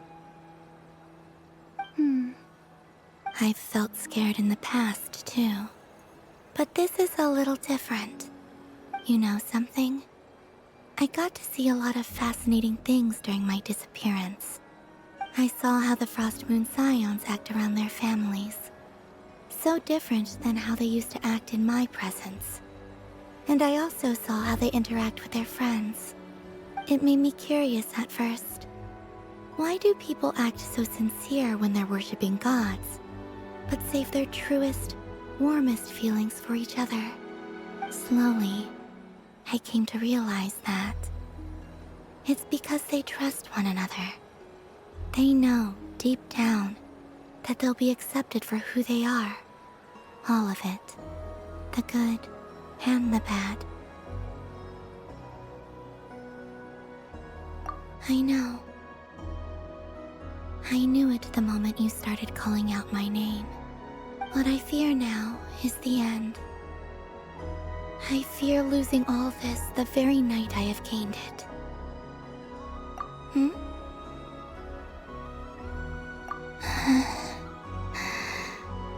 Thank you for this conversation. Thank you for listening to me. Don't worry.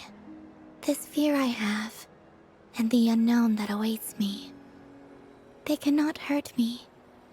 Not when I possess a treasure far greater. I just want you to remember this version of me. The real me. On this final night together. Dear passengers, Dodoko's awesome adventure has come to a close. Please leave in an orderly fashion, and we look forward to seeing you again in the future. Don't want the journey to end, huh? Don't worry, you two. There's always another adventure waiting just around the corner.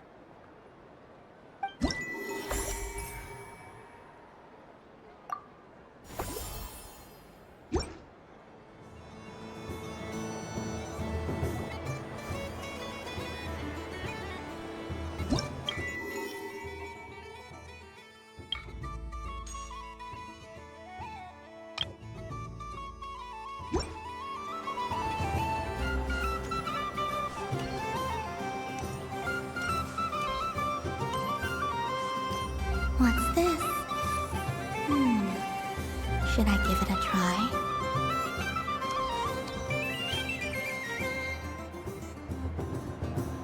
But I was aiming right at it! Aw, what a pity. I saw it with my own eyes. You were so close. So very close.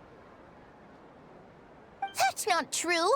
It dodged out of the way right as I was about to snag it! I'm sorry? You heard me! This paper frog can move! I swear! Dear, oh dear, what are you saying? How could a paper frog move? Unless you believe there really is magic in this world. But even if I, the mere humble merchant that I am, knew such magic, surely I would not use it on a paper frog. I'd sooner give Mora legs, so I could walk right into my purse. My dear, dear customer, why not have one more try? This time I'll give you 12% off, a very generous discount for one of my most regular customers. Just think about how much experience you have under your belt now. You're sure to win the next one. Darn, I used up all my coins. I'll be right back. Just gonna fetch some more from my house. Take your time, but don't take too long. This event is Moon Prayer Night only. Miss it, and you'll have to wait a whole year before I'm back. Next customer, please. Welcome.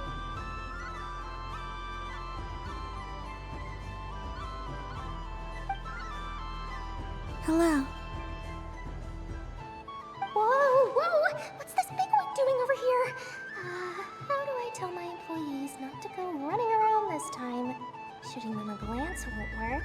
I haven't known them long enough. Dory? Why, hello there, Miss Columbina.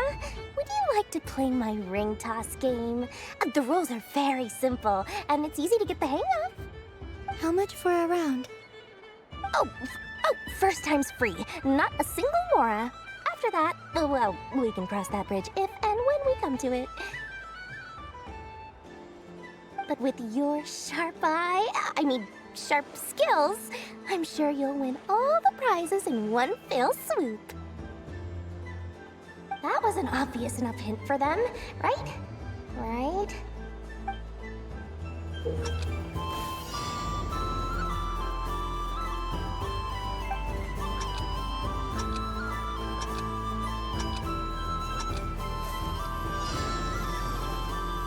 Here comes the ring! Oh, peanuts.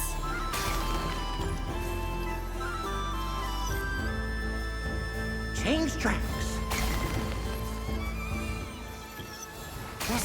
Roselle, should we move or not? Just a tiny bit. All right, then I'll... Oh, sugar plums, not the clock hands. How do I move the legs again?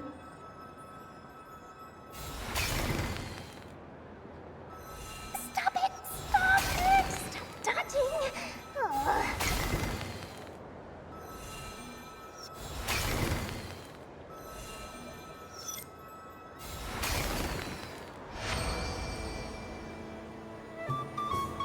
Let's see now.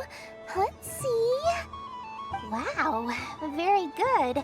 That's the highest score we've had all night. And here's your prize. Now, how about another round? As for the cost... Happy Moon Prayer Night, Miss Columbina. Happy Moon Prayer Night, Durin and Hat Guy. Are you here to play the game? Yes.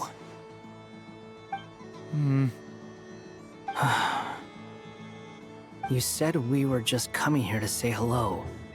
I did, but then I recognized a few more people as I got closer. Do my eyes deceive me? Is that...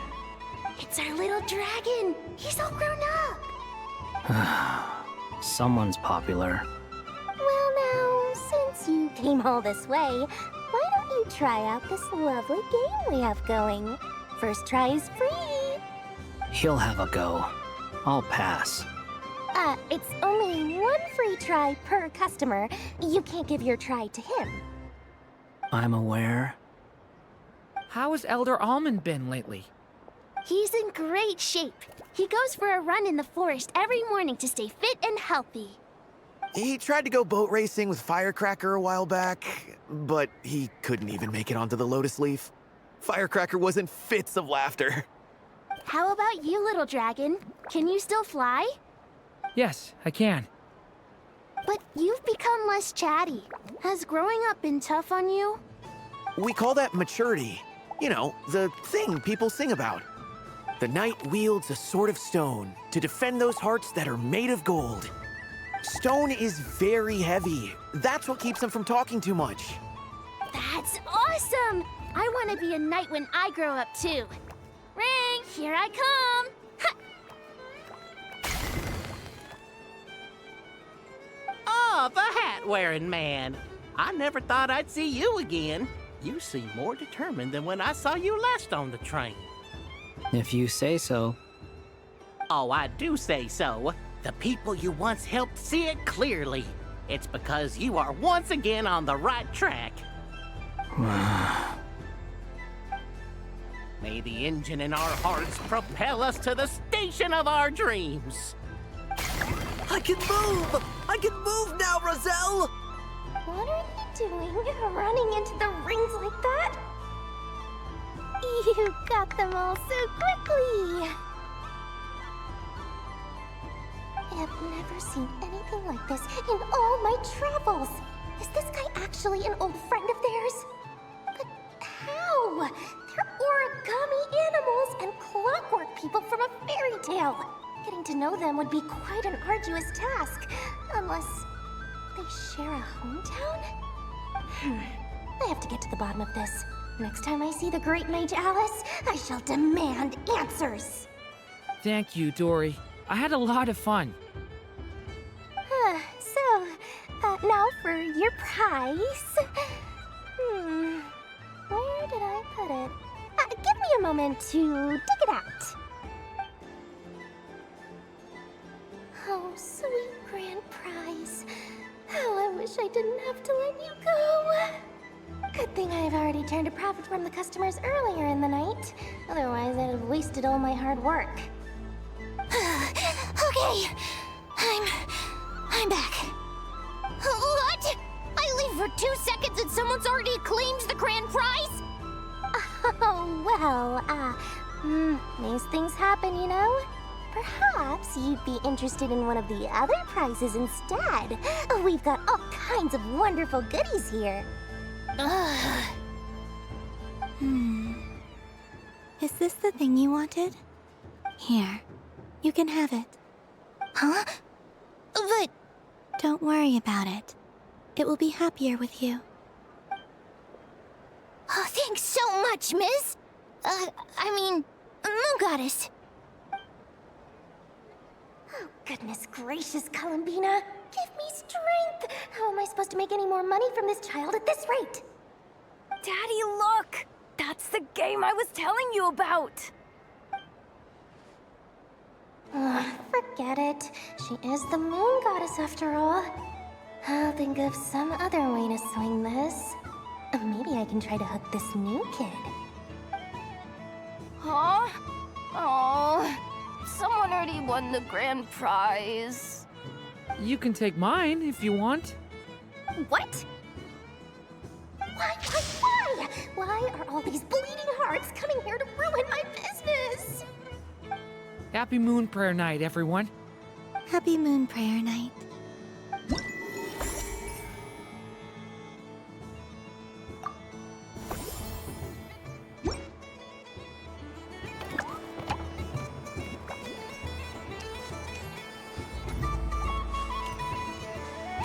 There are so many attractions here. Since I rarely get out, I might as well make the most of it. Moon Prayer Candy! Beautiful, tasty Moon Prayer Candy! Buy a whole box, share it with your friends and family! Candy? To share? I wonder what flavors everyone would like. Welcome home, Moon Goddess. Fancy a box of Moon Prayer Candy? Sure. I knew you would. Now, what flavor would you like? I'm not sure. What flavors do you have? Is this for yourself or as a gift? A gift for my friends. Ah, I see. In that case, I'd recommend apple, lockaberry, or midsummerberry. Those are the most popular. Do you have nocturnal blossom flavor? Huh. I've seen couples give those as gifts before, but I did not know they were edible. No? Okay then. Moonfall silver? You did say this was for friends, right?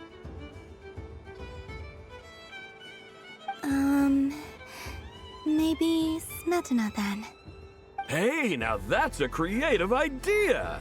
I've never tried it before, but if you're happy to wait, I can see about whipping up a batch on the spot. While we're at it, you got any other ideas?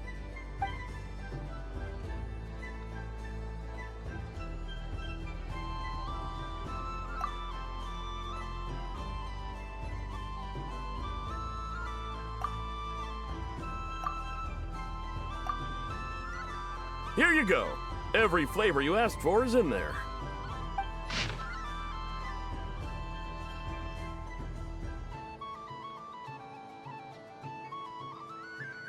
Thank you.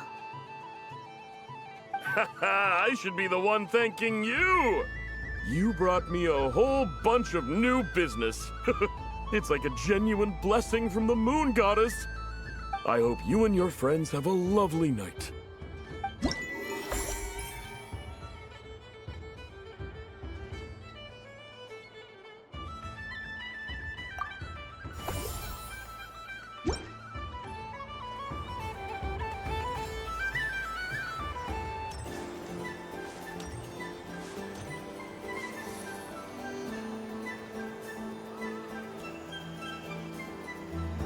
What is going on over here? It looks like fun. Hold it right there! You can't run away from me, Moon Goddess. Are you talking to me? Of course. Do you see anyone else here dressed up as the Moon Goddess besides me and you? Hey, come on! Call me by my title. Happy Moon Prayer Night, Moon Goddess.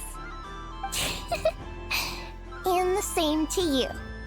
Anyway, there's no time to waste. Get ready for the duel of a lifetime. Duel? Meet my partner, Stacko. Come on out, Stacko.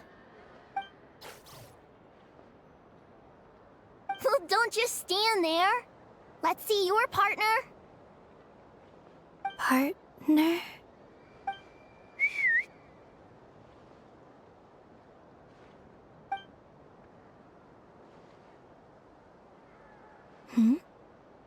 So I need to select a partner and command them in battle. Partner. I need a partner.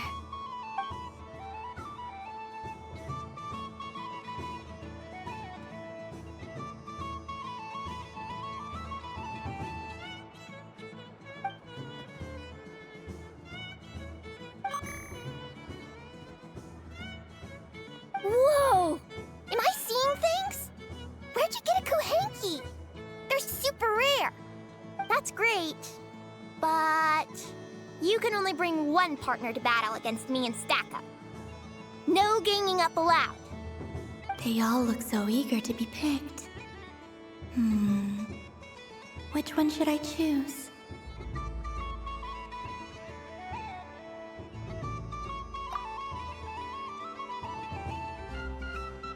This one usually lives in Nasha Town.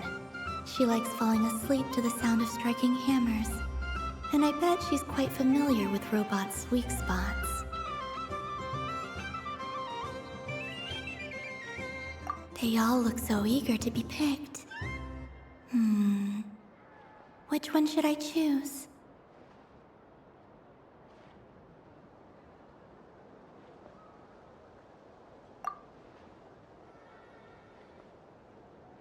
This one usually lives in Nasha Town. She likes falling asleep to the sound of striking hammers. And I bet she's quite familiar with robots' weak spots.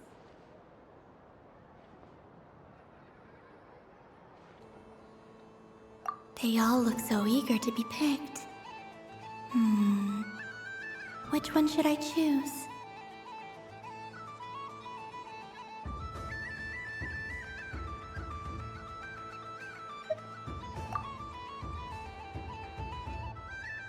This deer came to celebrate the festival with the Frost Moon Scions. It wants to help me with its antlers. They are its pride and joy.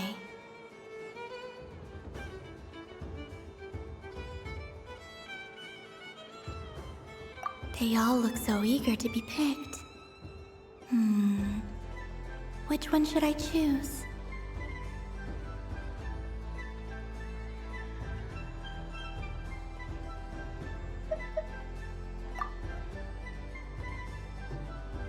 I'm not sure what this bot is trying to say, but it seems very happy. That bow. Does it want to dress up as the Moon Goddess too?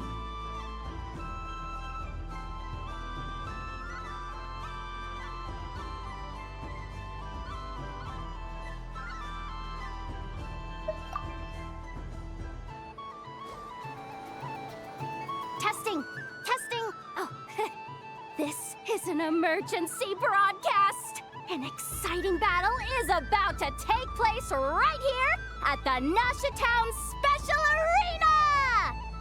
In this corner, we have the Moon Goddess and her robot partner. And in the other, we have the Moon Goddess and her other robot partner. Ugh, this announcer stuff is harder than I thought. Why does everything I say sound so dumb? If I could cringe any harder, I'd fold in on myself. Only one Moon Goddess can be victorious in this ultimate battle of destiny! But who will it be? There's only one way to find out! Now, without further ado, let the Battle of the Moons begin! I don't care who we're up against. Stacko and I ain't gonna lose!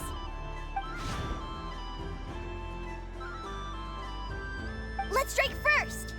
Stacko, formation shift! Ho-ho-ho! The robot has kicked things off with a change of formation. But how will this affect the battle? Nobody knows!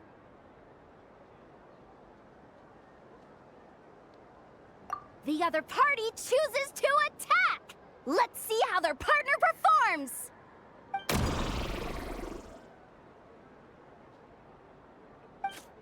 Stacko! The attack lands! And if those sizzling sounds are anything to go by, it was very effective! Okay then. Stacko, maintain formation and enter your empowered state.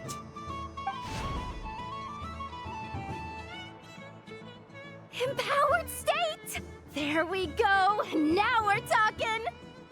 Absorbing the immense Kuvaki present on Moon Prayer Night, this lean, mean machine has greatly increased its offensive power! Oh, they chose defense! But Stacko's about to attack with full force! Is it too little too late? The battle is heating up fast! I'm about to start sweating machine oil over here! Go for it, Stacko! Set Kuvaki to max mode! Can their opponents withstand this blow? And what will this Moon Goddess do? Don't be afraid. Fight however you wish. And it's the empowered state! Both robots empowered now! The attack comes in, but oh, attack's repelled! Opposites attract, but likes repel. And now you've seen it in action! What a powerful repulsion! The robot crashes into the wall! Can it keep going? Stacko! Oh, Stacko is down for the count! Our winner is the Moon Goddess! The slightly taller one, I mean. You did your best, Stacko. I'll take you to Ainos for a checkup right away, don't you worry.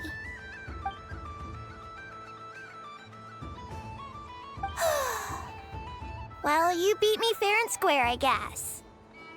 Honestly, I underestimated you. Won't make that mistake again. I think my partner deserves most of the credit. Just you wait. When I'm a little bit older, I'm gonna come back a whole lot stronger. Be ready for a rematch.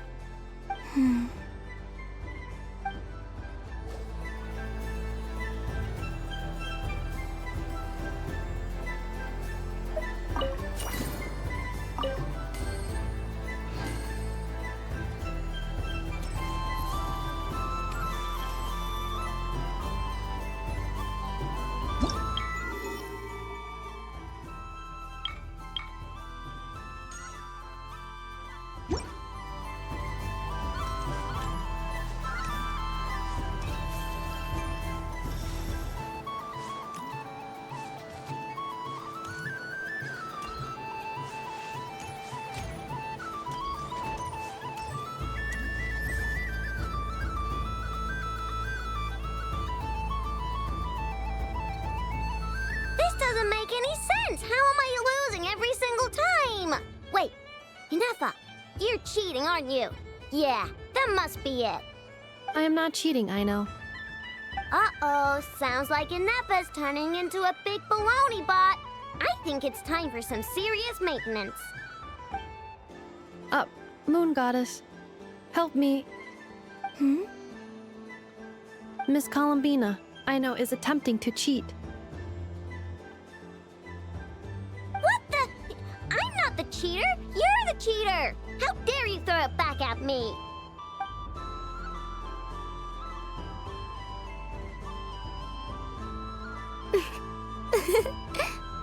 All right, fine. Let's all laugh at Aino. Just you wait till I get home, because I'm gonna make a game bot that can win 100% of the time. Let's see you laugh when I come back and beat your butts. You'll all have your heads covered in stickers when I'm through with you. We came to check everything was okay after all that yelling, but,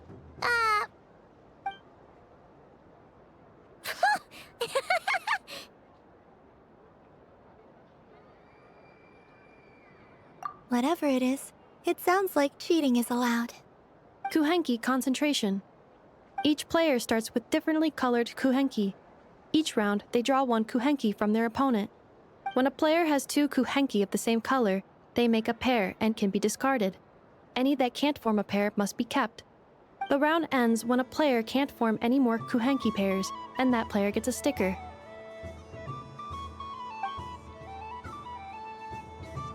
ooh, can 4 people play as well? That is fine, so long as the turn order is fixed beforehand. Alrighty then. In that case, the 2 of us will join as one team. Okay, but if you lose, you're both getting stickered. I don't want to hear any excuses. Sure. And if we win? If you win, only one of you gets to sticker someone else. I have taken to calling this. I know logic. Hey, lay off me, all right? Okay, so we're starting the game from scratch again, which means all my stickers so far don't count. Looks like Luonatar is the Kuhenki of honor for this game. Anyway, let's go clockwise, starting from Inepa.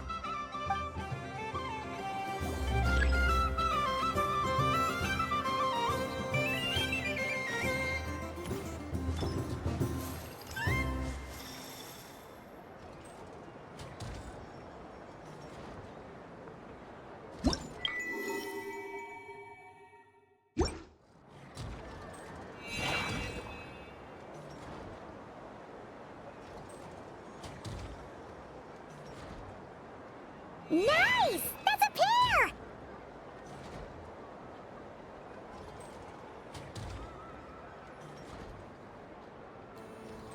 Go, go, fly!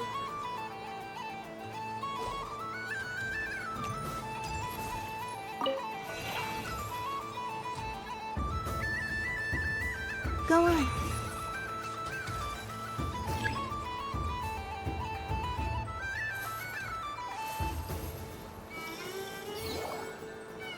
I have a pair.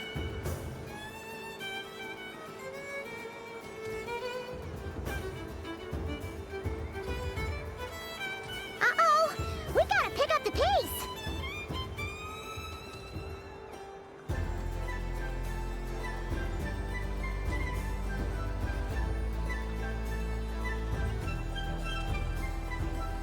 Phew, that was too close. I thought I was gonna lose.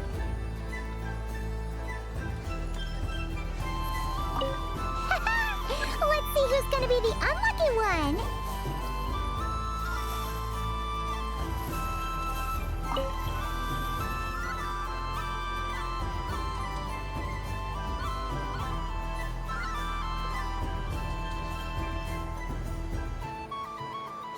Good luck, everyone.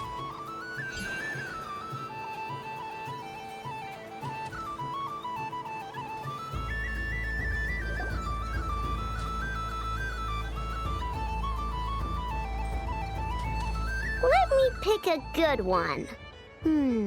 What's it gonna be? You're looking very pleased with yourself there. What happened to being a huge Grumposaurus? I won. Duh.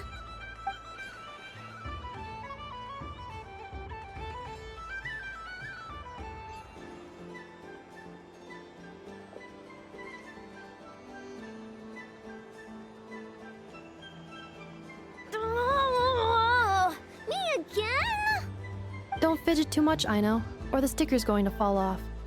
I don't care. If it falls off, it falls off. If a pair of kuhenki get discarded, why not a pair of stickers? Huh? Huh?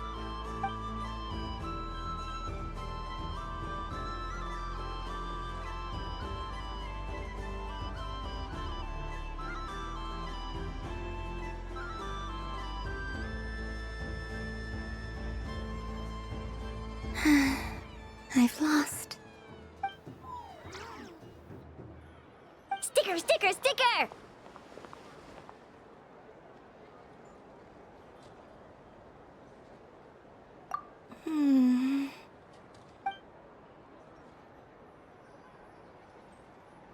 Cute! You think so? Shame. I can't see it for myself.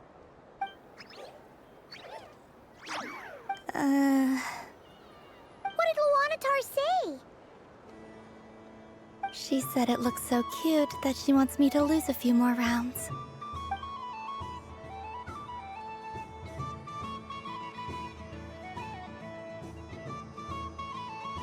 Who put these stickers on Paimon's eyebrows? Ugh, she can barely see! Alright, now, I think we got enough evidence to prove that there's a serious problem here.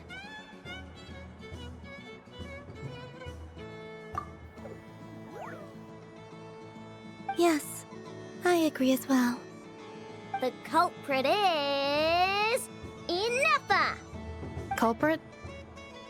What did I do? Quit acting dumb, Inefa! You're not wriggling your way out of this one. I've been watching you. Not only did you remember whose side Luanatar started at, but every time someone drew a kuhenki, you were logging it and calculating every last possibility. Which kuhenki pairs were gone, who had what color kuhenki in their hand, even our facial expressions. You were keeping track of it the entire time. Exactly! What Arno said! Putting aside the fact that running calculations is not against the game rules, do you have any evidence to support your allegations? But that's not against the rules either. So she admits it. She certainly does. Alright, everyone grab a sticker. It's time to get Inefa back. But... Take that!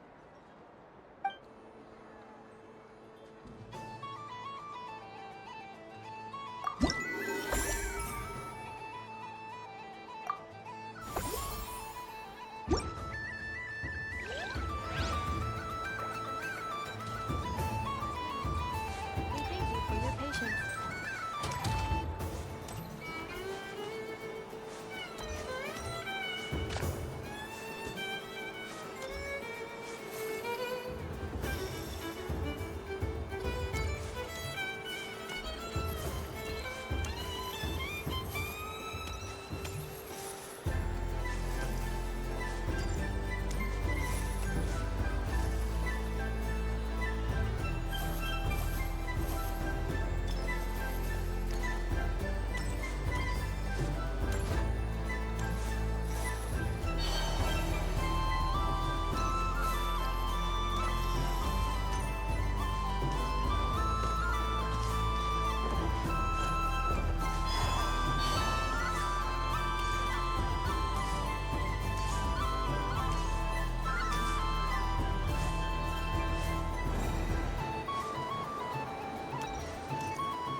Well, well, look who it is.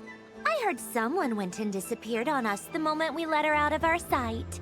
They looked all over for you. Frankly, I didn't think you'd be back for Moon Prayer Night. Were you worried about me, Sandrone? You You would like that, wouldn't you? Do you even hear what you're saying? It seems to me like you disguised yourself with festive headgear, just so that you could come see me on Moonbriar night and make sure I'm okay. You didn't even bring Polonia with you. You? I thought you couldn't see. I cannot. But I sense the confusion of those around us rippling through the Kuvaki currents. Based on what I know about you, let me guess what you're wearing. Is it cat ears? Hey, shut up! I'm only here to protect the Fatui's interest in this territory. Running into you was pure bad luck. Really? But you were the one who asked Arlecchino to help everyone find my name. Columbina! Ugh! Just one more word, and I'll unscrew your vocal cords. It's Columbina hyposelenia now. Tell someone who cares. I've missed you, Sandrone. The whole time I was gone, I was thinking. I hope I get a chance to say some ugly words to you. Is that supposed to be a joke? Anyway, let's go play that game. What? You mean that frostfin whale? Yes. It's some kind of game where you get bitten if you step on the wrong tooth. Seems like fun. Who in their right mind would wanna... Because you're not a scaredy cat. Fine! You wanna play? Let's play. Don't complain when I kick your sorry butt. Lovely. You old geezer! I'm gonna beat the pants off you! Just you watch! I almost forgot. Sandrone? What is it now? You'd better not lose, or I'm going to beat your head in. What? Allow me to demonstrate since I'm feeling so nice. You just step on the teeth, like this.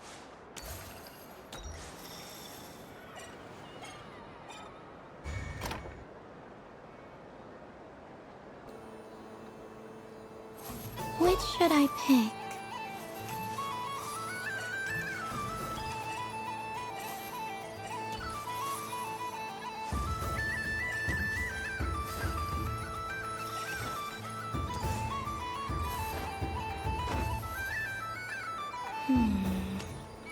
I'm getting a bad feeling from this one.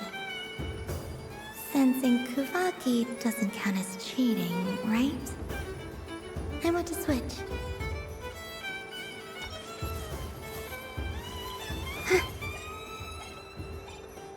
Your turn, Sandrone.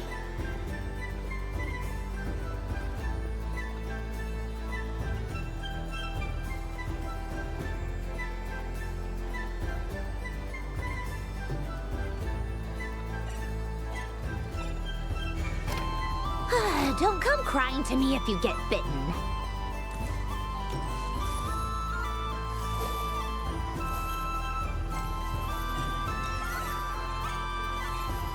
There are less and less teeth remaining.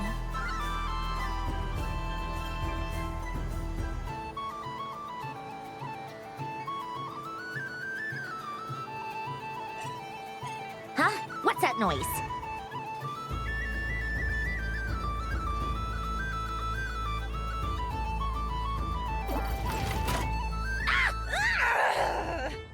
I think you might have picked a bad tooth, Sandrone. Shut it! Do you need any help? It seems like you're stuck.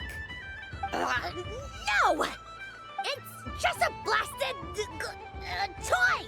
How is its grip this strong? Stop laughing! All right. Well, you lost. So just like I promised. Hey! What are you doing? Are you seriously? Hiya! Why, you... Oh, just you wait! Rematch! Are you all right, Sandrone? That was quite a strong bite. Are your clockwork parts? Quit your fussing! I don't need it! All right. I'll go first this time.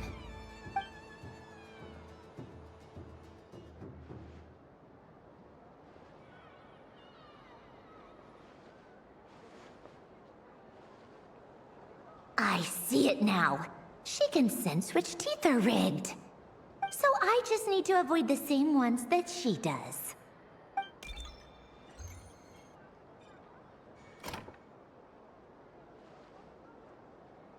This one... Seems fine. She avoided that one then? Now I've got you. All right, my turn.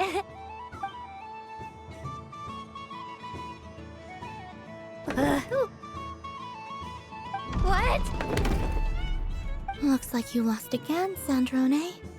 Wait! There's more than one bad tooth! Bonk.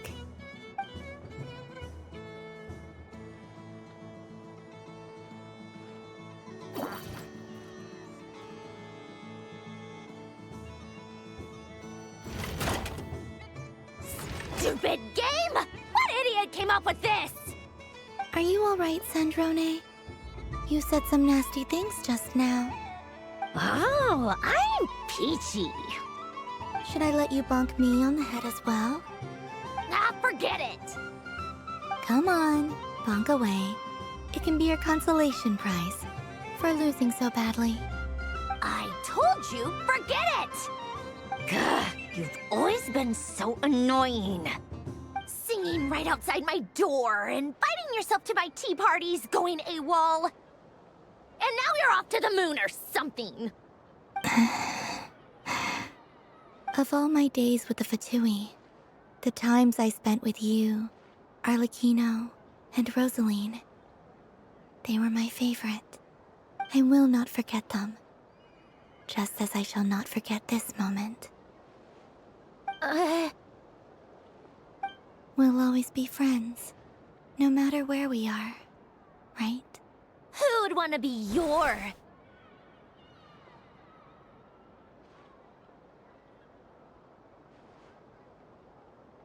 I'll miss you, Sandrone.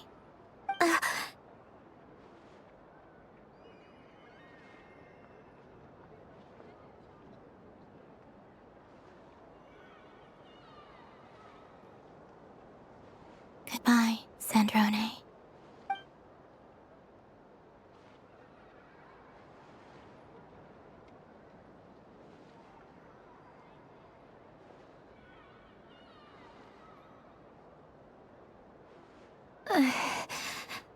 I'll miss you too, Columbina.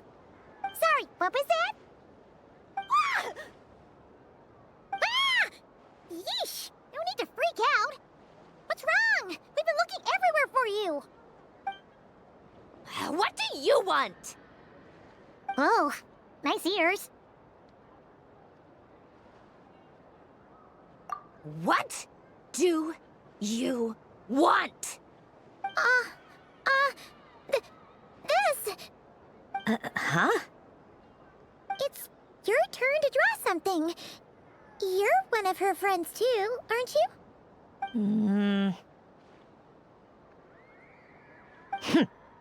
Doesn't know how lucky she is.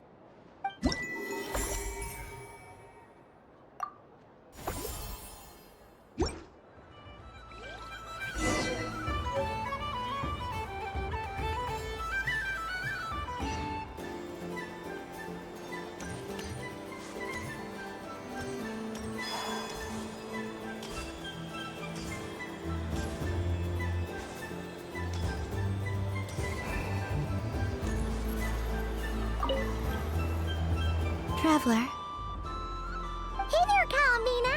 Are you done checking out the festive amusements already? Are you sure you don't want to look around some more? You might not get another opportunity like this for a while. Right now, what I'd like to do is...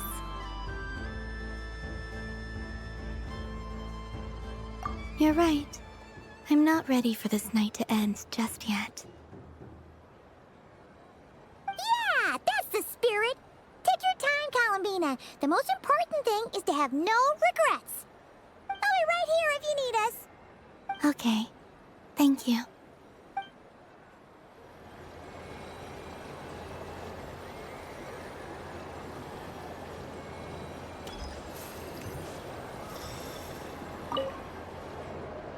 Traveler, Paimon. Columbina! Finished with the festival already? Really? You're sure you don't want to have a little more fun out there? Final answer. Yes, I am sure.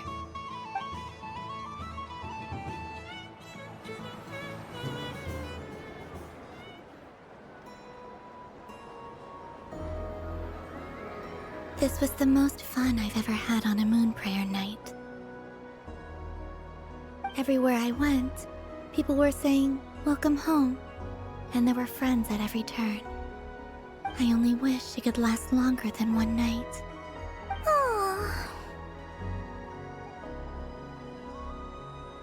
Yes, you're right. The moon prayer blossoms. Ooh, look! Look! Moon prayer night has come.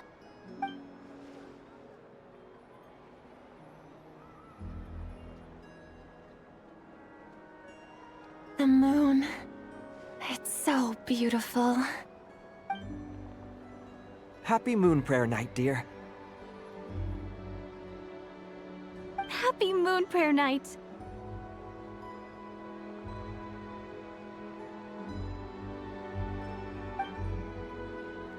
Happy Moon Prayer Night.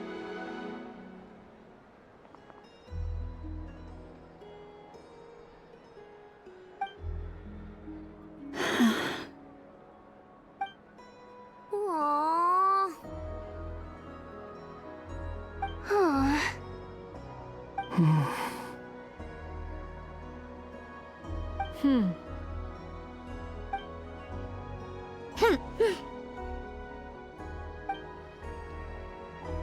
Time flies when you're having fun.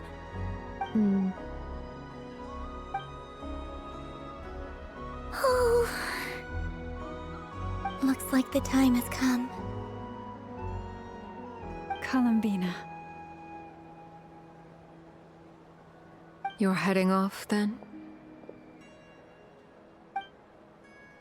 Yes, to the ruins you mentioned, and from there, back home to the moon. Wait!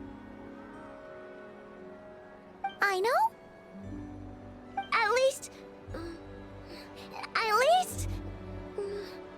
Take one of our craft shop's crumb cookies up to the moon with you. You know, for a snack. Sure. Why not? The Curatorium of Secrets believes in proper farewells.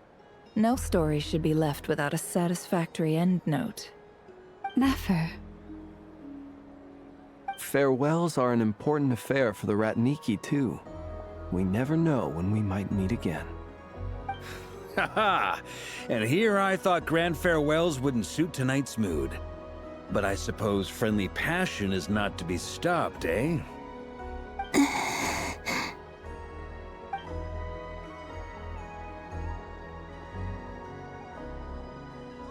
We made a little something for you, Columbina.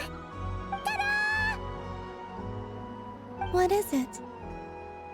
A Moon Prayer Night greeting card with drawings by all of your friends. You did mention that you'd like a portrait done, so I took the liberty of creating one for you. I, meanwhile, did the portrait of Mr. Albedo, and Mr. Varka did the same for me. I mean, I think my work was pretty true to life, don't you think? The picture of Ashru was my doing. The two of you seem to get along rather well. Wait, was I the only one who did a full-body picture? That's so embarrassing. I did pictures of me and Anefa. I did my own portrait and one for Hat Guy. Plus, there's the two mages, Arlecchino and Sandrone. So, if you ever miss us, just flip the card open and we'll all be right there with you.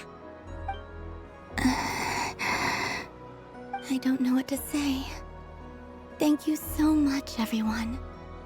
This whole moon prayer night was more than I could have ever asked for. It is the greatest gift I have ever received.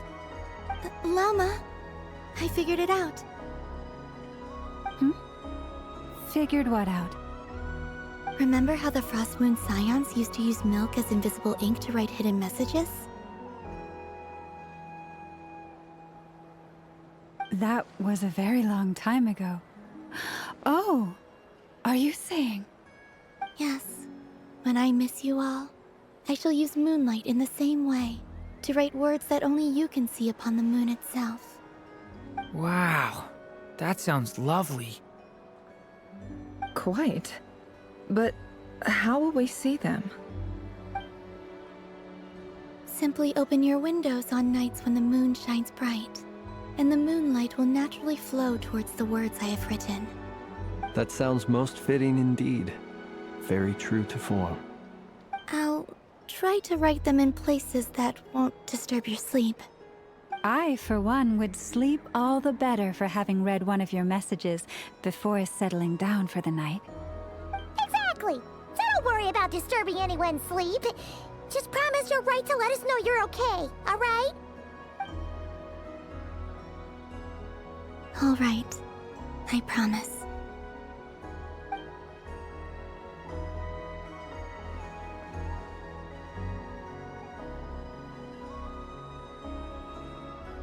In that case, Columbina?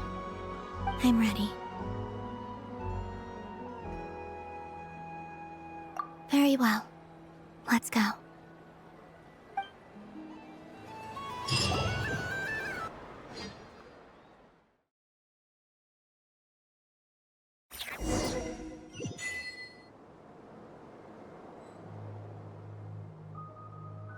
In just a few moments, I will be gone. I still don't know what to expect on the moon. Will I really be able to send messages to my friends? The Kuhenki, the animals of nod-krai. I'll never get to see them again. I wonder where I'll be when the...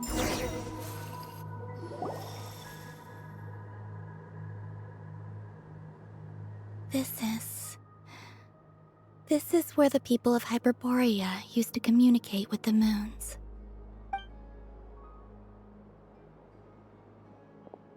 Eternal moon, frost moon, iridescent moon. When the power of all three converge, the gate to the moons shall open. Moon marrow preparations are complete. Only the final step remains. I'm sure Nasha Town is livelier than ever at this moment. Yeah, it's a shame you couldn't be there for it, but it's now or never, right? It's fine. I'm more than happy with this. My last piece of luggage. My only piece of luggage.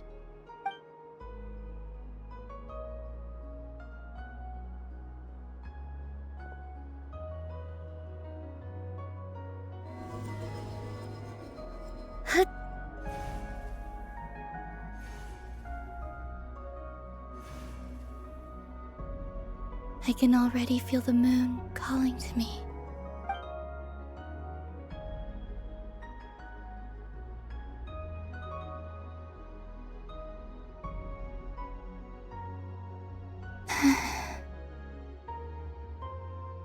Your home lies on the far side of this light, Columbina. From now on, we will at last have a reason to pray to the true moon. Columbina. Yes? I'm listening. Be sure to come back and see us when you get the chance.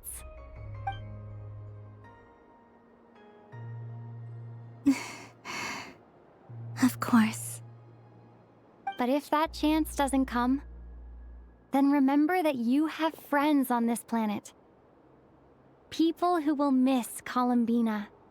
Yes, I will. Thank you for everything you've done for me. And remember, come night or day, the moonlight shall always connect us. Well then, farewell, my friends.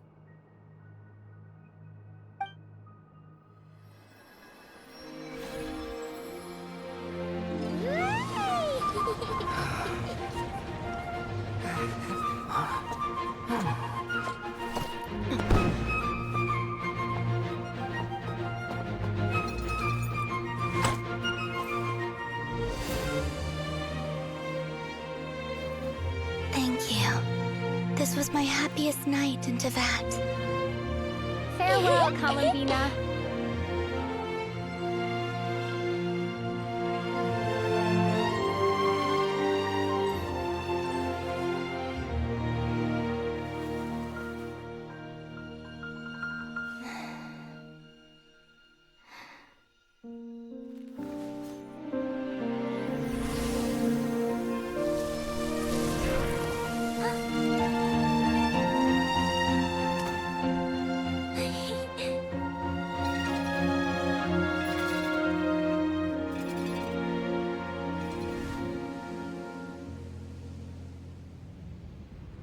The moon really is closer than ever tonight.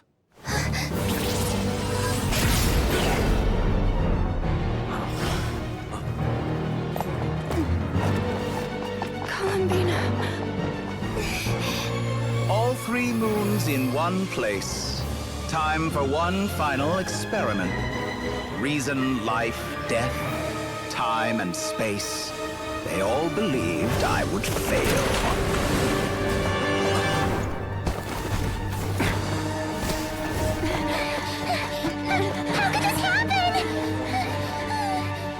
But Tevat's primordial power never did belong to the throne of heaven.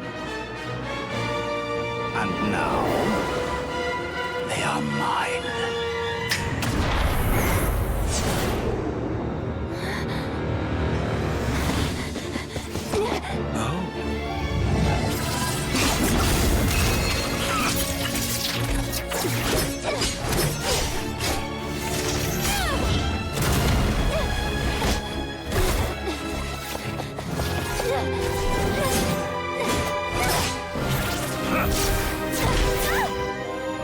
No, as long as I'm here.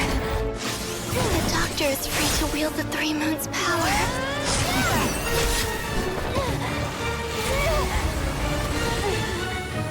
It's the only way.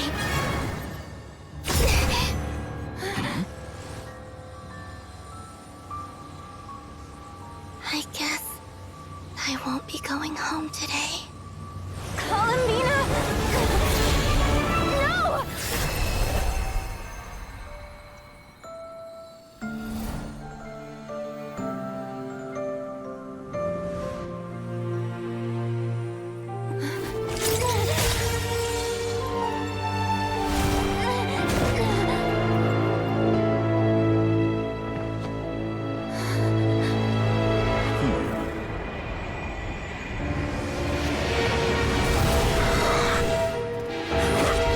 Stubborn world, do not try to control me!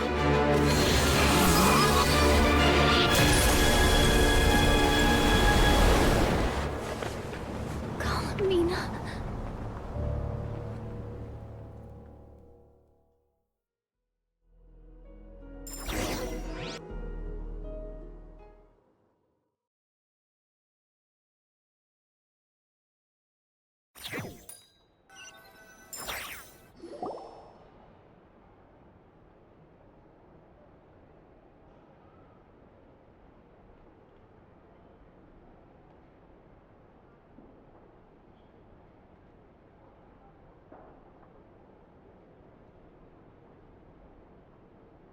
Are you all right?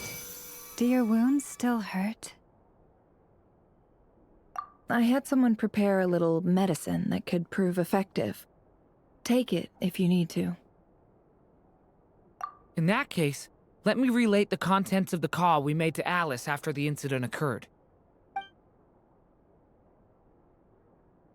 That dottore is a crafty one. He distracted the Hexenzirkel by creating a huge fuss at Tevat's borders. I'd assumed that the cause was an abyssal intrusion from the outside world, which in fairness is a rather common occurrence. But after learning that you managed to influence the phantoms in nod-krai, I realized that perhaps this interference could have come from within Tevat instead. But we weren't able to change their fates. True, you couldn't change how their stories ended, but you did build some variables around yourself. Variables? Yes, things you heard that you could not otherwise have learned, ideas that would otherwise have never crossed your mind. All these things are variables. Of course, most variables usually pale into insignificance with the myriad of possibilities floating around. But the moment you start treating them as building blocks and intentionally stacking them, that changes things. That's what dottore did, and it's how he created the necessary conditions so that when you activated the portal tonight, it played right into his plan. However, we have no way of knowing exactly what he did. Yeah, we also need to ascertain Columbina's status. And that about sums it up. As I suspected, dottore has disappeared completely. If it's any consolation, he wasn't able to control Columbina as he might have wished to. Oh no!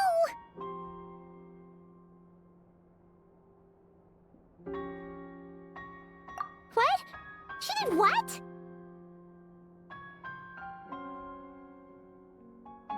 All we saw was dottore appeared and used some kind of power. The next thing we knew, he and Columbina were gone and you were falling into the sea.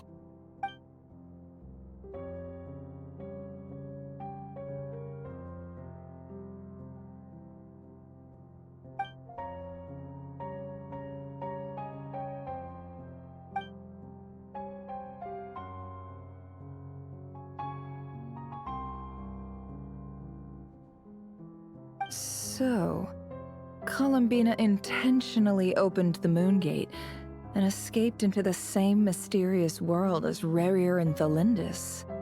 Sounds like bad news.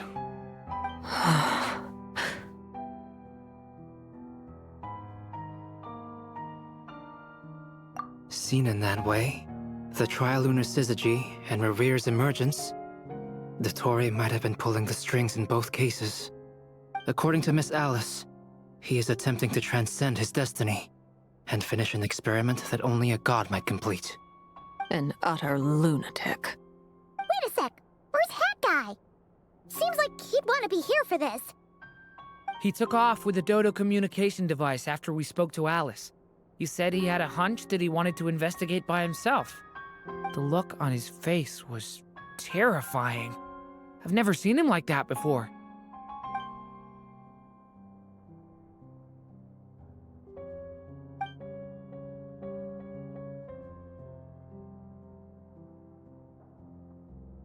I'm back. Hat Guy! I went to look for the Hyperborean phantoms again. I think I've gotten to the bottom of it. I got them to talk to Nicole on the other end of the communications line. Turns out, the history they describe is different from how Nicole remembers it. Really? But how? Surely Nicole can't have been wrong. Because the phantoms are the ones who were deceived. They speak of a savior who appeared in their history. One who never should have existed. This savior promised to create a new moon within the false sky, and even bring back their moon goddesses. Foolishly, they believed in him, and told him everything he wanted to know about the moons. It's obvious that this was dottore's doing. Now you mention it, the first time we entered the Hyperborean ruins, we heard the phantoms discussing their history, and I remember Nicole commenting that something sounded a little strange. But dottore shouldn't have been able to get in there in the first place. he didn't. Nicole said that this was an anomalous state triggered by disruptions in the causal connections between phantoms from the same era. The variables that dottore put in place were substantial enough that they even affected phantoms that he never met. So it's not that their memories were unclear. They'd been tampered with. That's exactly the possibility dottore was trying to manufacture. He turned these variables into knowledge and engineered the situation so all that knowledge would fall into his hands. Then, he harnessed that knowledge on Moon Prayer Night to truly create a false moon. How is that even possible? To be precise, he exploited a weakness in the way the spell works. The spell senses Kuvaki to detect the moon's location. So, as long as the false moon more strongly resembled a moon than the frost moon beyond the skies, the gate would teleport Columbina to the false moon's location. In other words, to dottore's side. Once he had her under control, the teleportation spell remained active, and he manipulated her power to seize both moon marrows. At that moment, the moon marrows disappeared right before our eyes. It was already too late, even as we were leaving the ruins. By then, dottore had already amassed the power of all 3 moons. So, where does that leave us? What do we do now? I'd certainly like to know what Her Majesty thinks, now that the concerns I expressed to her have come to pass. But we cannot simply sit and wait for her to decide the matter. And in any case, it is not the Fatui Harbinger Damselette who sees us as her friends, but rather Columbina Hyposelenia. If, even in such extreme circumstances, Her Majesty will not lift the prohibition on Harbingers drawing steel against one another, then I will do as my heart demands. I will fight as Peruware instead. Oh, Arlecchino! Time is short, so I'll make the first move.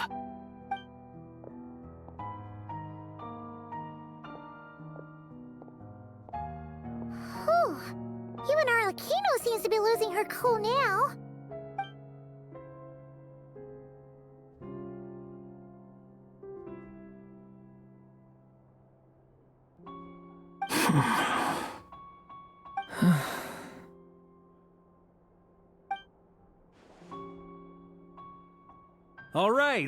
All right. Lose those dejected looks for a moment and let me get a word in. It looks bad, I won't lie. Very bad, in fact. So dottore's pulled some real dirty tricks to gain the upper hand. For now. And yeah, it's to the point where even the mages say that his variables have affected destiny. I'm not so sure, though. Many have told me that Tevat's destiny is fixed, and that does appear to be the case. Well, what makes dottore so sure he'll be the exception? And since he was able to stack these variables up, who's to say we can't do the same? You of all people should not be discouraged, traveler from afar. This isn't over yet. And you're not alone in that. Everyone here does, whether they've spoken thus far or not. But none of us are the type to sit back and wait for the sun to shine again. That's exactly how a knight should roll. If they knock you down, you get back up and get back in it. Don't forget, honorary knight, you're a legitimate member of Mondstadt too. Vark is right. This is far from over. Dottore's already way overdue a butt-kicking given his past shenanigans.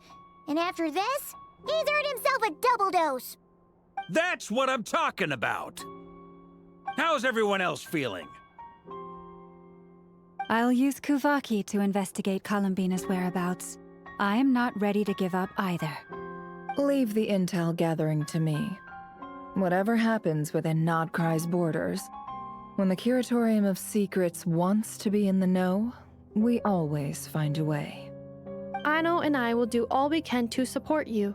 We will attempt to reverse engineer dottore's actions and seek a breakthrough that way. Alice and Nicole are busy dealing with an emergency at Tevat's borders, so they can't return just yet. But they're both very angry about this.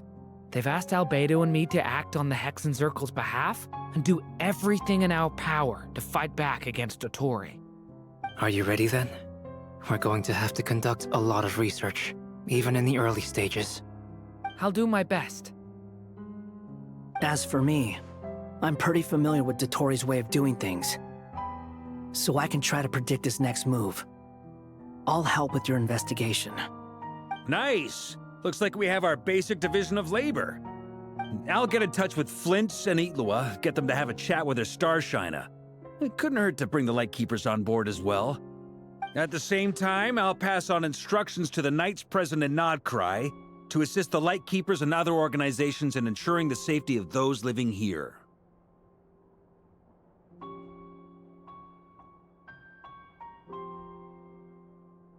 Yeah! We'll show him! That's it then. Good luck, everyone.